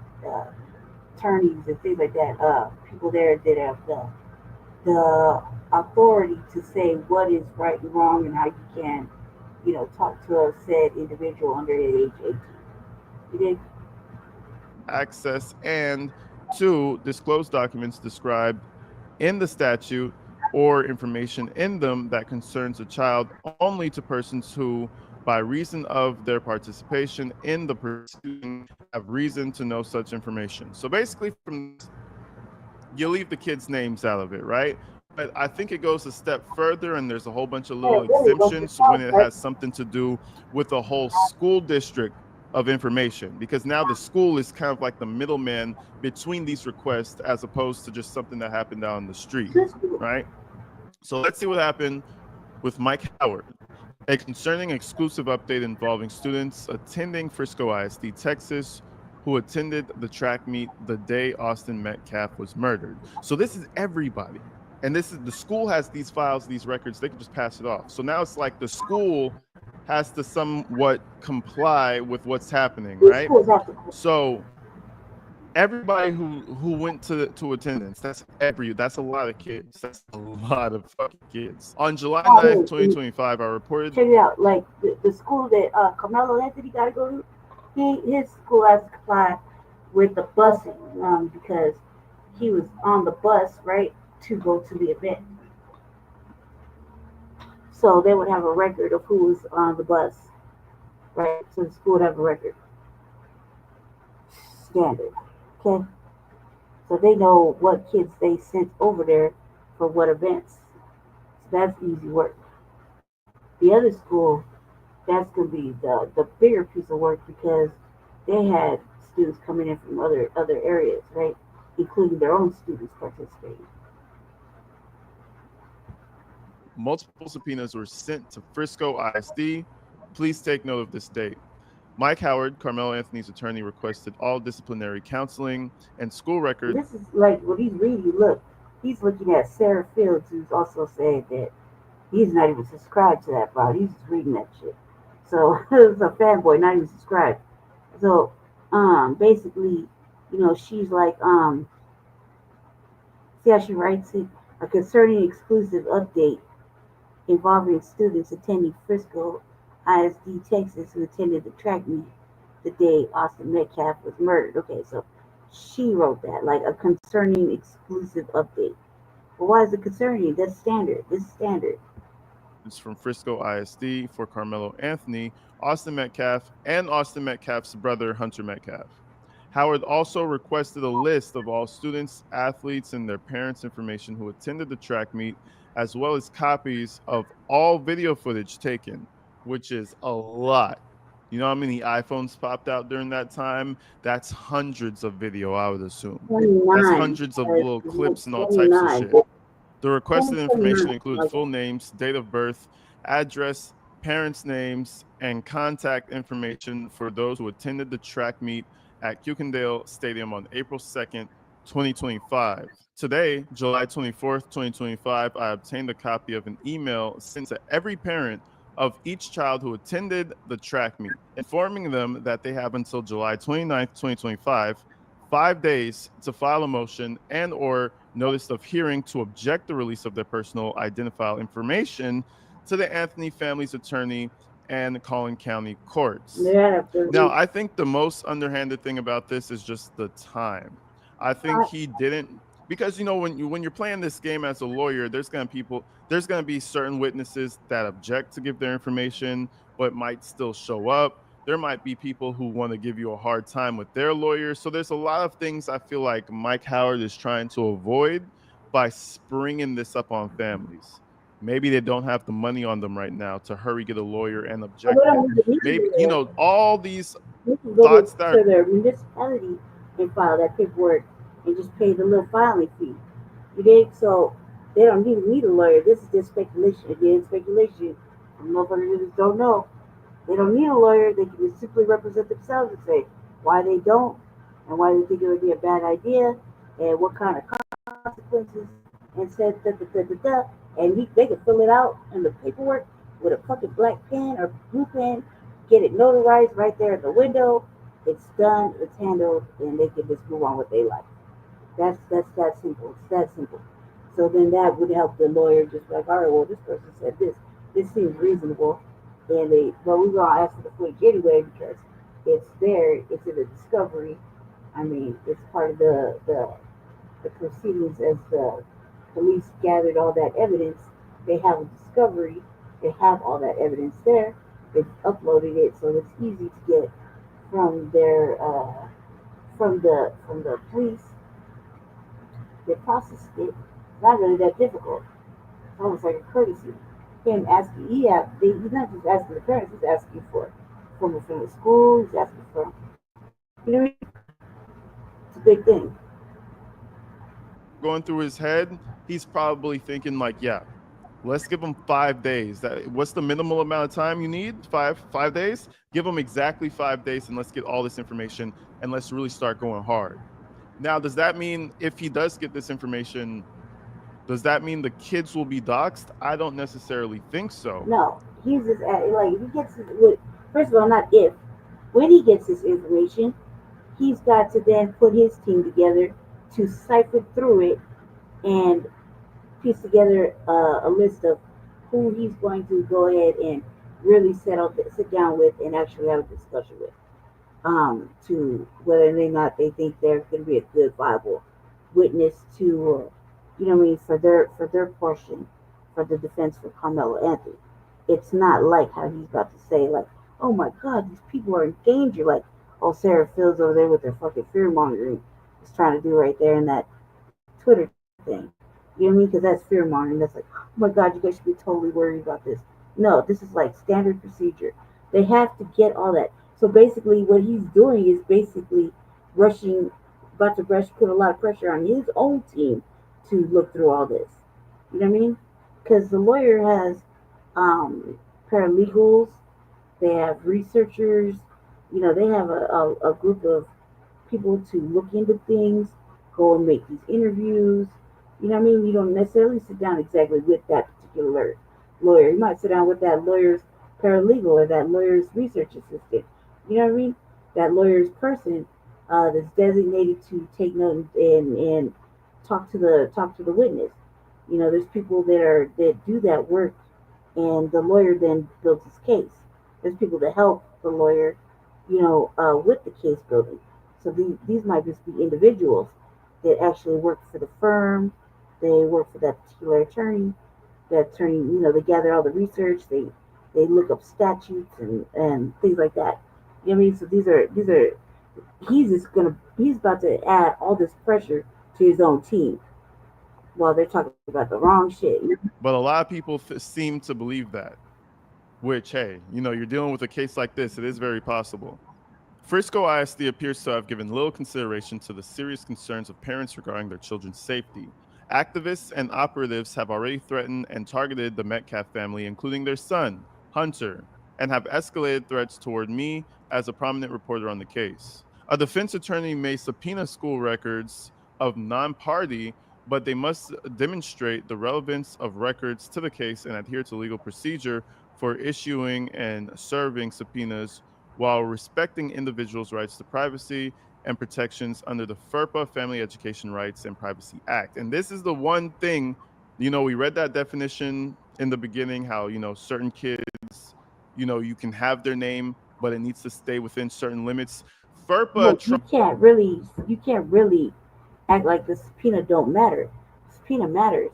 The families of said individuals, they just have to go to the courthouse and file the motion. They have, if it's like that, they were issued on their subpoena, they have exactly a list of things that they can file a motion against, and they have a specific little lines or whatever they can fill in for why they don't want to participate, or why they don't want their child to participate, or whatever, or ask questions and they could be answered right there. You know what I mean? So and they get it notarized, so it's right there. You know, you understand what I'm saying? These are things that 5 days ain't shit. If, you know what I mean? You're a family member, just take your ass down there and advocate for your student. You know what I mean? Simply go into, you just got to go to the clerk office. Every municipality has one. Every city has a municipality or state courthouse, or so you got to go in and fill out the paperwork. It's a real simple Google lookup and a phone call. You know, just make sure you got the right place. Take your little subpoena and go do your due diligence. The lawyer's gonna be sifting through all these people anyway. So you might have just did yourself a service because maybe they wouldn't have chosen them anyway. You know. Over even that sometimes, from what I understand. So FERPA is like this whole situation that I think Mike Howard's trying to get around, because there's so many gray areas. He just wants to get all those names without having to deal with that. And I think the major concern from this entire thing is that, you know, there's gonna be a star witness, and it's gonna be a kid more than likely, right? So I feel like the main concern is that, you know, the operatives, the activists, whoever, the dumbass, the trolls out there, they find that name and they attach to it. And now the kid's fearing for his life or some shit. And keep in mind, I mean, there was even a kid who made a comment. She said, oh yeah, I knew Carmelo. He liked to fight, but I never expected this. People wanted to go after her. She just made a random comment. People wanted to go after her. So, you know, I think that this kind of implicates a lot bigger of a problem in the future if they keep moving like this.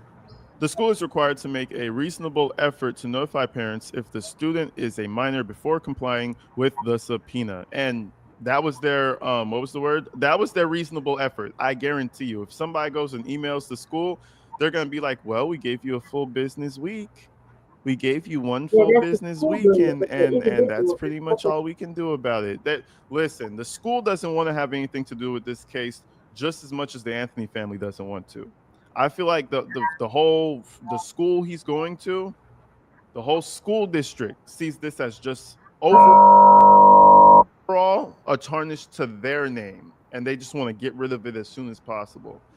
I don't think the school is going to be very helpful in terms of responding to that statement right there. I doubt it. I spoke with several parents in Frisco ISD regarding this.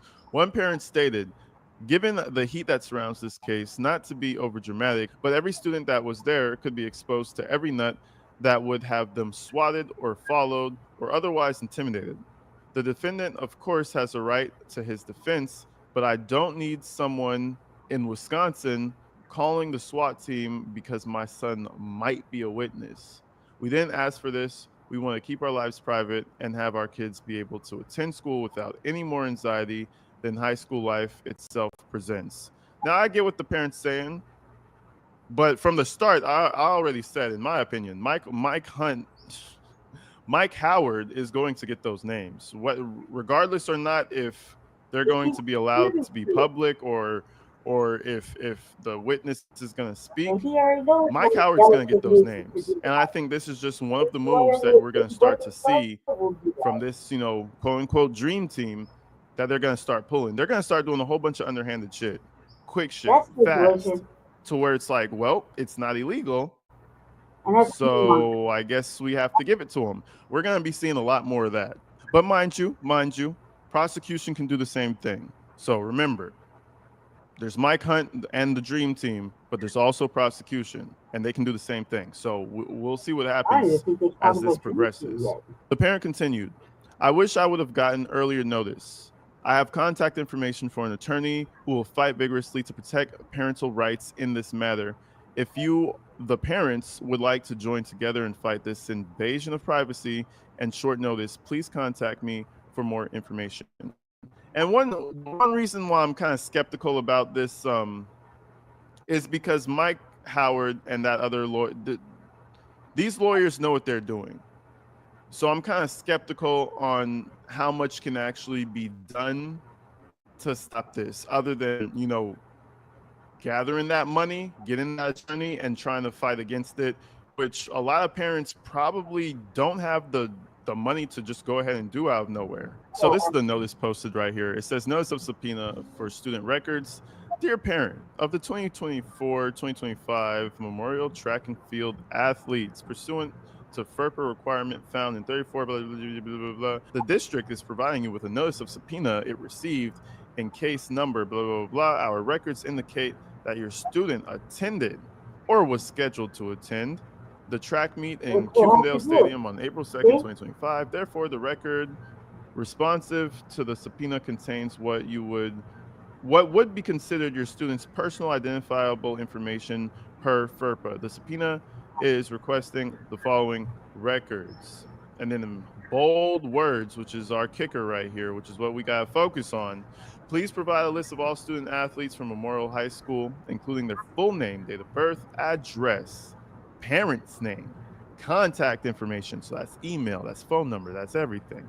That's your social security number. No, I'm playing. Maybe it actually could be your social. I don't think. Maybe it actually really could be your social included as well. Who attended a track meet at the Cukindale Stadium 0402, excuse me, 2025.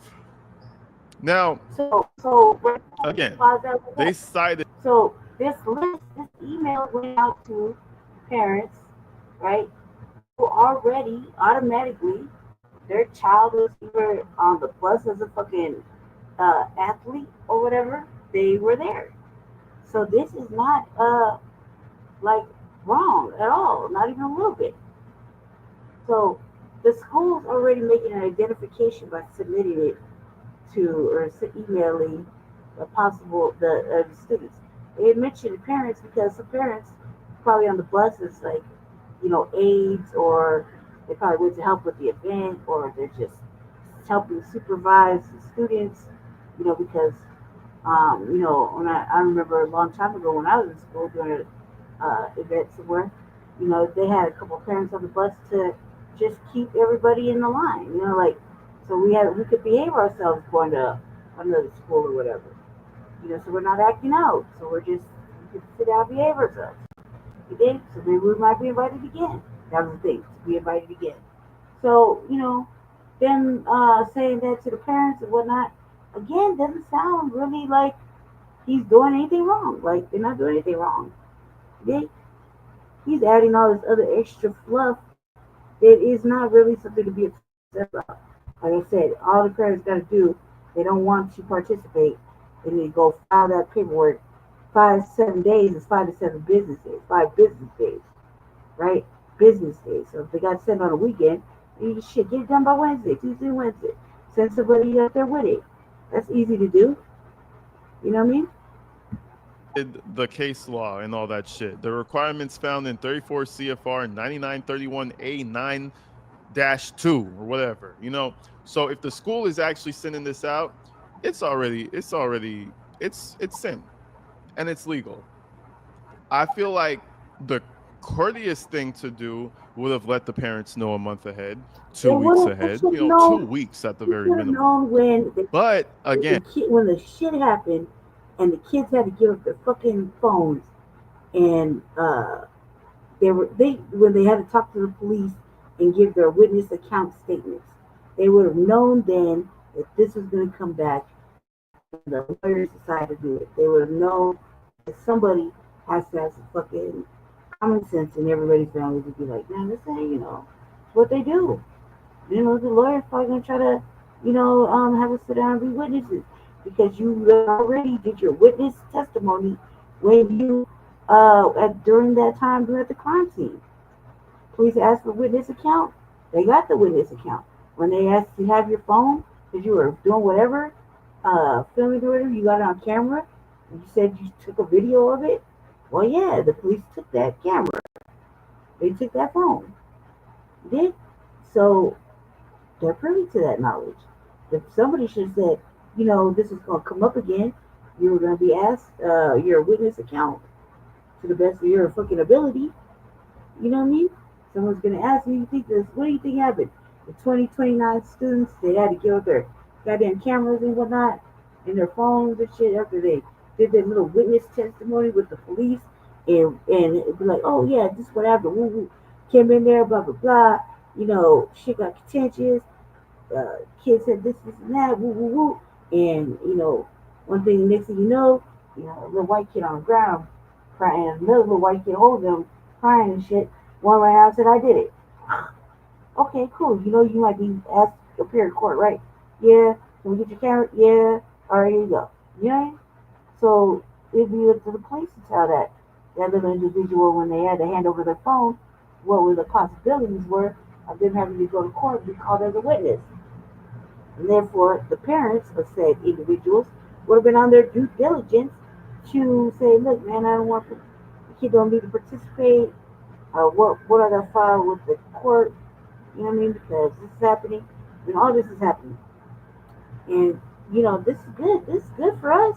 At least we know now what our money's paying for. You know what I mean? We're the ones that donated for the little boy to have his defense. So I'm glad to see our money working in the right way. And this is a 5 stain days on the. is like, yeah, I want to see some results. So I'm kind of excited about that. So we should, as a collective FBA, look at how the lawyers spending our money that we put up for our defense. School's reputation, they do not care. They want to get this thing shut down as soon as possible. And if a few kids get cyberbullied over it or doxxed, so fucking be it. This needs to exit the news. This needs to come out of the news cycle as soon as possible, because we do not want Frisco ISD to look bad. That's what I think about this whole thing, because, you know, the school is compliant as ever. They could have easily responded to Mike Hunt. Jeez, why do I keep saying that? They could have easily responded to Mike Howard and been like, well, we're going to have to do this, that, and the other. And from there, we can move forward. It's going to take us about 3 weeks. It's going to take about 3 weeks. You're just going to have to wait, or blah, blah, you know, something. But nope. You got 5 days. Yep. You guys let me know what you think in the comments. Do you think this is normal? Yep. Do you think this is abnormal? What do you think is going to happen? I'm glad to see our money being spent well. I'm good. Yeah, the lawyer, good for him fucking putting a demand like that. And no pussyfooting. Because I'm glad to see where our money's being spent at. And that's good. Go get them fucking testimonies. Go get the camera fucking footage. Little boy needs a defense. We already know what's what, whatever, but still we paid for defense. We paid for an attorney. You know what I mean? We paid for that. So glad to see our money being used properly. You know what I mean? Fuck what he talking about. He talking about some old stupid speculative shit. You know what I mean? I'm glad I showed that. Move along. Still killing time, family. Candace wasted absolutely no time commenting on the lawsuit. She posted this on her Instagram stories. I will be coming for this wig today. Stay tuned. I'll be coming for this wig. She talked about somebody's hair? Candace Owens? Huh? No reason. I ain't say nothing. It wasn't me.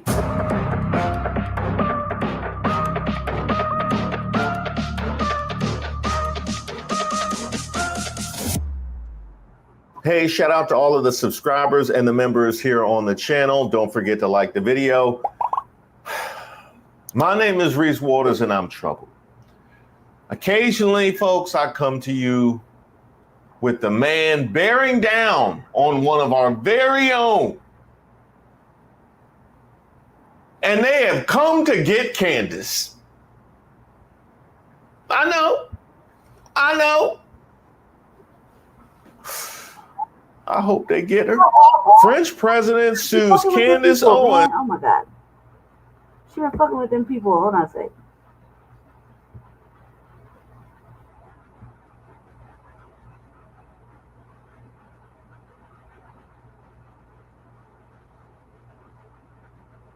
Hold on. I did that. Candace wasted absolutely no time commenting on the lawsuit. She posted this on her Instagram stories. I will be coming for this wig today. Stay tuned.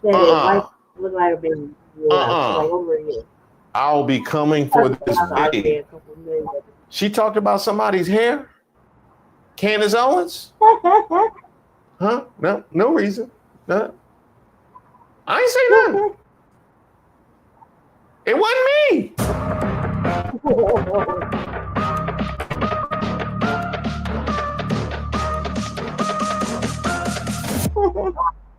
Hey, shout out to all of the subscribers and the members here on the channel. Don't forget to like the video. My name is Reese Waters and I'm troubled. Occasionally, folks, I come to you with the man bearing down on one of our very own. And they have come to get Candace. I know. I hope they get her. French president sues Candace Owens over claims his wife is a man. Man, I remember in the days before Donald Trump where that would have been the wildest thing I've read all week. It's not even top 5. Thanks, MAGA. Also, thank you too, Candace Owens. French President Emmanuel Macron and his wife Brigitte filed a 22-count defamation lawsuit. Yeah, I took French in high school. In the United States against right-wing podcaster Candace Owens Wednesday over the claim that Brigitte could be a man. The lawsuit filed in Delaware Superior Court alleges Owens has broadcast a relentless, years-long campaign of defamation against the Macrons, according to a statement from Tom Clare, their lawyer. In March, conservative commentator Candace Owens revived an absurd conspiracy theory with a YouTube video titled, "Is France's First Lady a Man?" according to the complaint. Promoted widely on X, Owens said the conspiracy theory was likely the biggest scandal in political history. Yeah, I could see you saying that in March. I could see in March where that might have been the case, but after we really started to understand the full ramifications of the work people like Candace Owens put to get this administration in office, that won't even top this year. Since then, Owens has produced numerous videos about Macron for her nearly 4.5 million YouTube subscribers, including a multi-part series called Becoming Brigitte. The lawsuit further claims she also sold merchandise promoting the claim. I'm sorry. Did they say merchandise? What does that say? Man of the Year. What's next? Not bad. That's not bad. That's not bad. But you know, have no fear, Macron's. She'll turn on merch in a second. I'm old enough to remember where she was selling Trump merch. I get home and then I see this.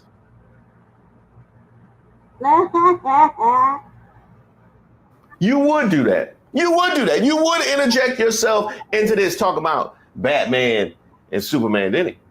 You know what? Actually, Batman and Superman have been linked to a number of ladies over the years. I remember the one time they tried to bring Batman up on charges, but at least Batman is still welcome in Gotham. You know, that don't make sense. And then Superman is invincible. Then again, Trump never admits to losing, so he thinks he's invincible. You know what? I actually looked a little closer at this tweet. I thought it was just a little funny little comment. There's a link. She didn't just post a t-shirt. She's selling t-shirts. And listen to her now. Are you done with Donald Trump, or could you see a way that you would end up perhaps voting for him? Oh, yeah, you can't run again, obviously, but would you support him publicly again?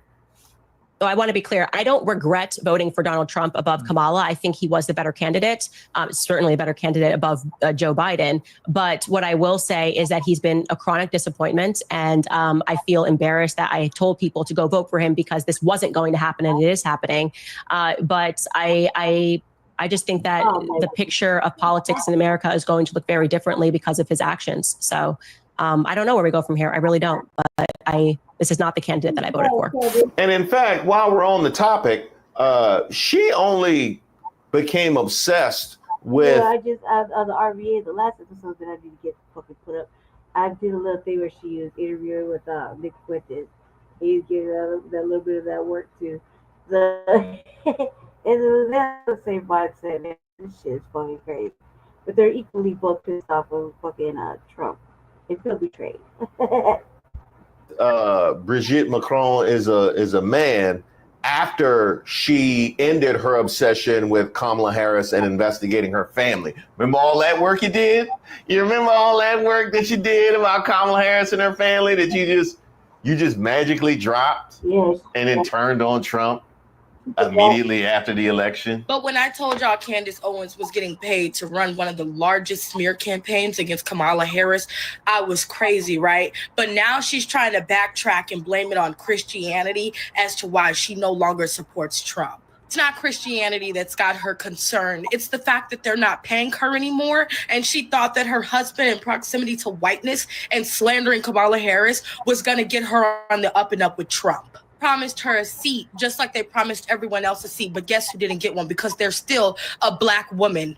I don't know why you thought you were the exception. You were not the exception. You were the rule. Forget, you were posting 12 videos a fucking day during the election talking about Kamala Harris and why no one should vote for her. Let's play the video. But I want to say this, like, quite seriously. 4 years ago, in 2020, I had no kids. It's an incredible thing to think about. I had 0 children, and now I have 3 children.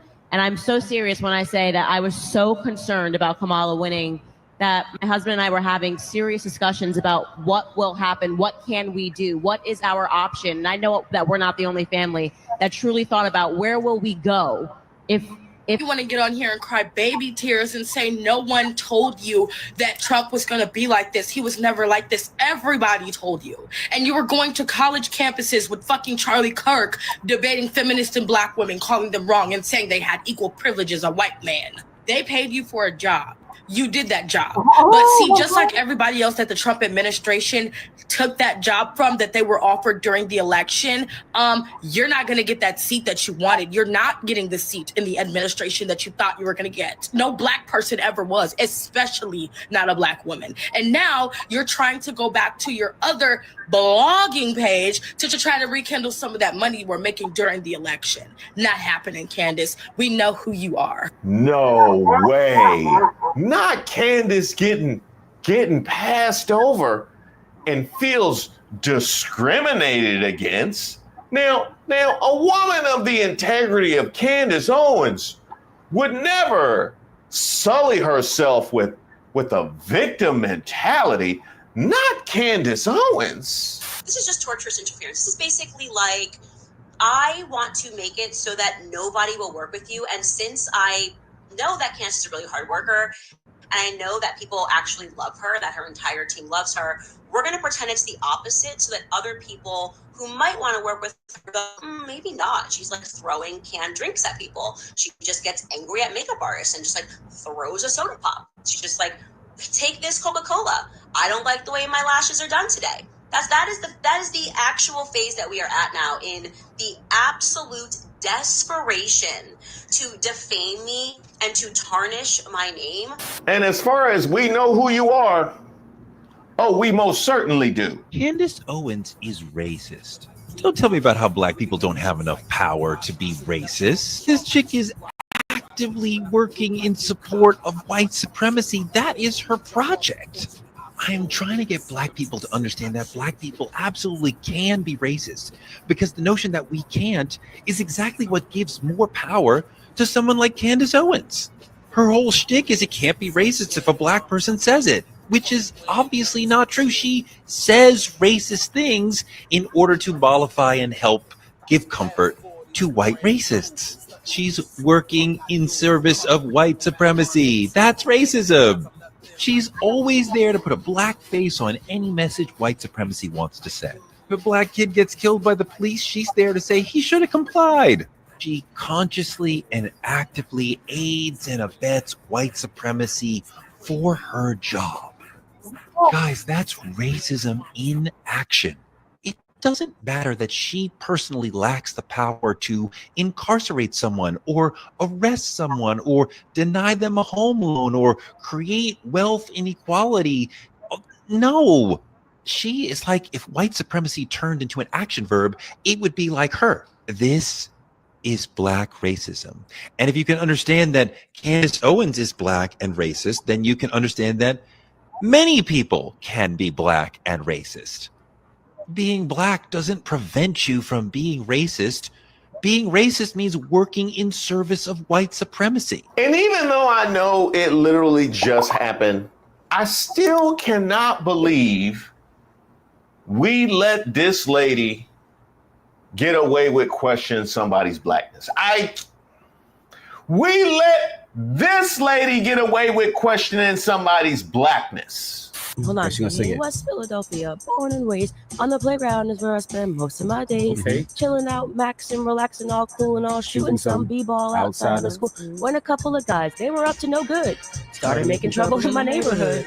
I got in one little fight. I am having the blackest week ever. The Macron's attorney, Tom Clare, told CNN that they have asked Owens to stop making the claim for about a year. No, we can't be racist because we don't know shit, but we sure as hell can't be prejudiced. And filed a lawsuit as a last resort after she refused. Well, this was really a last resort. We have attempted to engage with her for the last year, putting evidence in front of her, request after request after request, that she just simply do the right thing. This is not a legal thing. Do the right thing, tell the truth, stop spreading these lies. And each time we've done that, she mocked the Macrons. She mocked our efforts to set the record straight. She refused to retract what she had said. She started a merch campaign. She's selling T-shirts mocking and celebrating her defamation of them. And enough is enough. It was time to hold her accountable for this campaign. So your lawsuit alleges, quote, every time the Macrons leave their home, they do so knowing that countless people have heard and many believe these vile fabrications. It is invasive, dehumanizing, and deeply unjust. Some people out there might think, really, the first couple of France can't leave their home in France without worrying that people believe the deranged nonsense from this American podcaster? Yeah, what people don't really understand, and a lot of people can go on TV and talk about the president, talk about the first lady, you know, pundits can get on and talk about them, but what people forget is these are human beings. These are a married couple. They have a social life, they have a private life together, they have the same feelings and the same hurt from these sorts of defamatory statements as anybody would. And it does have a material impact on them. It is, you know, it's incredibly upsetting to have this said year after year. And this sort of falsehood is a cancer, and it metastasizes into obviously the media, but it also metastasizes into other circles that they're running in. They get asked about it, of course, even in the circles that they run in. They get asked about these campaigns, and they shouldn't have to go through that. Well, that is shocking. I'm surprised that she didn't retract her, because I would think if anybody would understand the harm in these kinds of allegations and these kinds of statements being made, it would be Candace. Took a toll, and then resting him a little. It's crazy how Candace Owens' fan base is now attacking her the way she has attacked other people. Right. Calling her trans. The same way she tried to attack Michelle Obama. Chef's kiss. And now the lepers are on the way, and we can only sit back and enjoy the show. But it does make sense, the need for acceptance. It does make sense. Now, it makes sense. The need to constantly have to pander to a group of people makes a whole lot of sense. I can honestly see what happened. I can see what happened. But that's what happens when you make your entire career about loving a group of people who make it extremely clear that they dislike you or anybody that looks like you. But I'm sure she will find a way to try to spin it around and tap dance for the masses, because the same energy you're getting is the same energy you've been putting out there. Yes, that is exactly right. It's funny how that comes full circle. And how are those right-wing circles receiving you these days? How are things over there in hate black people land? Or as I call it, Idaho. I think Candace is definitely Russian, because the Macron thing, France is Russia's number one enemy right now. France is pushing the Ukraine war more than any other country. They are Russia's number one op, and that's because Russia is overthrowing all of the French-aligned governments in French West Africa, like in Niger. Say what now? Oh, you said Niger? The country? All right. I mean, that was a big word. Better be careful, Nick Fuentes. You ain't around Candace. Niger is where France gets a lot of its uranium for its nuclear power plants. France runs on nuclear. That's like a big problem for them. And that's just one example.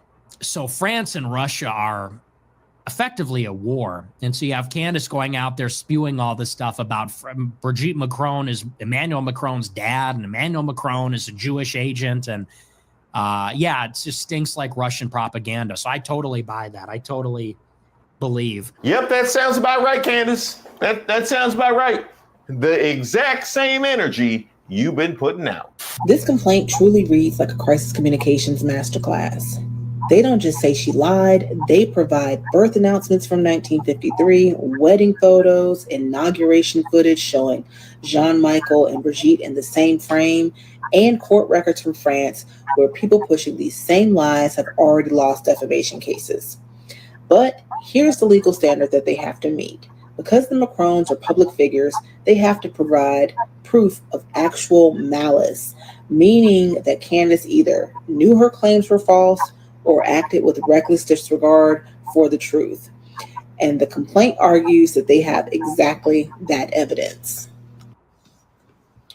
To truly understand why this lawsuit matters, we have to acknowledge that Candace Owens' career has been in a free fall recently. She used to be considered conservative media royalty, showing up on the CPAC main stages and White House meetings and a part of the BLACC movement. However, as the complaint outlines, the Daily Wire, who hosted her podcast, fired her back in March of 2024. Her Her YouTube channel was suspended and demonetized for hate speech violations, and Ben Shapiro and other major conservative figures have publicly distanced themselves from her. And according to the complaint, she's now relying on fan donations to keep her podcast running. She's selling merch with fake Time magazine covers of Brigitte Macron labeled as Man of the Year. This isn't political commentary anymore. It's desperation for monetization, according to the complaint. Candace wasted absolutely no time commenting on the lawsuit. She posted this on her Instagram stories. I will be coming for this wig today. Stay tuned. And she did just that. I'll be coming for this wig. She talked about somebody's hair? Candace Owens? Huh? No reason. I ain't say nothing. It wasn't me. I had to wear my old worn out Superman t-shirt that I got in the back of my closet to show my friends and followers on here how weary I get sometimes being the best mother tell the truth on this now. As you can see here, I've been on the battlefield for a long fucking time. It ain't worth wearing no more, but I put it out just for your stupid ass. Candace Owens is a racist bigot. She done talked about everybody. Anybody who is doing anything right in this world, this simple mother has talked about them. Deserves this and more. And I'm just gonna tell you, that lady with that big old wig on her head gonna tear Candace ass from limb to limb.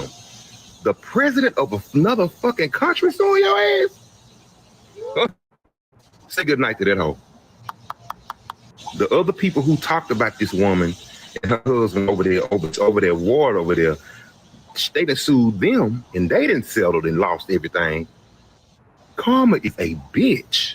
I love this story and I know how this story gonna end. I can predict this story actually. Candace's husband will leave her ass. She will pay a lot of money and her hair still will not grow no longer. And I don't know why Candace talking about that lady with her wig when obviously Candace got a hair piece or something involved in the crown of her racist fucking head. I love it. Let me go put my t-shirt back up. It's something really special about seeing a guy in a Superman t-shirt dragging somebody's hair. You know what I mean? Because Superman can fly. So Superman was seeing all these wigs and he never had nothing to say. So, you know what I mean? You know, it had built up over a long time. Like, who y'all fooling? I could see that from a mile away. Literally a mile away. I could see that. You still got the tag on it. You were born a man and you will die a man. That's the point I'm making. So give us a sample. I'll send my doctors to take your blood, figure it out real quick, however you want to go about this. Hey, how about just giving us some pictures again of you growing up, raising your children? That would be fine. For whatever reason, to phone, by the way, like I said, we'll get to the bottom of it, right? That is what Discovery is for. I'm going to ask a lot of questions. You're probably hoping, this will go away and at least we'll say we sued her. We'll say we went after her. She'll probably file for this to get dismissed. I'd like to make it to Discovery. I think that we owe that to the world. Anyways, you guys, we are revolting against this. We're revolting against the perverts that run the world. And I want to be very clear here. I count you among them. I think you're sick. I think you're disgusting. And I am fully prepared to take on this battle on behalf of the entire world. Okay? That's what I'm going to say. On behalf of the entire world, I will see you in court. I would say not the entire world. Probably not New Zealand or Australia. I don't think you could take this on their behalf. They have washed their hands. Oh, Candace Owens. She done got fired in the USA, banned from New Zealand, and now she about to be sued by the French. Candace, these white people ain't fucking with you no more. And I'm just counting the days before Trump throws you under the bus to protect himself from Epstein. I'm sure that's coming any minute. It might not be the United States neither. The other thing I wanted to bring up, you said you can't wait to get to Discovery. Are you sure about that? Huh? You sure about that, Candace? It's always people who point the finger the most and talk the most shit about other people that always has something in their closet about something that they did related to the same shit that they talk about. How do you talk about people having a victim mentality? Talk about people complaining about situational racist moments. What you said, the 0.0004% or whatever it is, and you're a part of that group. How do you have a $37,000 lawsuit orchestrated by the NAACP because white men were threatening to take your life, and then you are all over here pointing the finger at other people about situational racist moments? Same thing about that gay Republican guy that I forgot his name, who talks so much crap, but when he went to a Trump event, they were about to take his life, calling him all kinds of N-words, and he had to joke and dance his way out of there. These are all the same people, just with a different mask. And then grow up and marry the first white man you see after 8 days. Oh, got engaged after 8 days. Something's not right. Standing next to them raccoons, you'll get hurt, so be careful. Imagine that. A whole NAACP lawsuit that she will never acknowledge or reference, which completely opposes the worldview that she has based her entire grift enterprise on top of. And just look how far she's come. And today I have been sued by the first lady man of France. So let's just go, guys. Let's just go. Welcome back to Candace. Anyways, I am floored. Are you floored? No. Because this is just goofy. You are officially a very goofy man, Brigitte. But I got to give it to you. You've definitely got balls. Fire everybody around you. And I mean literally everyone around you who told you that this was a good idea, that this was a very good idea for you to be the first sitting first lady of a country to file a lawsuit against a journalist of another country. You are literally making history in all the wrong ways. And I want to be very clear here right at the top that this is obvious, very clear that it is an obvious and desperate public relations strategy. That's what this is. So let me get this straight. By defending themselves and filing a lawsuit, that was a public relations strategy. For what reason, though? But if they didn't do that, then you would be calling it an indictment of their guilt. Right. That's how they operate. That's how they operate. You know what I mean? I clocked you when you tried to call out LeBron and Beyonce and people like that for trying to stand up and saying they're not living like all the other black people live. You know, the people that you don't listen to. So the successful people they can't speak on Colin Kaepernick. He can't speak on anything going on with anybody because they're rich and famous. But if you're not rich and famous, then you got a victim mentality and you blaming everybody for your problems. You know what I mean? She try and change, but she really can't. She really, you know, I mean, a couple of things changed. I think she changed up top a little bit. She swapped out a couple of pieces, but that's about it. She just posted a video reacting to the lawsuit. She calls it a, quote, obvious and desperate public relations strategy. What's your response? Well, first of all, I'd like to thank her for that reaction to the lawsuit. She's only helping us with our claim for punitive damages by expressing no remorse and obviously doubling down on these falsehoods. But I don't think she's going to feel the same way about this being a public relations stunt after her deposition and after she has to sit for trial. I have a question while the attorney is here. What are the prerequisites to be able to file suit for something like this? Yeah, I'm asking for Michelle Obama. Yeah. With Obama's approach, you know, we realized we'd learned Obama's a queer married to a man who dresses as a woman. We'd all learned that. It's not common knowledge. You know, that Michelle Obama's a man. Of course. You don't know that? Uh-huh. Who? MAGA. Yeah, just put MAGA. We want it all. Your house, your car, alimony, child support, and your children. You be on the cover of the Inquirer like this. Yeah, you should hear about what they said. And somebody that has accomplished as much as she accomplished. You know what I mean? No, this is an incredible point. People don't talk about it enough. What has Michelle done? Married the right guy? Yeah. Cum laude at Princeton? Spare me. Harvard Law? Okay. After school, she joined a top law firm, clearly just to meet a husband, which she did. Tell me when I'm supposed to be impressed. So then she becomes a VP at the University of Chicago Medical Center, out-earning her husband by a lot. Pick me. Steps back from her job to campaign for her husband, and he wins, right? Like, Michelle, let him do something on his own. Then she leads a nationwide health initiative to address childhood obesity, ends up dropping early childhood obesity by 43%, not 100%. Then she launches Reach Higher, pushing first-gen low-income students to pursue college. Pusher. Then she co-founds Joining Forces with Jill Biden, partners with companies to hire over 1.5 million veterans and their spouses. We're just handing out jobs to anybody now. How about we make them work, Michelle?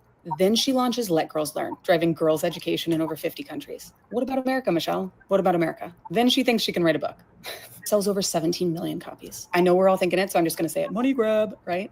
8 years of experience as the First Lady in the White House. Ivy League education. Global advocate. Now go Google her, you stupid. But, you know, it'll never be good enough for some people. You know, she'll never make it to Candace's baby shower. Well, y'all know I had to put that baby shower pic in there.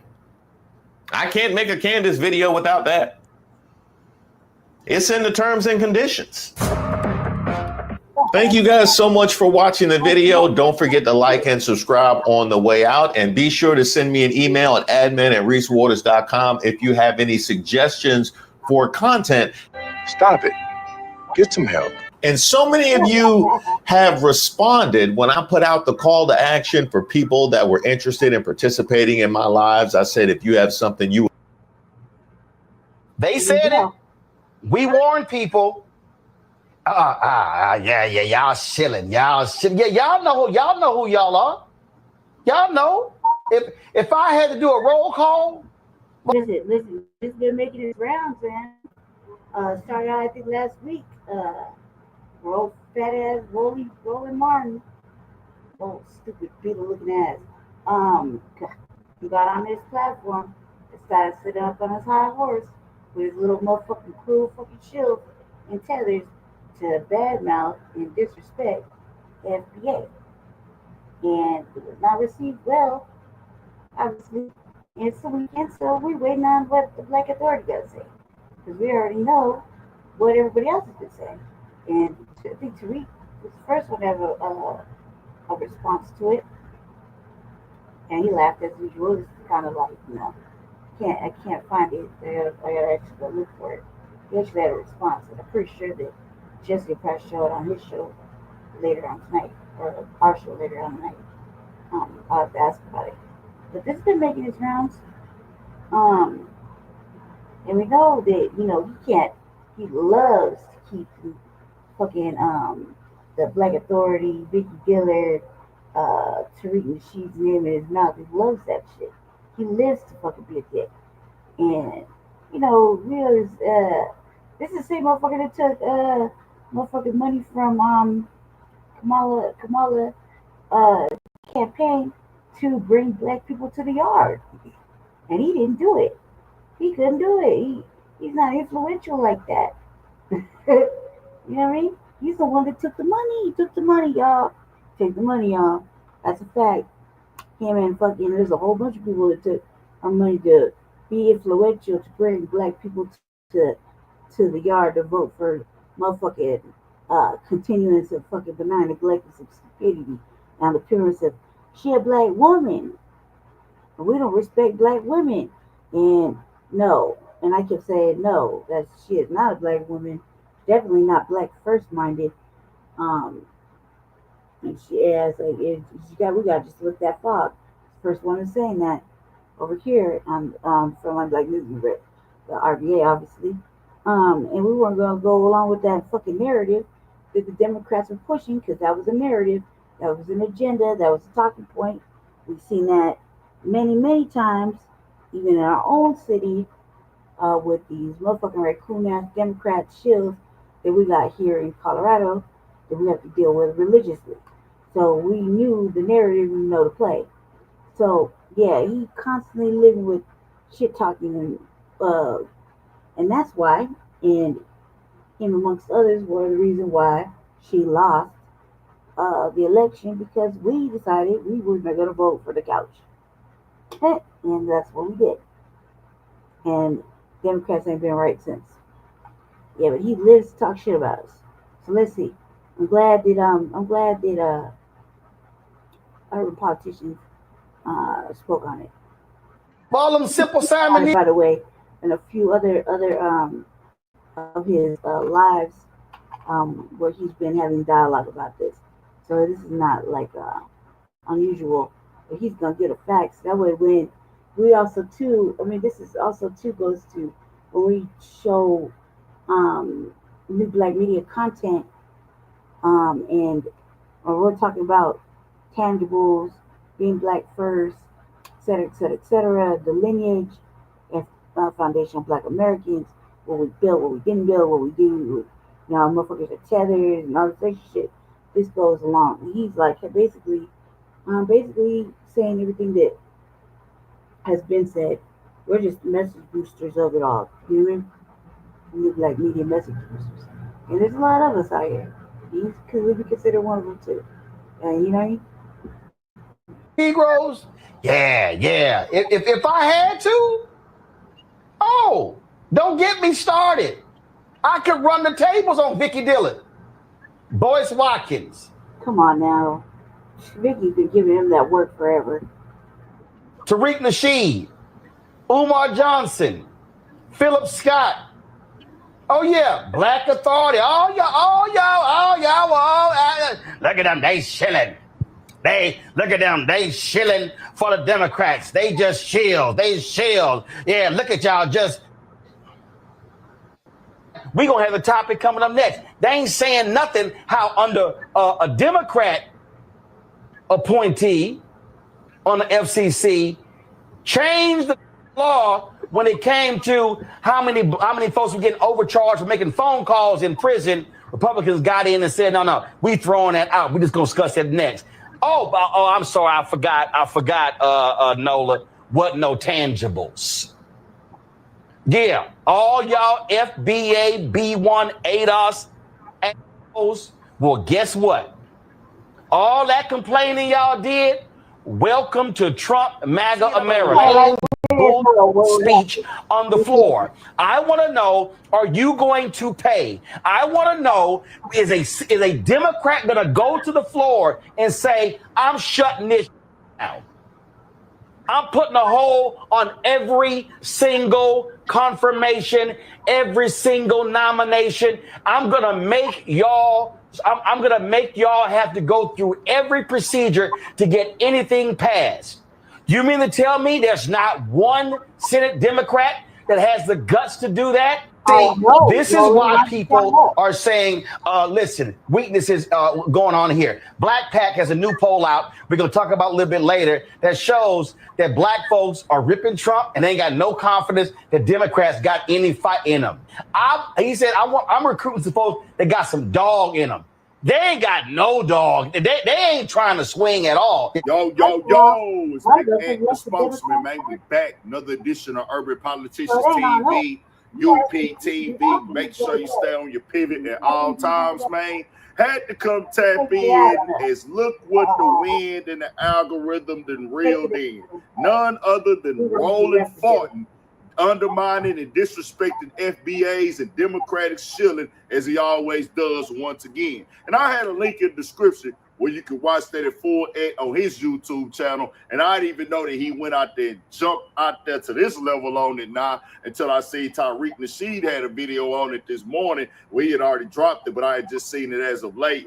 As this nigga Roland Fortin does not represent anything that we need to be listening to when he talking to FBAs, my nigga. Foundational Black Americans, because the simple fact, this is a description of our lineage, our history, our ancestors went through, the pain, the suffering, and the foundation that they laid in the groundwork for him, his people, and everybody to even be in America when it comes to this thing. And what they need to do and know and get it understood, the FBAs is not playing, my nigga. Keep that out your mouth with the disrespect. It just is what it is. And we already know how it went down with you and Green. And it seems like after Green got up on you like that right there, you know that you don't want that, bro. But you say slick stuff and you talk crazy to people and you make it personal, but it is what it is, bro. Look how you talking about our people.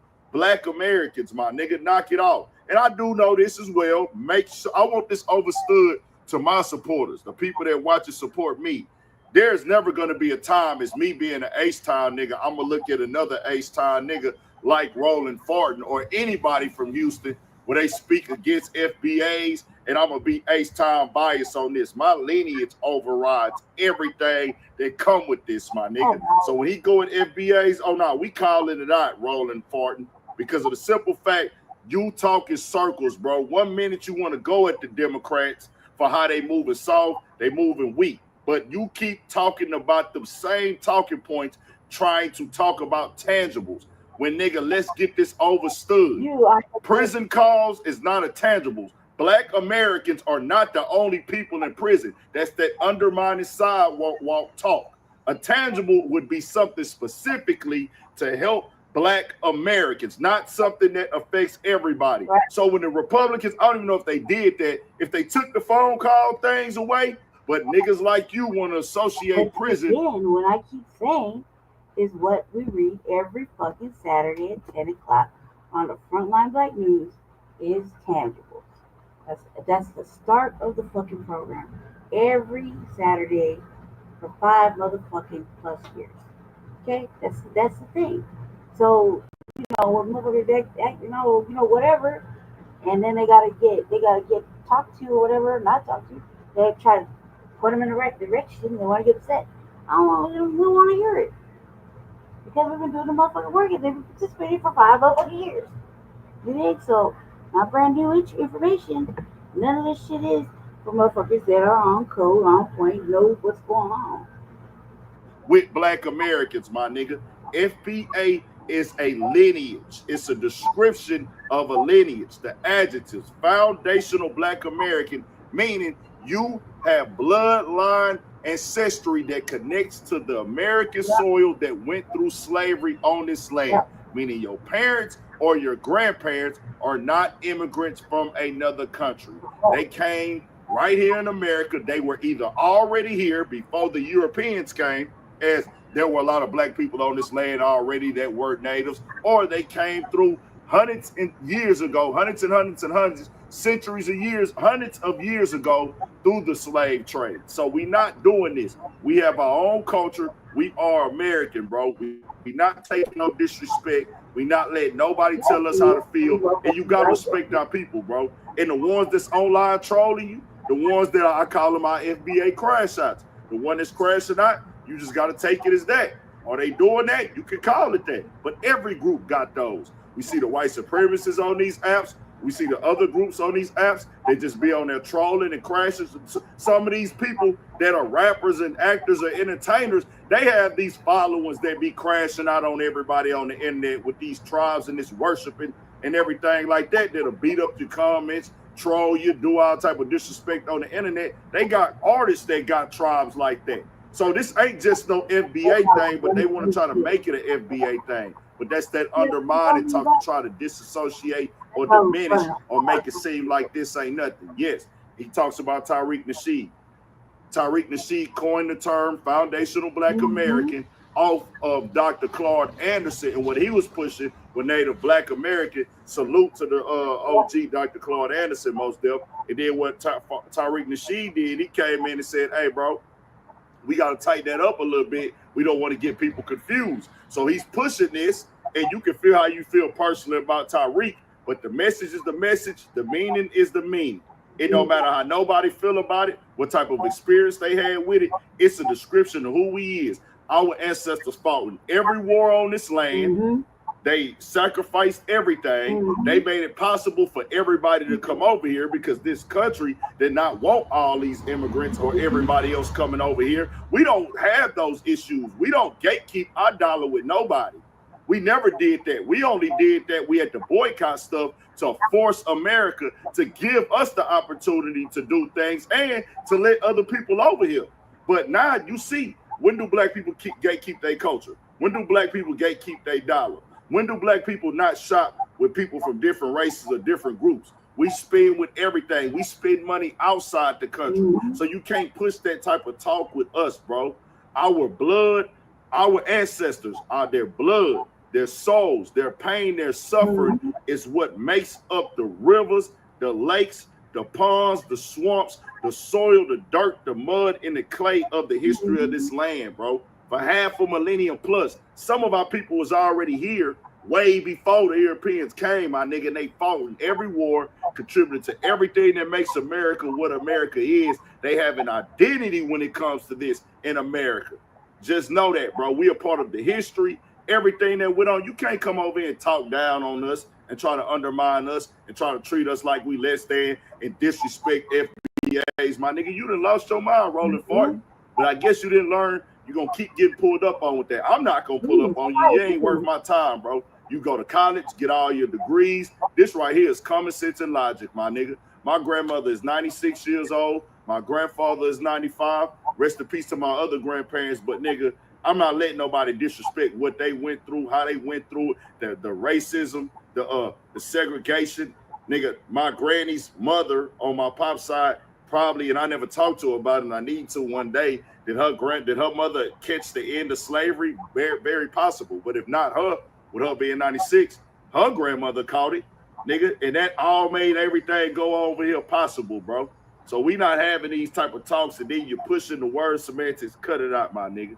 Knock it off. You standing up. It's FBA business. Anybody go against it, you got to get called out. It is what it is. All the nigga want is that respect. If not, we got to put it in check. And if you notice, they always say complaining. Why y'all complaining? Do you tell other people that they complain when they speaking up and they got some issues with something going on? Do you tell that to the people, that other people that have gotten reparations in this country, the other people that have gotten tangibles when they speaking up or they feel offended about something? Or do you only tell that to black people about they be complaining? Because I don't see nobody else tell any other groups, races, religions, or sexualities, hey, stop complaining, stop complaining. But anytime a black person speak up, they get told that they complaining. Like, hey, y'all is black, we tell y'all what to do, FBAs. And y'all are gonna continue to be called Democratic shields as more and more people wake up and just start thinking, well, hey, why in the world do we have to vote for Democrats because we black and this is supposed to be the party for us? But there is nothing that anybody can name that they did specifically for black people in America in the 60 years that we have been guaranteeing them our vote pretty much in these elections. What have they done specifically for black Americans? But then when you say that, they quick to shame you, call you a Trumper, say you're a Republican. And guess what? I haven't voted for none of those. I haven't voted for Trump. I haven't voted for Republican. I'm just saying, if you're going to be the black party, what are you doing for black people? If you're not doing anything, then take the black thing off of it and let people vote based off the policy. You can vote for whoever you want to vote for. But I'm off the identity politics thing. And when I see y'all campaign for the Democratic Party and then try to shame black people for questioning, or black people that decide they want to vote Republican, oh, this and this and that, then I know that you're a Democratic shield because you're not answering questions directly and you talk in circles and you act like people don't know what you're talking about or what you're saying, or you don't understand the question. Just name one thing specifically that they have done for the black American people and I'll be quiet. Only black American people. If not, there is no such thing as a black party out of the Democrats and the Republicans. Keeping it all the way 1,000. Tell me what y'all think. We got more coming, more videos, all that. 1,000 for shit show. Stay on your pivot. Ethnic group as a moniker of a football team felt sufficiently comfortable that they were free to be politically incorrect. You just are like, what can I possibly do to distract away from just be racist? I could just be racist. They love that. They give them candy. It's like giving candy to MAGA. It's just freedom to be read. I just give it's just like giving candy to MAGA. And by the way, MAGA, not to be ignored in all of this, because you guys love to deny that you are in fact racist. Oh, we're not all like that. Well, he certainly thinks so. He certainly thinks so. Now, doesn't he? And I must say, going to these links is bad enough, but going to these links for nothing, I call that Lisa Murkowski. That's that Lisa Murkowski, where you embarrass yourself and sell your legacy for nothing, and now everybody knows about it, because it ain't work. The Wall Street Journal citing senior administration officials in its reporting. I am Reese Waters, and this is Racist of the Week, where we expose the stupidity and hypocrisy of discrimination in hopes we can build a more perfect union. And also laugh. As usual, I would like to thank today's sponsor, Racism. And of course, if you have any nominees, you can drop them in the comments. You can email me at admin@reesewaters.com. Today's nominee, hey, you got to change that. Now, it still says Trump and the Trump administration, because we giving them out of, oh, we getting another one? Oh, I'm here for that. All right, let's do it. Donald Trump. Now, as I'm sure you're all aware, Donald Trump has been conducting the worst distraction campaign since Jada Pinkett. It's bad. Breaking late this afternoon, brand new bombshell reporting from the Wall Street Journal that might explain why Donald Trump appears so anxious and frankly flat-footed when it comes to releasing documents related to Jeffrey Epstein. The Wall Street Journal citing senior administration officials in its reporting that when Justice Department officials reviewed what Attorney General Pam Bondi called a, quote, truckload of documents related to Epstein earlier this year, they discovered Donald Trump's name appeared multiple times. From that report, quote, in May, Bondi and her deputy informed the president at a meeting in the White House that his name was in the Epstein files, the official said. Many other high-profile figures were also named, Trump was told, being mentioned in the... You know, I remember back, like maybe last year, when they released like 900 pages of the Epstein files case or whatever. I downloaded it on my computer. I read all of the fucking 900 pages, and everybody kind of went over it when it was a hot thing to do back then, right? It was one of the topics, and his name's all over that bitch. Like, you dig? So this is like, you have to say, oh, his name isn't in there. First of all, my question is, what the fuck was that first 900 pages that we read? Right? Because we did. I read them. What the fuck was that first 900 pages? Because people were like not satisfied at all. I thought that was, I thought, if I remember correctly, I thought that was the fucking, the thing, you know what I mean? The Epstein files. Apparently not. I don't remember. I don't remember exactly my thoughts. My thoughts were, then they released this shit. Let me read it. And it was a lot of court deposition and stuff like that, you know, to the witnesses. And, you know, I think you got a couple of lawyers from here. Two on that. But it's like 900 motherfucking pages where they were being asked questions if it's on a plane. Whatever. Yeah, his name's all over this bitch. So what was in the first 900 pages of? What was that? Was that like a pre-game read? That shit was a long motherfucking boring ass read. If it was on my main computer, I'd have pulled it up for you to see. And I'm just this shit though right now. I downloaded it. It's on a PDF. And I read 900 fucking. You know what it's like for me to read 900 pages of white man's bullshit, of fucking perversion and degeneracy. And do you think I really wanted to read that? Yeah, I didn't. So, you know what I mean? But I do read things like that for the whole overall collective. But we had discussed it way back when. It happened like last year. So I'm like, what was that first 900 pages? He was all over that. The records isn't a sign of wrongdoing. The officials said it was a routine briefing that covered a number of topics and that Trump's appearance in the documents wasn't the focus. Now, in response to this reporting in the Wall Street Journal, the White House has issued a statement to NBC News that reads, quote, "The fact is that the president kicked him out of his club for being a creep. This is nothing more than a continuation of the fake news stories concocted by the Democrats and the liberal media, just like the Obama-Russiagate scandal, which President Trump was right about," end quote. Just in the past week, we've gotten the MLK files. Today, after nearly 60 years of questions surrounding the assassination of Dr. Martin Luther King Jr., we are releasing 230,000 MLK assassination files available now at archives.gov/MLK. The documents include details about the FBI's investigation into the assassination of MLK, discussion of potential leads, internal FBI memos detailing the progress of the case, information about James Earl Ray's former cellmate who stated he discussed with Ray an alleged assassination plot, and more. Now, typically, I am all for transparency, especially in cases where it involves some conspiracies involving three-letter agencies.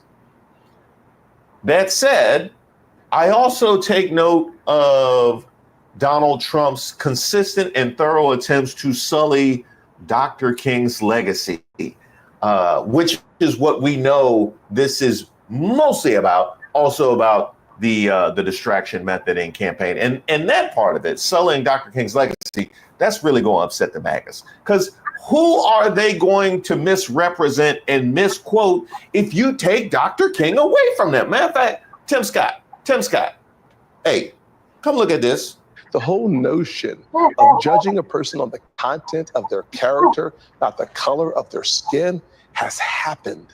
It's not going to happen. It's not around the corner. It's in the rearview mirror. We are living Reverend Dr. Martin Luther King Jr.'s dream. Do you think Tim Scott knew then that he was going to be stuck working to get other senators elected with no VP, no cabinet position whatsoever? Just went through all that whole song and dance. You think he knew? He actually was right about it, him living Dr. King's dream, because Tim Scott embarrassed like that probably would have been Dr. King's dream. Let's be honest about that. But the other part of it that is significant to note here is the stance of the family. While we support transparency and historical accountability, we object to any attacks on our father's legacy or attempts to weaponize it to spread falsehoods. We strongly condemn any attempts to misuse these documents in ways intended to undermine our father's legacy and the significant achievements of the movement. Those who promote the fruit of the FBI surveillance will unknowingly align themselves with an ongoing campaign to degrade our father and the civil rights movement. Now, in addition to the joint statement, she also posted this. Now do the Epstein files. I don't know that I've seen a perfect tweet before. That is a perfect tweet. That is exactly how this was received as well. Thanks for coming. Try again. Not even Nick Fuentes was buying this. And now 10 years into this, we get, oh, Epstein's, that's all fake. Here's the MLK files that you wanted. And you go, really? Fuck you. Really? You bury the Epstein files as if that's not bad enough. You're going to lie to our faces, tell us it's a Democrat hoax. If you're not going to go with the lie, you're not a real supporter. You're not a real one. Oh, and now, well, here's some MLK files that are a load of shit. Isn't this what you wanted? We're the most transparent administration in history. And you go, fuck you. What do you mean? What a lie. You're lying. You know you're lying. You're lying to our face. You know we know you're lying. You don't even care. You're just giving us the finger and rubbing it in our faces. Now, you know it's bad when Nick Fuentes passes up an opportunity to dump on a black man. Like, you know it's bad. You know it's when Nick Fuentes don't take your bait to trash black people, you done really gone left, because he be on his Bernie Mac. Yeah, you know what I'm talking about. You black bastards. You stink. I hate your black skin. I hate your black pants. I hate black pepper. I hate black keys on the piano. I hate my gums because they black. I hate Whoopi Goldberg's lips. I hate the back of Forrest Whitaker's neck. Most of all, I hate that black ass Wesley Snipes. And rest in peace to the great Bernie Mac. I apologize that you had to be associated with Nick Fuentes, but that cop would have loved his channel. I can tell you that right now. All right. What we going to try next? MLK didn't work. But the leader of the gang was President Obama, Barack Hussein Obama. Have you heard of him? And except for the fact that he gets shielded by the press for his entire life, that's the one they look. He's guilty. It's not a question. You know, I like to say, let's give it time. It's there. He's guilty. Stop the cap.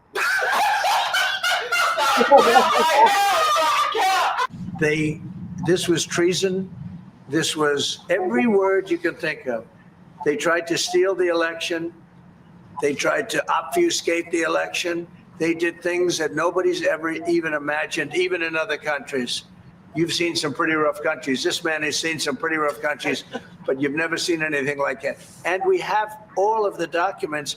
And from what Tulsi told me, she's got thousands of additional documents coming. So President Obama, it was his concept, his idea, but he also got it from crooked Hillary Clinton. Crooked is a $3 bill. You sure you don't want to put Rosie O'Donnell in there? Was Rosie O'Donnell in on it? How about Omarosa? You think Omarosa? She probably had something to do with that. Matter of fact, I think they're the ones that sunk the USFL. Why don't we put that in there too? Now you did mention Tulsi, right? You mentioned Tulsi. This Tulsi? When you're talking about like these Russian troll farms that you mentioned, what is missing from all of the news coverage around this and all of the outrage about how this foreign country is trying to influence our elections, which is wrong and which the American people need to be aware of where this information is coming from, is the fact that and you're saying, why does somebody do that? Well, because this country does want to influence who we're electing, right? Yes. Like, oh, we'd rather work with this person. We know that person is not going to be nice to us. The United States has been doing this for a very long time. Sure. In countries around the world, both overtly and covertly, through these kinds of disinformation campaigns, not even counting like the outright regime change wars, we're going to physically take you out. And I think it is very hypocritical for us to be discussing this issue as a country without actually being honest about how this goes both ways. So yes, we need to stop these other foreign countries, and Russia's not the only one, there are others, from trying to influence the American people in our elections. We also need to stop doing the same thing in other countries. Oh, there's always a video. There's always a video. There's always a video. There's always a tweet. And Caroline Levitt, what you laughing for? Are you laughing at Tulsi? I wouldn't if I was you. The effort to talk to Ghislaine Maxwell, I know that Todd Blanchard mentioned that earlier this week. The president spoke to this yesterday, and he said he thinks it's an appropriate idea. Kelly. What is the accountability that you would like to see if this current president is the one who brought the case to the Supreme Court and Chief Justice Roberts made clear in his opinion that a sitting president's responsibilities in office cannot lead to prosecution, immunity? So what is it the President Trump wants regarding President Obama, given that fact? And the special counsel at the time, Durham, when that Supreme Court matter was not in effect, could have charged anyone and did not. So on those 2 points, how do you respond?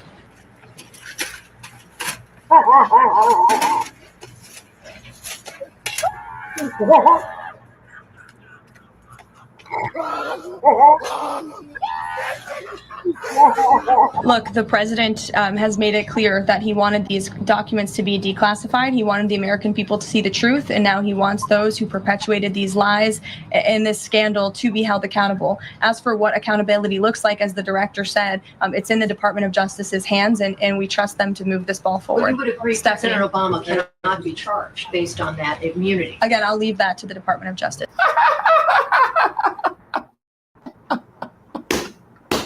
Don't you hate it when your scams mess up your other scams? Don't you hate it? I just talked about this with Byron Donalds, where you got so much conflict of interest, you don't even know how to move forward. Like, damn, we did do that, didn't we? Ah, that's tough. That is tough. Donald Trump. Now, here's the thing. You got Tulsi Gabbard and Caroline Leavitt and the Tim Scotts and people of that nature, all them on campus. You got all them out here looking crazy in order to try and help you distract attention away from the Epstein files. Now, if you had hollered at all of these people, if you had got them all on board with this big diversion, what do you want to make sure you don't do? Talk about the diversion tactic, right? Like, the number one rule of distraction is don't talk about the distract. That's the number one rule. Yet here you go. Remember this, Obama cheated on the election. And we have it cold, hard, blue, and it's getting even more so because the stuff that's coming in is not even believable. So, and you should mention that every time they give you a question that's not appropriate, just say, oh, by the way, Obama cheated on the election. You'll watch the camera turn off instantly. You know, I said, could a person possibly act more guilty? I asked that. It was a couple videos. I said, could a person possibly act more? You done admitted to, you know, that was the verbal equivalent of tweeting all caps, stop talking about Epstein. We've had this most incredible 6 months of any president in American history, but all anybody wants to talk about is the Epstein hoax. Thanks for bringing it back up, Trump. That was solid. Now you're doing great. You are doing great. Let's move forward. Yeah, because that's true. Very true. We start tonight with the scandal consuming the Trump White House as MAGA leaders, top Democrats, and nonpartisan journalists demand answers about the Epstein files. This is new and dangerous territory for Donald Trump, as for the first time, he appears unable to control his own base. This morning, D.C. woke up to headlines like these. MAGA revolt. Trump discovers MAGA has no off switch. Trump and MAGA are no longer the same thing. Images of MAGA supporters literally burning their red MAGA hats are going viral online. And all of this comes a day after Trump berated Republicans as, quote, stupid and foolish for wanting more information about the disgraced financier who died by suicide while in federal custody. Today, Trump's secretary was bombarded with Epstein questions at this press conference. Hard to burn. Does the president believe that justice has been served in the Epstein case? Does he have knowledge or an understanding of what is in the files related to Epstein that have not been released? Has the White House been directly in touch with some of the MAGA influencers that are still not satisfied? The president said that he floated the idea of a special prosecutor in the Epstein case. Can you confirm that? Do you know what the president's reaction was to Mike Johnson saying that he wants additional files released? Was there a conversation with Mike Johnson about that following his comments? There's been a lot of discussion about the Epstein files and the president's comments yesterday calling it a hoax. Can you clarify which part of the Epstein hoax is the hoax part? An absolute barrage of questions with no relief in sight. Politico writes this, quote, Trump is like a magician who has locked himself in a straitjacket, only to find that he's lost his ability to maneuver out of it and finds his audience turning on him. Among those now speaking out are Trump's former vice president, Mike Pence, as well as top GOP senators and the MAGA broadcasters. I think the time has come for the administration to release all of the files regarding Jeffrey Epstein's investigation and prosecution. Maybe I'm just getting old and forgetting things, but I could have sworn that we had people campaigning, and if I get elected, we're going to release the files, right? Yeah. So Yes. Release the damn files. Get over it. It's the administration and their handling of this, which is why everyone's talking about it. It didn't have to be handled this way. It's been abysmal. I am trying to get you to take the political gun out of your mouth. You already blown both your feet off. And now you got it shoved in your mouth. I'm like, will you please take that out of your mouth? You're like, shut up. Don't talk about it. You have put the gun in your mouth and ours collectively. Stop it. Stop it. And in a rare display of bipartisanship, top Democrats have also gotten in on the act, hammering Trump on the Epstein question. For years, Donald Trump and the MAGA movement have railed on about the Epstein files. But now, a complete reversal. Trump is straight up gaslighting the American public. The president had run on a campaign with a promise to expose the Epstein files. Now he and the Attorney General, Pam Bondi, say, nope, nothing to investigate. When it comes to Epstein and sex trafficking, all these claims are just ludicrous. Amid these calls for greater transparency, there's also new scrutiny on an unexplained move from the Trump DOJ. Maureen Comey, the daughter of former FBI Director James Comey, was until recently a longtime federal prosecutor who worked on a number of high-profile cases, including the prosecution of Ghislaine Maxwell, Jeffrey Epstein's associate. This week, Trump's DOJ fired her. Critics say it appears to be an effort to intimidate perceived enemies. Today, in a farewell email to her colleagues, Comey said that the DOJ letter informing her of her termination provided no reason for her discharge.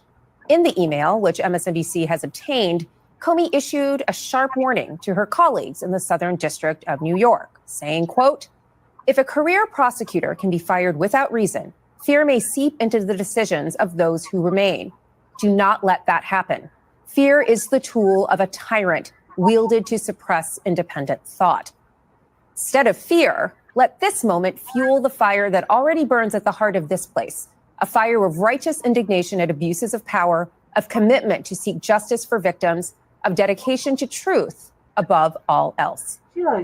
And that is where we start tonight. Donald Trump under fire from the MAGA base amid broader warnings about a presidential power grab. Joining me now is Barrett Berger, a former federal prosecutor from the Southern District of New York, and Aisha Mills, political strategist and former... They didn't have nothing to say. You know what I mean? So she's been doing that work for a minute. She never had that type of shit to say up until now, until she actually gets fired. Now she's the work. If it happened to me, it can happen to you. Like, be born. Come on now, cuz. Resident fellow at Harvard's Kennedy School of Politics.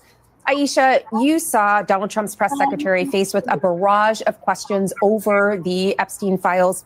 Why can't Donald Trump figure out how to defuse this bomb? Because Donald Trump doesn't want to. I mean, here's the thing. I just want to acknowledge for everybody who's watching this that we have literally been on like a week and a half distraction from what's really going on in America right now. Donald Trump is gutting the government. They literally just rescinded $9 billion in foreign aid. They're trying to shut down public broadcasting. They're taking Medicare from people, Medicaid from people.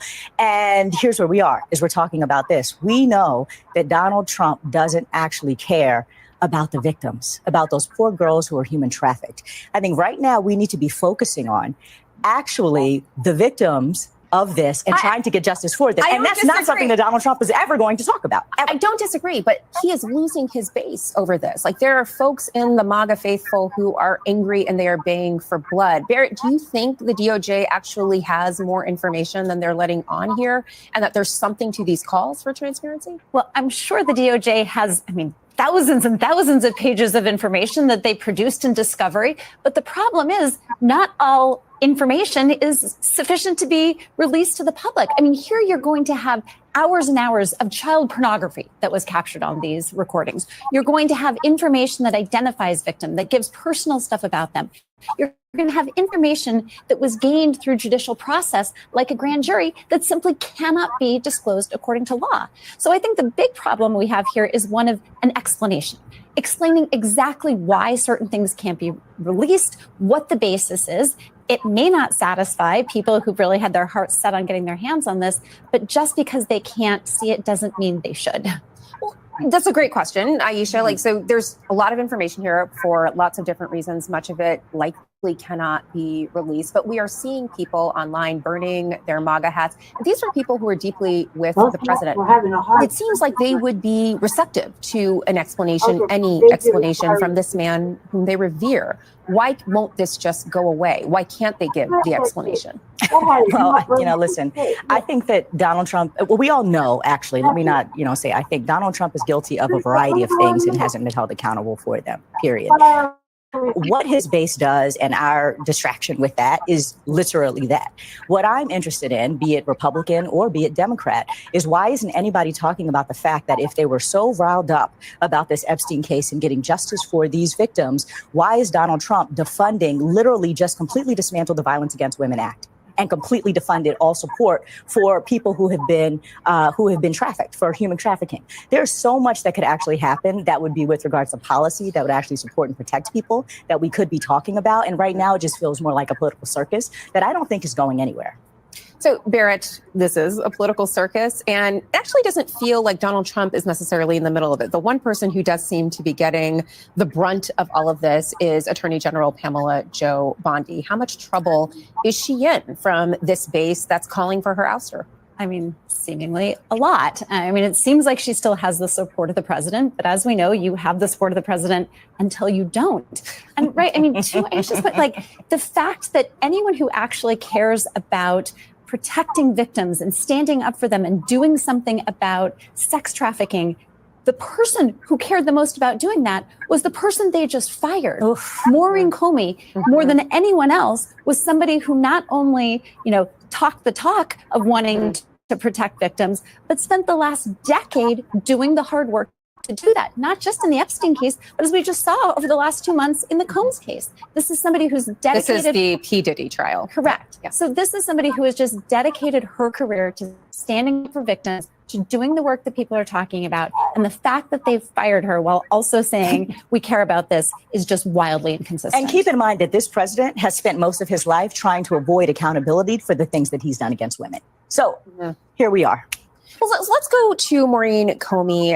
Barrett, what do you make of this? I mean, this seems to be a very unusual step, an unorthodox step, to fire a career prosecutor who has never had any complaints about her performance. But she also happens to be the daughter of someone who has, even in the last couple of months, been the target of a lot of ribbing from the Trump loyalists. What's actually going on here? I mean, on one hand, it seems very consistent with the pattern that we've seen. We've seen plenty of not only DOJ folks being fired, but across the government, we've seen sort of these wide set. This one's different because it is so individually targeted to her with really no connection to her actual work as a prosecutor, at least what we know so far. I mean, it seems like from her resignation email, this was totally unexpected from her, and the letter gives no explanation other than, citing to Article 2, which is just, the executive's, I guess, authority to do so, but really gives no analysis or rationale for this. Right. This is really, it feels just so personal. And I said before, it just, to me, strikes me more because of her last name than anything that she has ever done as a prosecutor. As a former prosecutor yourself, what do you make of her farewell email to her colleagues at the Southern District of New York? It was a wonderful email. It was, very righteous, talked a lot about what everyone, not just in the Southern District, but I think throughout U.S. attorneys' offices in the country, what we sort of embodied, which was this idea of prosecuting cases without fear or favor. And the Southern District, that has been its credo for a long time, the sovereign district of New York. And you need that ethos, because what you're doing is prosecuting people regardless of their political party. You know, the Southern District of New York has brought cases against Republicans as often as it's brought cases against Democrats. It's brought cases against powerful people and people with no power. So they really live up to this credo. And the fact that she cites that and really seems to be saying this is now in jeopardy is pretty striking. This is not, this is like, yeah, right. Like, come on, we already know that this is going to go down. Like, he's been firing people for the last 6-7 months. Okay, so we all seen the video with the young man who punched in the face. So, good evening. Of course, I'm Sheriff T.K. Waters. This is Director Ed Cayenne from our Director of Homeland Security and Investigations. Our integrity unit also falls underneath him. That's why he's joining me up here this evening. Today, the Jacksonville Sheriff's Office is releasing information regarding the circumstances of William Anthony McNeil Jr.'s arrest on February 19th of 2025. Yesterday, while I was in church, JSO became aware that cell phone camera footage purportedly of this arrest was circulating on social media. At my direction, the agency immediately began both a criminal and administrative review of the officer's actions. These administrative reviews are ongoing, but the state attorney's office has determined that none of the involved officers violated criminal law. Even though the administrative review has yet to be completed, we are releasing the body-worn camera footage today because Officer Bowers has consented to its release and waived his officer's Bill of Rights pertaining to the discrete piece of evidence. Because the administrative review is pending, the officer's Bill of Rights prevents me from releasing any additional information beyond these videos, as it is confidential under Florida Statute 112.532. As JSO's leader, I have vowed to be open and transparent with the public that we serve. Where the information to the fallout over newly released footage of a violent traffic stop, this one in Jacksonville, Florida. Body cam video from sheriff's deputies shows how the encounter with William McNeil Jr. began before it escalated. Nicole Valdez has a story. We have to warn you here that some of the video you're going to see in this story is very difficult to watch. Can you call your supervisor? All right, go for it. Exit the vehicle now. Exit the vehicle. Show me your hands. Here. The Jacksonville Sheriff's Office is under pressure after this routine traffic stop in February turned violent. The driver, William McNeil Jr., filmed the incident on his phone, which shows him getting punched and pulled from his car. He says he suffered a concussion, a chipped tooth, and needed 9 stitches after the altercation. But the sheriff's office says the video doesn't tell the full story and released body cam footage to defend their actions. Yes, sir. Police say McNeil was initially pulled over for not having his headlights on in rainy conditions and for not wearing a seatbelt. When asked for his license and registration, he refused and locked his door. Step out of the vehicle. No. Step out of the vehicle. He was asked 7 times to exit the vehicle, but never did. Open the door and exit, or we are going to break a window. That's when officers broke the window. Reality is that all force, all violence is ugly. And just because force is ugly does not mean it's unlawful or contrary to policy. McNeil later pled guilty to resisting arrest without violence and driving on a suspended driver's license. Rodney Harrison is the former commissioner for the Suffolk County Police Department in New York. It was a very, very difficult and dangerous situation because the person was not complying. The concern that I do have is the punch to the face once the individual had his hands up and didn't seem to be any type of threat to the officer. The officer involved is on administrative leave pending an internal investigation, but the state's attorney said no criminal charges would be filed. For CBS Mornings, I'm Nicole Valdez. We said the video was going to be disturbing, and it is disturbing to watch. He clearly, the cop said that he didn't comply. I hear that, but I also don't understand why, after you have him down, you have to continue to hit him. Yeah, we don't know all the details, and 2 things can be true. Yes. He could have escalated the situation. They could also have used excessive force. Yes. So yeah, seems like there should have been a context, right? That's the portion we were all upset about was the young man's video camera in his car. Now this is I don't know that he turned it off. I know that William Anthony McNeil Jr.'s arrest on February 19th of 2025. Yesterday, while I was in church, JSO became aware that cell phone camera footage purportedly of this arrest was circulating on social media. At my direction, the agency immediately began both a criminal and administrative review of the officer's actions. These administrative reviews are ongoing, but the state attorney's office has determined that none of the officers violated criminal law. Even though the administrative review has yet to be completed, we are releasing the body-worn camera footage today because So good evening. Of course, I'm Sheriff TK Waters. This is Director Ed Cayenne from our Director of Homeland Security and Investigations. Our integrity unit also falls underneath him. That's why he's joining me up here this evening. Today, the Jacksonville Sheriff's Office is releasing information regarding the circumstances of William Anthony McNeil Jr.'s arrest on February 19th of 2025. Yesterday, while I was in church, JSO became aware that cell phone camera footage purportedly of this arrest was circulating on social media. At my direction, the agency immediately began. So the young man's footage went out, and because he felt some kind of way, he decided to go ahead and get the footage from the body cams. Both a criminal and administrative review of the officer's actions. These administrative reviews are ongoing, but the state attorney's office has determined that none of the involved officers violated criminal law.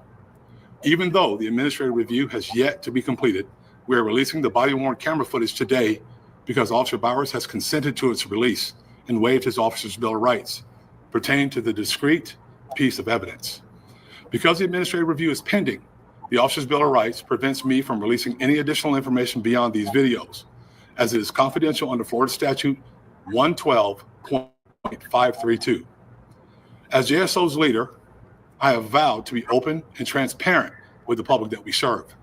Whether the information shared reflects well in this agency or not, I have always done my very best to tell the public exactly what's going on within the agency. When there are allegations of officer misconduct, our agency thoroughly investigates those allegations. When allegations of officer misconduct are sustained, we hold officers accountable, as I've done many times in the past. In this case, the cell phone camera footage that began viral circulation over the weekend does not comprehensively capture the circumstances surrounding this incident, and that is to be expected. Part of that stems from the distance and perspective of the recording cell phone camera. Another part of it stems from the fact that the cell phone camera did not capture the events that preceded Officer Bowers' decision to arrest McNeil. Moreover, cameras can only capture what can be seen and heard. So much context and depth are absent from recorded footage because the camera simply cannot capture what is known to the people depicted in it. As a 33-year law enforcement officer, I understand the importance of thorough and complete investigations. One piece of evidence considered in a vacuum without any context can lead to skewed conclusions. When incomplete cell phone camera footage becomes the basis on which public opinion turns, the results can be equally faulty. A rush to judgment, whether it be in a criminal investigation or in a court of public opinion, can lead to flawed conclusions. Tonight, I'm sharing the footage from the body-worn cameras of the arresting officer, Officer D. Bowers, and two of the assisting officers, Officer D. Miller and Officer G. Curse, so that the public has more complete understanding of this incident. Before I deliver the currently available information and play the relevant body-worn camera, I want to be clear about something. Yes, there absolutely was force used by the arresting officers, and yes, that force is ugly. But as I've said many times before, the reality is that all force, all violence is ugly. And just because force is ugly does not mean it's unlawful or contrary to policy. But moreover, I want to provide the public with some background information pertinent to this incident. Since January 1st, 2025, Jacksonville Sheriff's Office has been involved in 38,805 traffic stops. Even as I speak, that number is climbing. The overwhelming majority of these tens of thousands of traffic stops were made without incident. After this traffic stop on February 19, 2025, McNeil was arrested for resisting a police officer without violence, driving on a suspended driver's license, and possession of less than 20 grams of marijuana. On February 20, 2025, McNeil pled guilty to and was adjudicated guilty of resisting a police officer without violence and driving on a suspended driver's license. Those pleas of guilty were accepted by a local judge who found them to have been factual basis and to have been voluntarily made by McNeil. After the resolution of this criminal case, McNeil took custody of his cell phone, the one he presumably used to record the footage that was shared on social media. on March 5th, 2025. At no time, February to now, did McNeil contact JSO to file a complaint, nor share with the agency the cell phone footage that is circulated on social media. As I said earlier, immediately upon becoming aware of this footage, JSO began a criminal and administrative investigations into the incident. Had McNeil filed a complaint, JSO would have started this investigation at that time. But we were not aware of this allegation or of improper use of force before this weekend. As this is agency's pattern of practice in any circumstance of use of force, the relevant body-worn camera footage was reviewed by multiple levels of supervision. However, as you'll see in short order, the body-worn camera footage does not capture Officer Bauer's response to resistance when McNeil was seated in the driver's seat. As I explained, although the state attorney's office has deemed it not criminal, the response to resistance is now subject of a pending administrative review to determine if Bauer's conduct violated JSO policy. The law requires that a person comply with the police officer's commands during a traffic stop. This is extremely important. There are not options. If you disagree, take care of it someplace else, but not on the side of the road. No one enjoys being the subject of a traffic stop. And there are times in which citizens dispute circumstances of their stops. But the law is clear. A person must comply with an officer's commands, even if that person disagrees with that officer's reason for the stop. Within 21 seconds of his civil stop or civil traffic infractions, driving without illuminated headlights during the rain or failure to wear a seatbelt, McNeil refused to provide stopping officers with his driver's license and registration. 14 seconds later, he locked his car door and refused to exit the vehicle, despite being told many times that he was under arrest. Moreover, McNeil was warned 7 times that he needed to open the door and exit because he was under arrest or resisting an officer without violence, or police would be forced to break his car window. Soon after McNeil was outside his car, officers found a large, unsheathed serrated knife on the driver's side floorboard. Now I'll play relevant portions of the body-worn camera of the 3 officers, Officer Bowers, the stopping and arresting officer, Officer Miller, the second responding officer who spoke to McNeil from the passenger side of the vehicle, and Officer Kearse, one of the assisting officers. I already don't like the video. And there's no audio in the car, so you can show you driving. It's like he's not saying anything about anything in the car.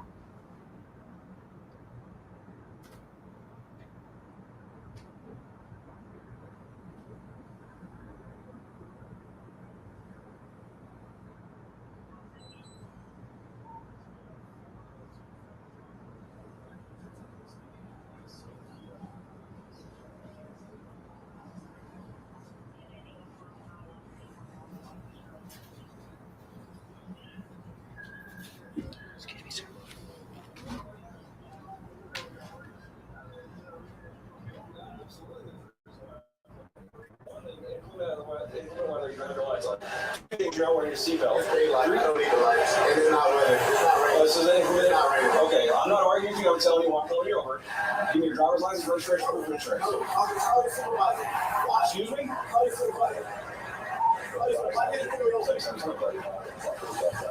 You already told me. How do you pull me over?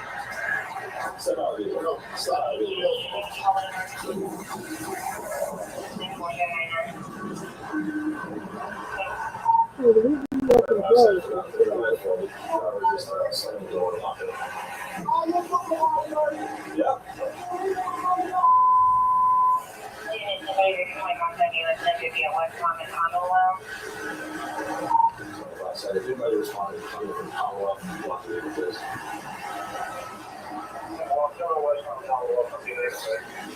Keep your hands where I can see them, sir. Camera's on too. I've already told you. Okay. Okay. Right now you're under arrest for resisting. You understand? You're under arrest for resisting. The longer you take us on, the worse it's going to be.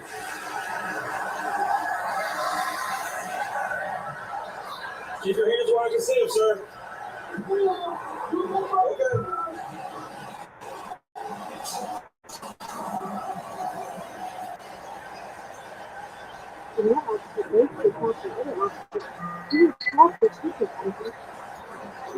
Okay. lock this vehicle in. Sir, it's the last warning to open the vehicle and exit before we're going to break the window. Open the door and exit, or we are going to break the window. Open the door and exit, or we are going to break the window.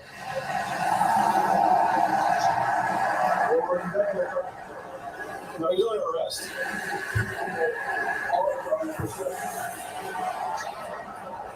Open the door and exit. You are under arrest for resisting. Open the door and exit. You are under arrest for resisting.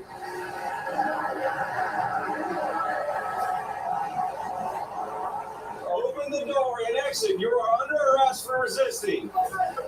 Open the door and exit. You are under arrest for resisting.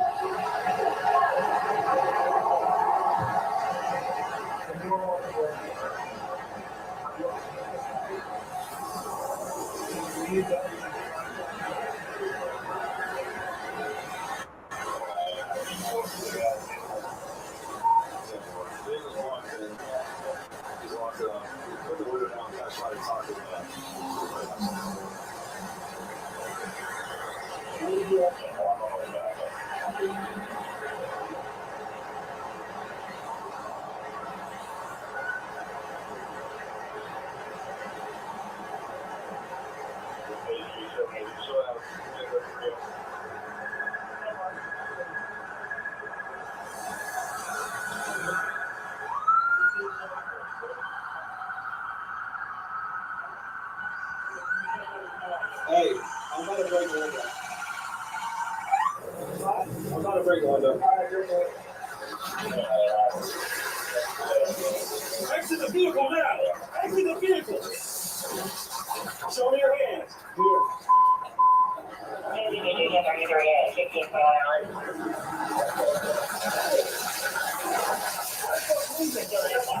What is your reason?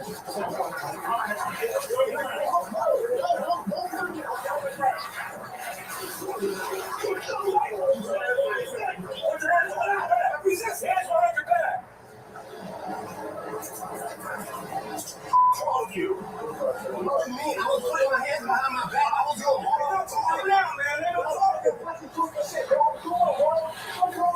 You're under arrest. That's what you want. Yes, bro. Yes. You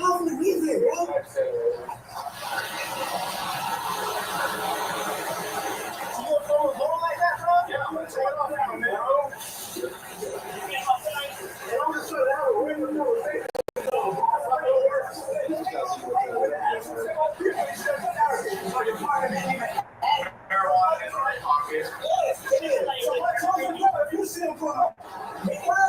What you mean? He talking about arresting me and stuff, bro. I didn't do that. Idiot. I didn't do that. Ain't that nothing, motherfucker?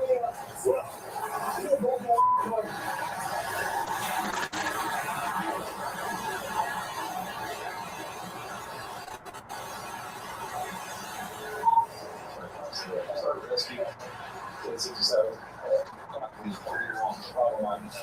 Last race that left.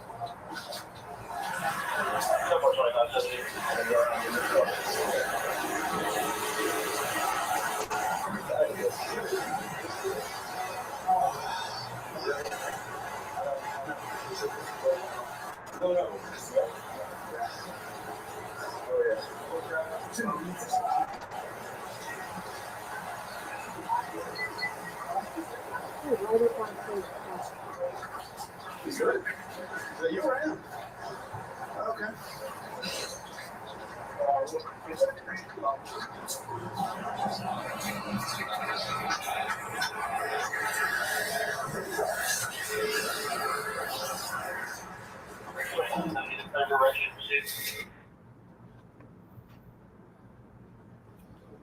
It's be Officer Miller. Oh, wait, why are you calling right there? That's good shit. He in the car, you know what I mean? So I wouldn't, why he paused so we couldn't hear what he said in the car. Oh. That's not transparent. Well, we're conducting a traffic stop right now. You need to comply. Hey, I'll out the car. I'm going to push it up.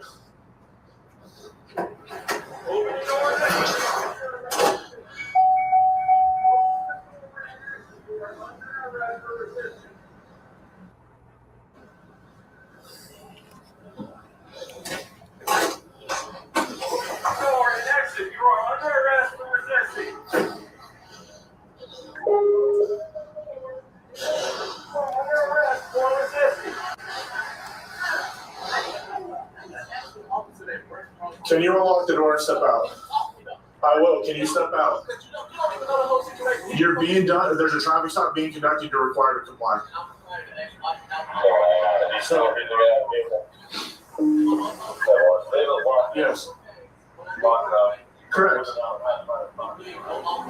Huh? Okay. So what did he ask for when he I guess called you? Yeah. Oh yeah. I said, so what I did wrong? Yeah. He said, well, for one, your headlights are off under this weather. I'm like, Okay. there's multiple people there. Okay, that's still a legitimate reason to pull somebody over. There's no way. It doesn't matter. You're still required to have headlights on. Huh? Yeah, when you step out of the car, I will. Huh? All right, go for it. Exit the vehicle now! Exit the vehicle! Well, he was fine. Show me your hand. To the other officer.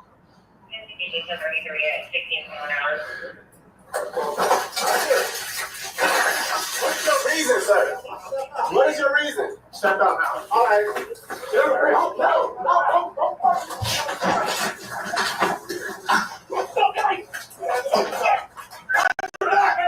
Stay behind the back!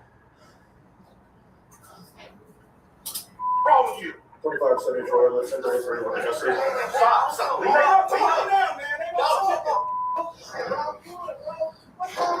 You're under arrest. Yes, bro, yes!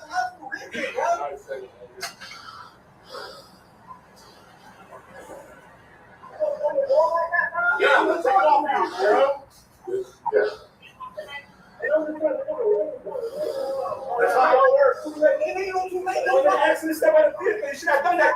So your partner didn't even ask. Marijuana in your right pocket. Yes, it is. So why close the door if you see him put up? Because, man, what do you mean? He talking about arresting me and stuff, but I didn't do No, nothing no wrong. resisting, idiot. I didn't do nothing wrong. Camera rolling there. He read that without that thing up. He was a what?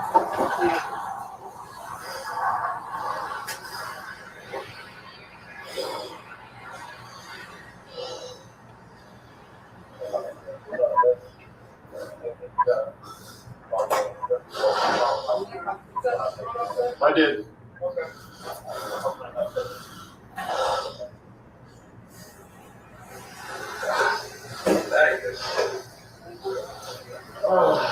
You good? I know. You should have put some gloves on, bro. No. Yeah. Oh, yeah.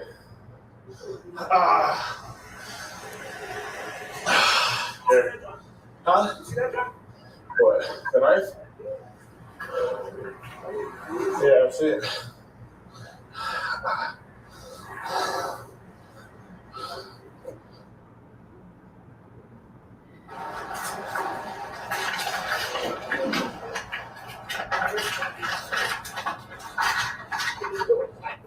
A lot of flush sticks.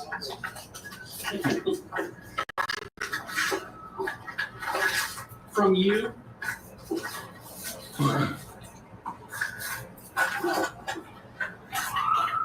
Yeah, see that knife?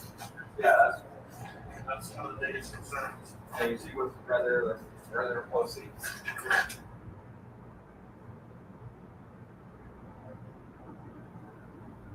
Okay.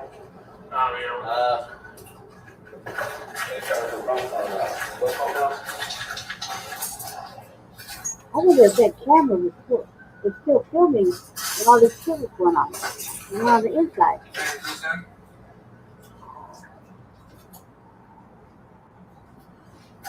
That's not off to them.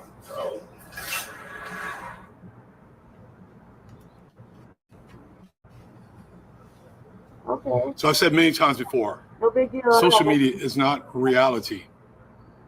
One video clip devoid of context can be very misleading.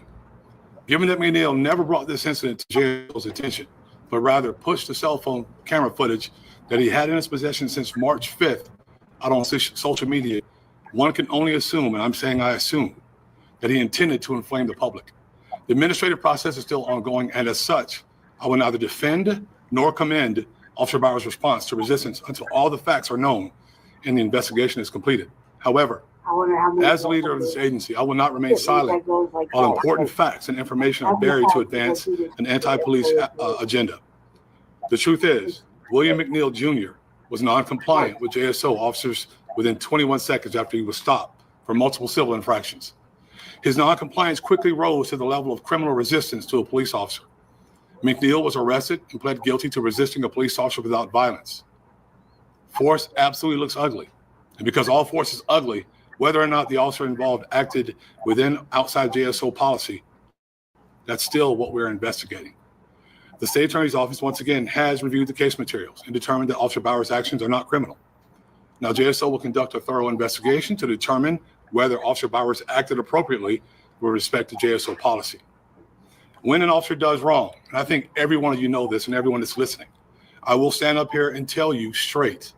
And likewise, when officers justifiably use force, I'll stand up here also and I'll tell you straight. I ask the public for its patience as the administrative process is completely, competently completed. Once we've determined whether Officer Bauer has acted within policy or not, I will immediately share that determination with the public. Out of an abundance of caution, pending the outcome of this administrative review, Officer Bowers has been stripped of his law enforcement authority. Effective immediately, all video footage presented in this briefing is available on all JSO social media platforms, YouTube, and JSO's transparency page. So I'll be glad to answer any questions you may have right now. Yeah, Eric? Yes, sir. I know that he was charged with resisting arrest without violence. Yep. But there was, when I go back and look at the other video from the cell phone video, yeah, I can understand the officer punching the window out.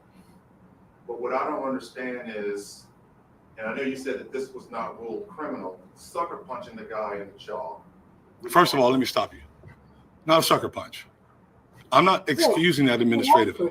I'm going to say that to you one more time. I'm not excusing that administratively. There are things that we definitely need to look at. But the context of this video should tell you everything you need to know. Well, again, I take it, it looks like it's a sucker punch because he's looking straight and you see this. Right. Okay, and then you see them pull him out and you see a couple of punches to the face. Now, again, I understand breaking the window, but he charged him with resisting arrest without violence. So I saw a lot of violence. I think the public saw a lot of violence against somebody that was not violent. Well, first of all, Eric, don't try to talk the public into what they saw. They just saw the same video as you saw. So what we're doing, what I'm saying is that it is what it is. This is the information that I want to share with the public in context without a short clip. It's very important to do that because it provides a lot of information to the public. And you brought up it's important, let me finish. It's important for the people to know that you're not allowed to resist a police officer when he's doing his lawful duties. It's been dealt with in several different times. You don't resist when you're doing your lawful duties. You don't deserve to get violated, but you deserve to get what's necessary to get you under control and get you and take you into custody. So I'll leave there. I'll go ahead, Jake. Discrepancies we're seeing between the police report and what we saw in the video. And what we saw in that video was the allegation that McNeil had reached down for the knife. That was in the police report. Where'd you see? What police report did you see that in? In the arrest report for McNeil, that was stated that the officer saw him, reach for the knife that was on the floorboard. The video that was posted to social media, and even in there, I couldn't see any clear indication. Do you see that when you're watching? No, actually, I don't see where his hands are. I can't assume, Jake. No one can assume. I operate and we operate off facts and facts alone. I can't make assumption. All I can go by when I read those things is what's stated in the report. I'm not saying whether it's true or whether it's not. I'm saying no one sees his hands at that point. He says, put your hands up, then his hands come up. but it was after the strike to the face. Like I said, again, I'm not trying this case in front of the public. I'm trying to give the public the information in context of what happened. No one saw his hands at that point. Don't know what happened. I'm just saying, we saw enough right there. We know exactly what's happening. It's like an internal investigation. We'll show like 3 more of them to get done. Like, are you ready for my little day?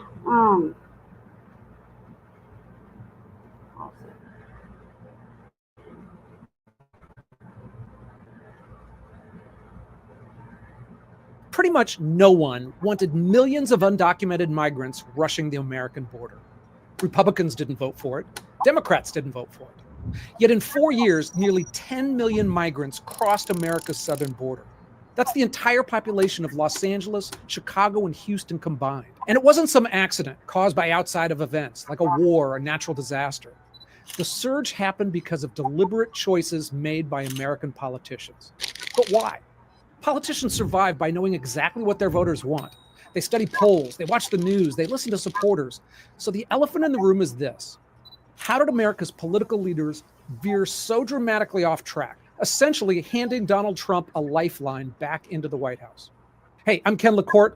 This isn't a partisan take on immigration or even politics, but an understanding of how that crazy situation came about. Because only by looking fairly at uncomfortable truths can we actually learn from them. In the next few minutes, you'll discover how the history of illegal immigration set this stage, how Trump's first term shifted the landscape, and how Biden's overreach turned the issue into a political boomerang. Okay, so America's immigration debate obviously didn't start with Biden or Trump. For the last few decades, both political parties have danced around illegal immigration, each looking for opportunity and each afraid of getting burned by voter backlash. Both parties had mixed motives. On the Republican side, many leaders feared the racist label if they pushed hard for border crackdown. They also got subtle pressure from corporate donors who wanted cheap labor. I mean, a lot of businesses, agriculture, construction, service industries, they benefit from a steady flow of workers who will work for lower wages. On the other side, Democrats had their own balancing act. Latinos were an essential part of their political base, and so they feared an immigration crackdown would cost them votes. But many Democratic voters, especially union and working class Americans, they didn't want lenient policies that brought people into the country who would essentially lower their own wages. Historically, both parties saw how the balancing act blew up in the face of a Republican governor back in the 90s. Pete Wilson of California rode to re-election with a landslide by supporting Prop 187. It was a ballot measure denying state services to illegal immigrants. Voters loved it too. It passed by nearly 60%. And for Republicans, it was a huge win, at least for a little bit, because it quickly backfired big time. Prop 187 became a rallying cry for California's Latino community, who saw it as an attack on them. And soon, hundreds of thousands of Latinos registered to vote, nearly all of them Democrat. And the result? Within a few years, the reliably red state of California, and it actually was back then, it turned permanently blue. Republicans never recovered, and today, California is basically a one-party state. Wilson's name became a cautionary tale for Republicans nationwide. Tough immigration policies might win short-term, but the long-term fallout could be tough. Now, you fast forward to Barack Obama. He smartly wanted to both look tough on illegal immigration, yet not anger his Latino base. He earned the nickname Deporter-in-Chief for deporting 3 million illegal immigrants, more than any other president, but Latino activists knew that really wasn't the case. And that's because a lot of those record deportations were actually a statistical sleight of hand. Under earlier administrations, people just turned away at the border weren't usually counted as deportations. Obama's team decided to count turnarounds as formal removals, and that gave a much inflated deportation figure. That tough on immigration stance allowed Obama to introduce DACA, the Deferred Action for Childhood Arrivals program. It was an executive order he did that allowed nearly 1 million young people who were brought to America illegally as little kids, that let them stay, work, study without fear of deportation. Politically, this two-step was pretty smart. It allowed Obama to look tough on immigration publicly while still scoring points with immigrant communities and progressive voters. Still, when you look at polling numbers from back then, only 37% of voters approved of Obama's overall handling of immigration. Now, that was driven mostly by Republicans, but even a majority of Latinos who, over the time, had started to become a little bit more negative about the increased number of illegal immigrants. And this started a shift by both parties away from their base. Democrats had shifted a little further left than their base wanted to see, and Republican leaders were basically, they were very quiet or even mixed on the issue, creating a huge opportunity for a political candidate to fill that void. And of course, eventually one did. Donald Trump came out onto the political scene in 2015 in large part because he wasn't cautious at all about immigration. As Republican leaders tiptoed around border control, Trump took a super different approach. He was inspired partly by Ann Coulter's book, Adios America, and he went all in from the very moment he descended on the escalator coming down to announce his presidency. His quote saying that Mexico wasn't sending their best, they were sending criminals and rapists. They're bringing drugs, they're bringing crime, they're rapists, and some, I assume, are good people. It wasn't polite, it wasn't nuanced, but it resonated with millions of voters who they believed that politicians had for decades just ignored a growing problem. That hardcore immigration stance completely set him apart from nearly every GOP candidate. Jeb Bush, Marco Rubio, others, they warned that the harsh rhetoric would alienate Hispanic voters. But Trump didn't listen, and he doubled down, promising a big, beautiful wall along the southern border. I mean, the idea was mocked relentlessly by the media, who couldn't stop talking about it, and Trump. And look, I worked in the news during that campaign, and I saw it, and it was pretty clear that it was the single most important issue that separated him from the other Republicans and helped him win that nomination. When he won and he started to implement some of his policies, the backlash was immediate, it was intense. Most of the media hated him to begin with, and they painted his immigration policies as cruel and inhumane. Kids in cages, migrants supposedly being whipped, crying politicians and celebrities at the Mexican border. They flooded television screens and dominated headlines. And look, I could get into the accuracy and the fairness of that coverage, but that's not the point here. The point was that it was effective, not with Trump's core voters, but with many moderates, and they're the ones who often swing elections. And more importantly, Democrats believed those optics alone would help crush Trump politically. They looked at polls, often influenced by how the questions were framed and often commissioned by advocacy groups, and those polls reinforced that same assumption, making Democrats confident that Trump's stance was politically suicidal.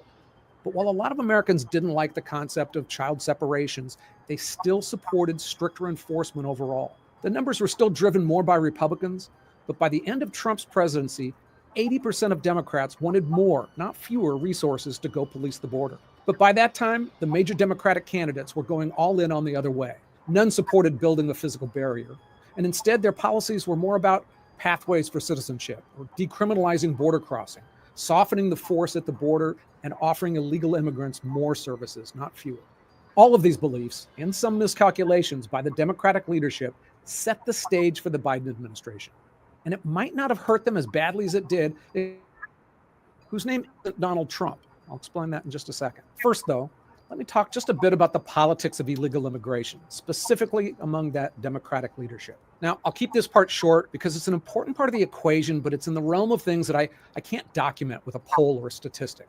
Okay, so politicians often lie, and many times it's in ways that no one can prove. I mean, when one stands up and says, I have deep love for the Albanian American community, I mean, it's tough to know if that's real or if there's a political calculation to something like that. And even when I have strong suspicions, I can't read minds, but it's fair to ask what's really behind those who want to open up the border. I discussed the concept of trying to signal support for Latino Americans, something that's routinely and publicly stated. Now, that bet worked pretty well for a long time until it didn't. But are there more underlying reasons to want more undocumented immigration? Well, many Democrats would say there's an obvious reason: compassion. I mean, we are a nation of immigrants, and even the most jaded person would look at some kid living just a few miles south of the United States in a one-room house with dirt floors and see something that's just cosmically unfair about that. And usually that compassion didn't have a political cost. Declaring your Vermont town to be a sanctuary city, that sounds great on campaign ads, and there's little downside, especially in far-flung cities. After all, half of the nation's illegal immigrants live in the 4 border states: California, Arizona, New Mexico, and Texas. But we also can't deny a strategic calculation Democrats have banked on for decades. Immigrants and their kids tend to vote Democratic. So if you let millions in and eventually legalize them, that's millions more future Democrats.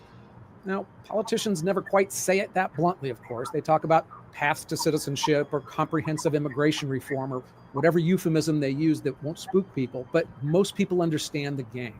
Again, those are things that are difficult to prove, but you can't just ignore them and pretend they're not a factor at all. Okay, So all this leads us to the Biden administration, where the political miscalculations finally collided with reality. On his very first day in office, President Biden didn't waste any time.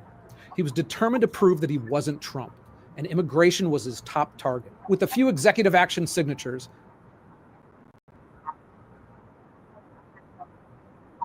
scrapped the Remain in Mexico policy. That, and more, sent a crystal clear message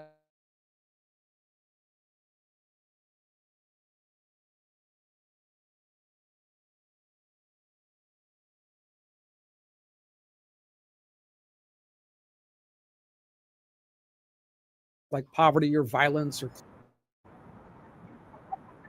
office. The only real change was the country's immigration policies. Now look, I need to make a quick side point about immigration numbers though, because they're super convoluted. I mean, no one knows how many illegal immigrants are in the country. Some of that's because we don't know how many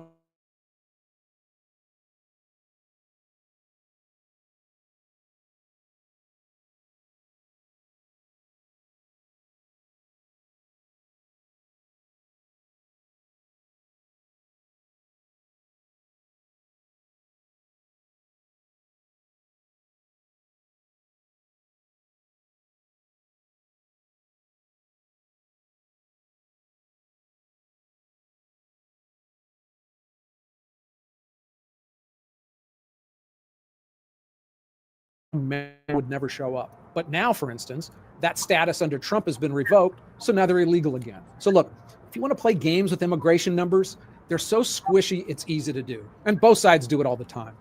And that allowed, for instance, years the Biden administration to just pretend it wasn't happening or it was exaggerated. We have a secure border in that is a priority for any nation, including ours and our administration. And for the first couple of years, most of the media played along. I mean, if you watched Fox News or followed conservative media, it looked like an ongoing invasion.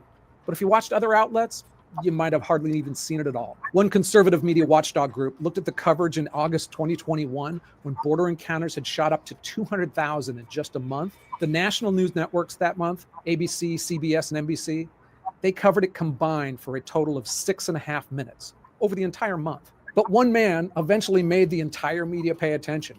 That was Greg Abbott, the governor of Texas.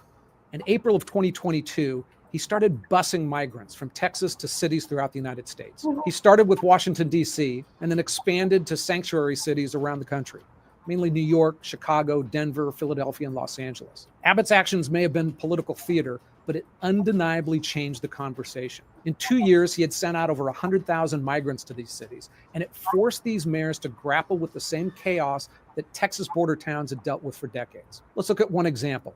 Eric Adams, New York City's mayor. He quickly changed his tune from being a strong supporter of sanctuary cities to saying the surge would destroy New York City as immigrants from Texas and then other areas started flocking there. They estimated 175,000 immigrants came to New York with a 3-year budget cost of $12 billion. Before too long, this wasn't a fake Fox News problem anymore.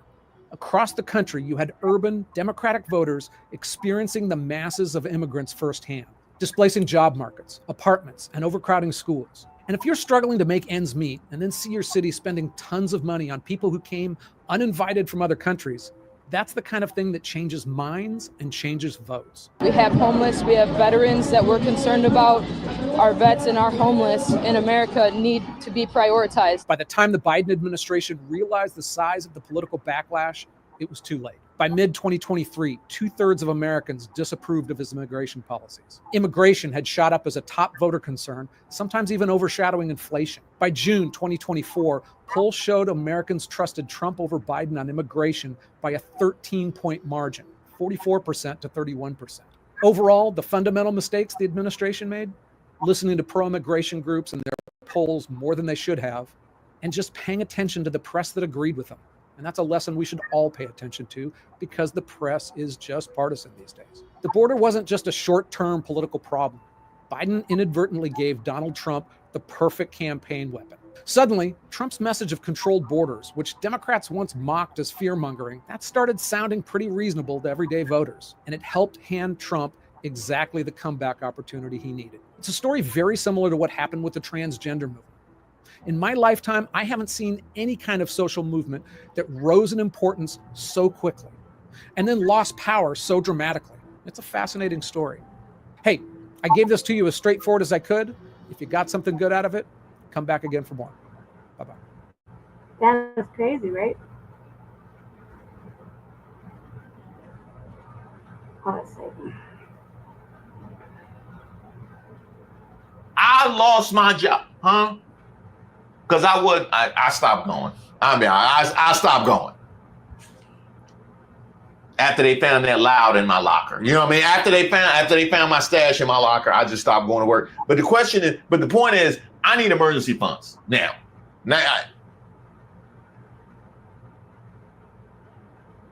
Of Return to the Land are at work too, looking after the 6 children who live and are homeschooled here full time. And they're preparing food for the weekly community dinner.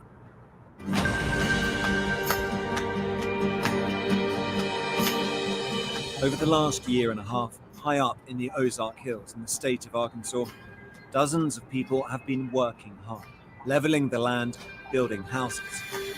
They call it an intentional community based around shared ancestry, a long-winded way of saying something really quite simple. I think we would generally be called far right, sure. It's called Return to the Land, and they invited me in. A lot of people are going to be, why are you making Nazi references? Right. Well, why wouldn't I? A seemingly bucolic and sometimes surreal experience. But this is built on a radical modern premise, made possible because of a new political and technological moment. One with strong ties to the most active far-right groups in the US. Instead of taking to the streets, they are building their own, for generations to come. It's important for me to do this for my ancestors, my friends, my family, my children, my children's children. But in this southern US state, people who have lived through segregation once fear it is returning. When you hear things like that, it causes you to be fearful. And you don't know who to trust. Its founder says he is building a fortress for the white race. It's a racial association. I kind of want to ask you, after seeing this, do you think what we're doing is immoral?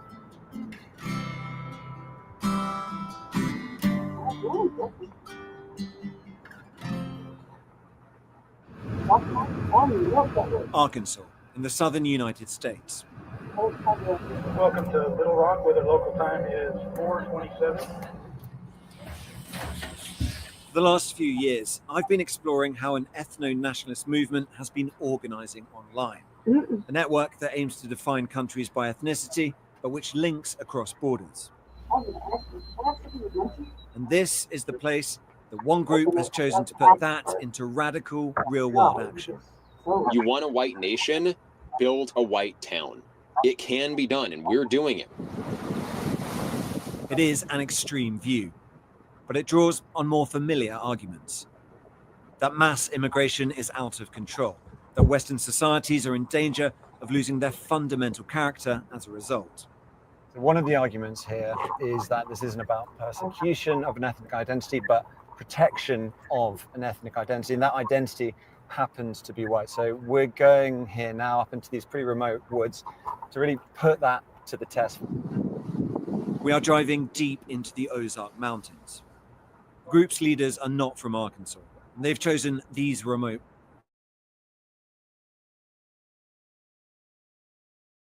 group, if anything. I don't necessarily agree with it, but that's not my choice. Yeah, but do you think they should have the freedom to do it? That's what they want to do. I think it's kind of a little fishy around here, but just be safe. The leader of the group is called Eric Orr, and he's invited me to spend a few days with them. Hey, Eric. He insists what he is doing here is entirely legal, and that's key, because if it is, it could be a blueprint for many other communities to come. Welcome to the Ozarks. Thank you very much. What we've done here is establish a place where we have control over who our neighbors are, And that is just for the sake of preserving, you know, our culture. And that culture effectively was saying this is a white culture, a whites only place. White American culture. Yeah, not just white, but white American. But what this sounds like is bringing back segregation. Is that a fair assessment? Well, I mean, it's free association. So we're not trying to keep other people down. This is a small settlement in the middle of the Ozarks. But they are being kept out. Well, I mean, you don't let everyone into your home. 160 acres taking shape, forests cleared, roads laid, cabins built. Around 40 people live here. Hundreds more from across the world have paid to be members. And I'm intrigued to find out what motivates people to give up their old lives for this. We met here. Oh, you met here? Okay, so you came here. I met her on like day 3. Oh my God, what a story. It beats Tinder, doesn't it? Like. Yeah, right? Yeah. David and Caitlin not only met here, they got married last month. They wouldn't be here without social media. Somebody had posted a video of Eric. Yeah. I saw videos of them actually building stuff on the land. I was like, oh man, I gotta come check this out. I figure if there's nothing else like this in the country, like it should at least exist. Yeah. Like, do people really think that we should never be able to choose our neighbors? It wouldn't be controversial for any other racial group to do the same thing. I think it'd be quite controversial. Well, if you don't have rules against it, then, you know, anyone of any race can come and be your neighbor, and they're watching the news, which is telling you that white people are, you know, the cause of all your problems and all the ills of society, and similarly, you know, your children are much less safe because there's a lot of violence, anti-white violence happening to white people and white children. And so specifically sort of motivated by racism against white people. What sort of things the heavens are about to... Yeah. I'd like to continue talking. The rain starts and it comes down hard. The residents shelter in their cabins and night falls. The next morning. This is how the average weekend works at Return to the Land, or RTTL, what they call a work party, made up of residents, but also new recruits who have come to check out the project. It is hot, hard work. To join RTTL, you have to sign up to the Private Members Association, or PMA. And there are strict criteria for membership. As Scott Thomas, a board member and one of the founding fathers here, explains. You have to be a PMA member to live here. Yeah. So you have to be someone of European heritage. The group's logo, based on a Nordic rune, draws on that heritage. It is the PMA that the group believes makes this all legal. Once members have been vetted on ethnicity and other grounds, they can buy shares in the Limited Liability Company, or LLC. Those shares translate to acres of land that they can build on. Peter Seri is the brains behind the legal side of things. Civil Rights Act is there for a reason, and this is a way around it? Yeah. Do you think it'll survive contact with the legal system, the courts, if it came to that? Do you think it's racist or not? Do you reject that term? Do you embrace it? I don't know about that term. I mean, people use it in a lot of different ways. I'm sure there's a lot of people on the internet who would call me racist. I don't really know or care whether that term applies to me or not. Maybe. Scott, what do you think? Yeah, I almost don't know what racist means anymore. Like it's a prejudice towards someone who's from a different ethnicity. Well, actually, the modern definition of racism, according to critical race theory, all white people are racist automatically. A lot of this is reaction to left-wing identity politics, critical race theory, and movements like Black Lives Matter. And fundamentally, this is identity politics, but white identity politics. And what they're building here is a safe space for people of European ancestry. It's exclusionary, it's sort of an attempt at segregation. Right. Is that fair? Probably. While the men labour at the roadside, the women of Return to the Land are at work too. looking after the 6 children who live and are homeschooled here full-time. And they're preparing food for the weekly community dinner. The theme tonight, colonial. I don't know, dinner's really important. I like feeding people, so I didn't want to put this off any longer than I already had. Back in the day, when we first got the land here, there were only about 5 guys. I was living 40 minutes from here, and Jennifer was the first, family to be on the land full time. So we started community dinners back then. And it would be pretty relaxed because there weren't many people. But it is nice. It's slowly growing. So They've come here to live for a variety of reasons, but their dedication to the mission is absolute. My name's Nikki, N-I-K-I, I'm 32. Cool. I'm a lady. My name's Allison, A-L-I-S-O-N, I'm 29. Right. And Caitlin, C-A-I-T-L-I-N, I'm 31. I think people just have a large misunderstanding of what's happening here. Yeah? Yeah. What's the biggest misunderstanding? Well, that we hate everyone else. Yeah, it's not about that. Yeah, by any means. it's a loving movement. I mean, on that aspect of it being loving, I suppose the counter argument would be it could be a very loving community if you're part of the community. If you're black, if you're Jewish, or if you're gay, you can't be part of that community. They can have their own communities.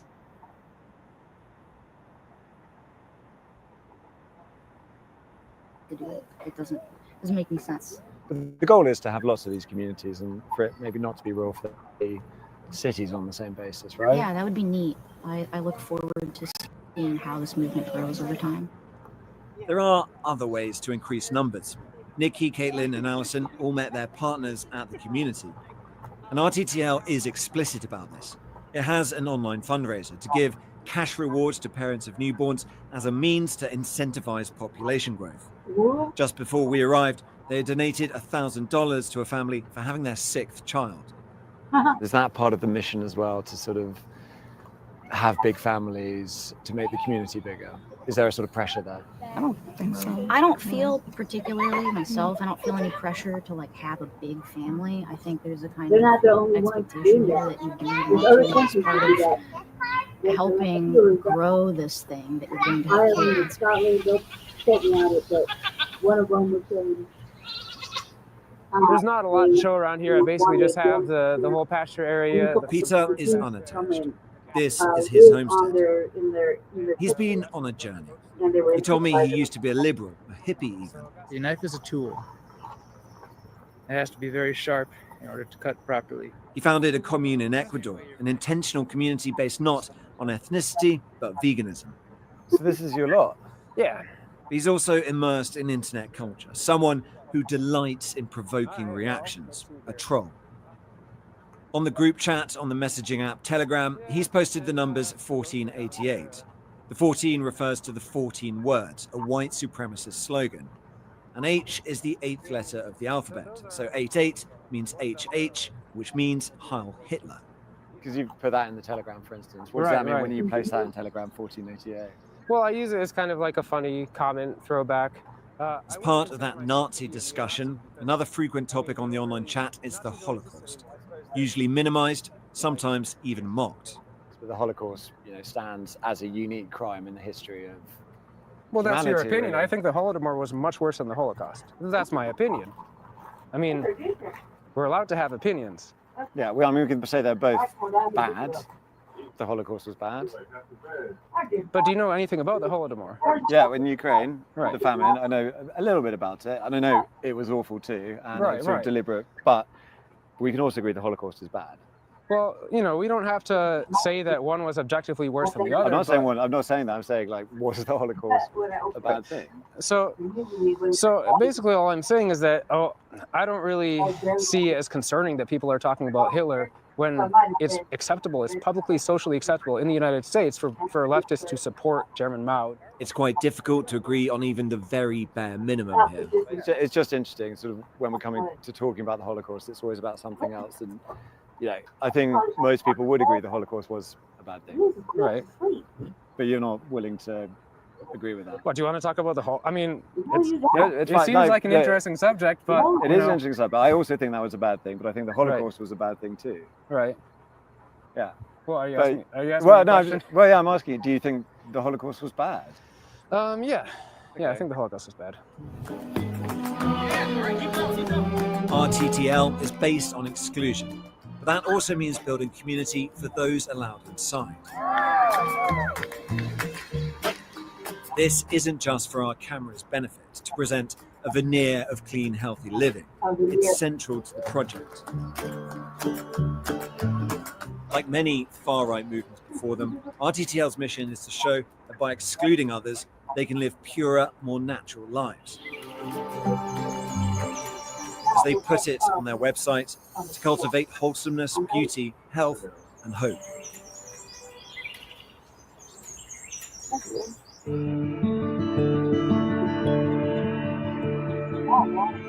Let's talk about hope. As much as RTTL might like, they do not exist in a separate world. Pocahontas is the nearest town to the settlement. And hope means something different for Pat Johnson. I'm Tom. I'm Pat. Oh, you're Pat. Lovely to meet you, Pat. How are you? We met her before we went up into the hills. It was about 25 students that attended school here. The whole time, yeah. So it's really tiny. Like, there you are. Yes. Second from bottom. How old are you in that photo? I don't know. I think probably about 12 or 13. This is the school she attended in the 1950s, a school for black children only, because she was not allowed to be educated with white people. Unlike the members of Return to the Land, she is Arkansas born and bred. For the first 15 years of her life, she lived under segregation. We could not go to school together. We couldn't eat together. We couldn't do everyday things together. Each day that you leave your home, you were under rejection. And Pat had hoped those days had gone. When you hear things like that, it causes you to be fearful. And you don't know who to trust. When I explain what Return to the Land is doing, just half an hour's drive away, she's not so sure. And in her eyes, there's one main reason for that. I feel like that's the change of, and I'm just going to say, I think it's the change of our presidency. That's what I'm going to say, because I feel like that's where the change is. It's allowing people to have the right to be open for hatred. That may be a feeling, but it is also backed by the data. These are all the white supremacist incidents, demonstrations, leafleting, recruitment drives, meetups over the last 4 years in the US, tracked by ACLED, an organization that monitors violent conflict and protest. There has been a dramatic increase over that period. It has become a background thrum of nationalist activity. Patriot Front is the most active white nationalist organization in the US right now, according to ACLED. Its leader is Thomas Rousseau. Foreign races have never successfully assimilated en masse into American culture and nationality. And the group has tight links to Return to the Land. Eric and Thomas speak on each other's podcasts and have fast-track membership for both organizations. Comfy? Feels good? Yeah. It's about time we spoke to Eric. Less than 50% of children born today in the US are white. I'm white, my kids are white. There is something to your background that informs who you are, your sense of identity. And we don't want that sense of identity being taken away from us involuntarily. So we're taking control of that situation and creating an environment where my kids can celebrate their identity and not have it, threatened from outside, I guess. But why is that threatening you? Why is that an issue that you've had to address? There will always be white people. Well, I'm feeling a little nervous now in the interview. Yeah. We are forced to accept people into our neighborhoods, into our businesses, and into our lives who won't share our background, who won't share many of our cultural priors, even moral priors. We don't have a rule stating, you know, if you have X amount of non-European ancestry, you're definitely out. In many cases, yeah, that would disqualify someone. Were I to apply to the PMA and my views were different, I'd probably be allowed in. Do you think that's likely? I know it's a case-by-case basis, but just off the top of your head.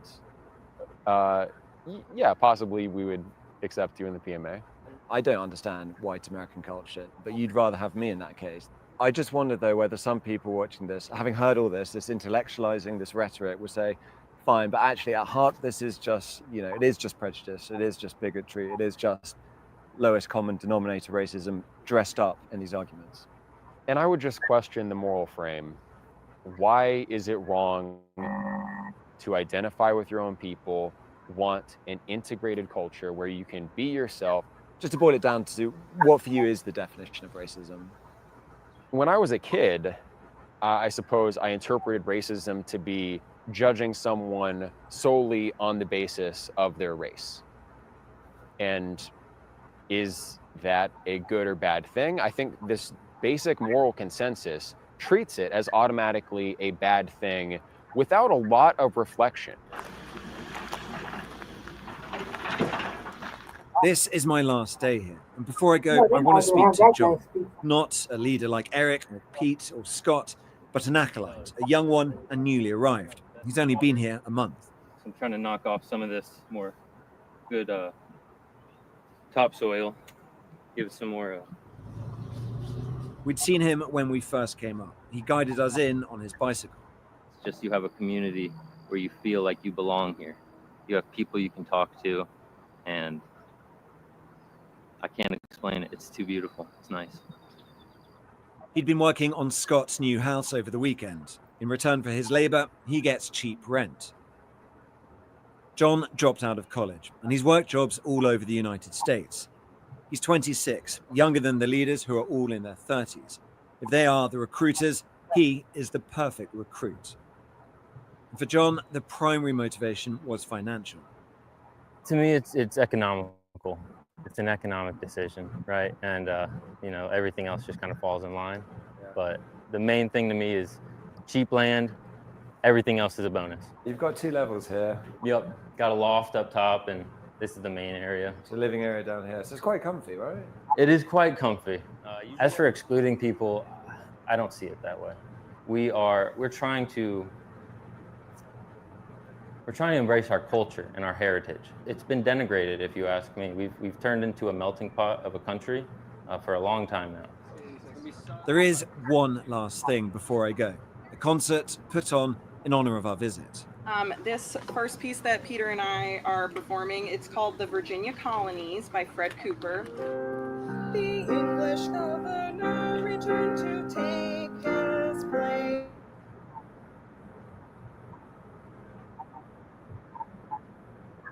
The German flute or the penny whistle, it was a very popular instrument in colonial America. It's not easy to look tough with a flute, even if it's German. But the organ is wrapped.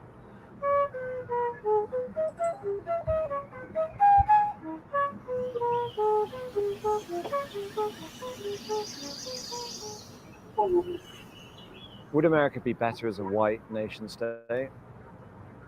Better in what sense? Would you prefer, you know, completely blank slate, America is just an ethnically white country? I would probably feel more comfortable there because I'm white, and that's the way that this country was when my ancestors came here. You also talk about Hitler in your videos a couple of times when you've talked about people who are waiting around for a new Hitler to come. Mm-hmm. And you said he's not going to show up. You have to do the work for that Hitler to arrive. Hitler is a very controversial historical figure. I think the mainstream view is one-sided. It's informed by World War II propaganda, but also the contrary position that Hitler did nothing wrong that many people online say, that's also a one-sided view. I think all historical figures are complex, multidimensional, but when I say like you're gonna have to wait for that new Hitler to arise, I'm not saying you're gonna have to wait for a new person to start a new Holocaust. I'm saying you're gonna have to wait for a charismatic leader who's going to advocate for your interests, because that's how a lot of people see Hitler. I'm addressing how they think of Hitler, not my own view. There are other PMAs, other bits of land that are going ahead. Yeah, there are 2 other groups, actually 3, organizing. One in Appalachia, one in the Pacific Northwest, and then another one here in Arkansas. So this is the growing movement. Right now it's growing very quickly. Yeah, we have applicants every week. I would like to see more communities so that people in all parts of the U.S. have this as an option if they want it. I would also like to see us network and branch out internationally to a greater extent. Is there anything you want to talk about that I haven't asked about? I kind of want to ask you, after seeing this, do you think what we're doing is immoral? Yeah, I do. Yeah? Yeah. And that's not, for me, it is morally objectionable. I think the way we've talked about it is, I don't think it is like a country club. That's the difference. I don't think this is sort of free association. I think you are depriving people of a fundamental right to housing. That's how I see this issue. And I think the reason I'm asking those questions about where it goes from here, I think that is a thought experiment, but I think if you replicated it large, I think I would be unhappy with how that looked if it were in my country and if I were on the receiving end of it. You think intentional communities shouldn't be able to associate how they like? Not on the basis of race. And the Arkansas State Attorney General told us, "This is the first I've heard of these allegations. Racial discrimination has no place in Arkansas or anywhere in a free society. These allegations raise all sorts of legal issues, including constitutional concerns. My office is reviewing the matter."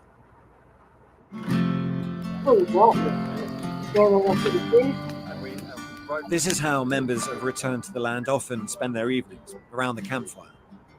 It's not especially kumbaya when it's about keeping other races out. Even like splice this into the shots being used. Somebody says something like a little bit like racist, just like spicy. switch to the gasoline blowing up on the fire. The bulldozer isn't just a novel way to build a fire.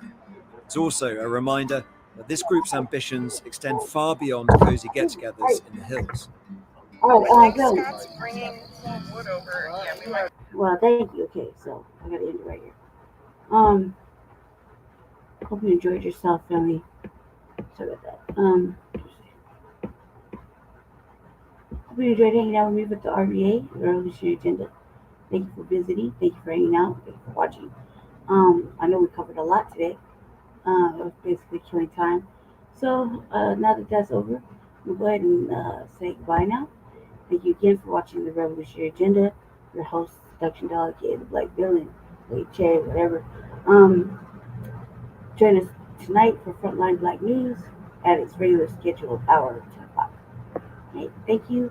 Have a great morning, grand rising, and all that good stuff. How did we get out of here?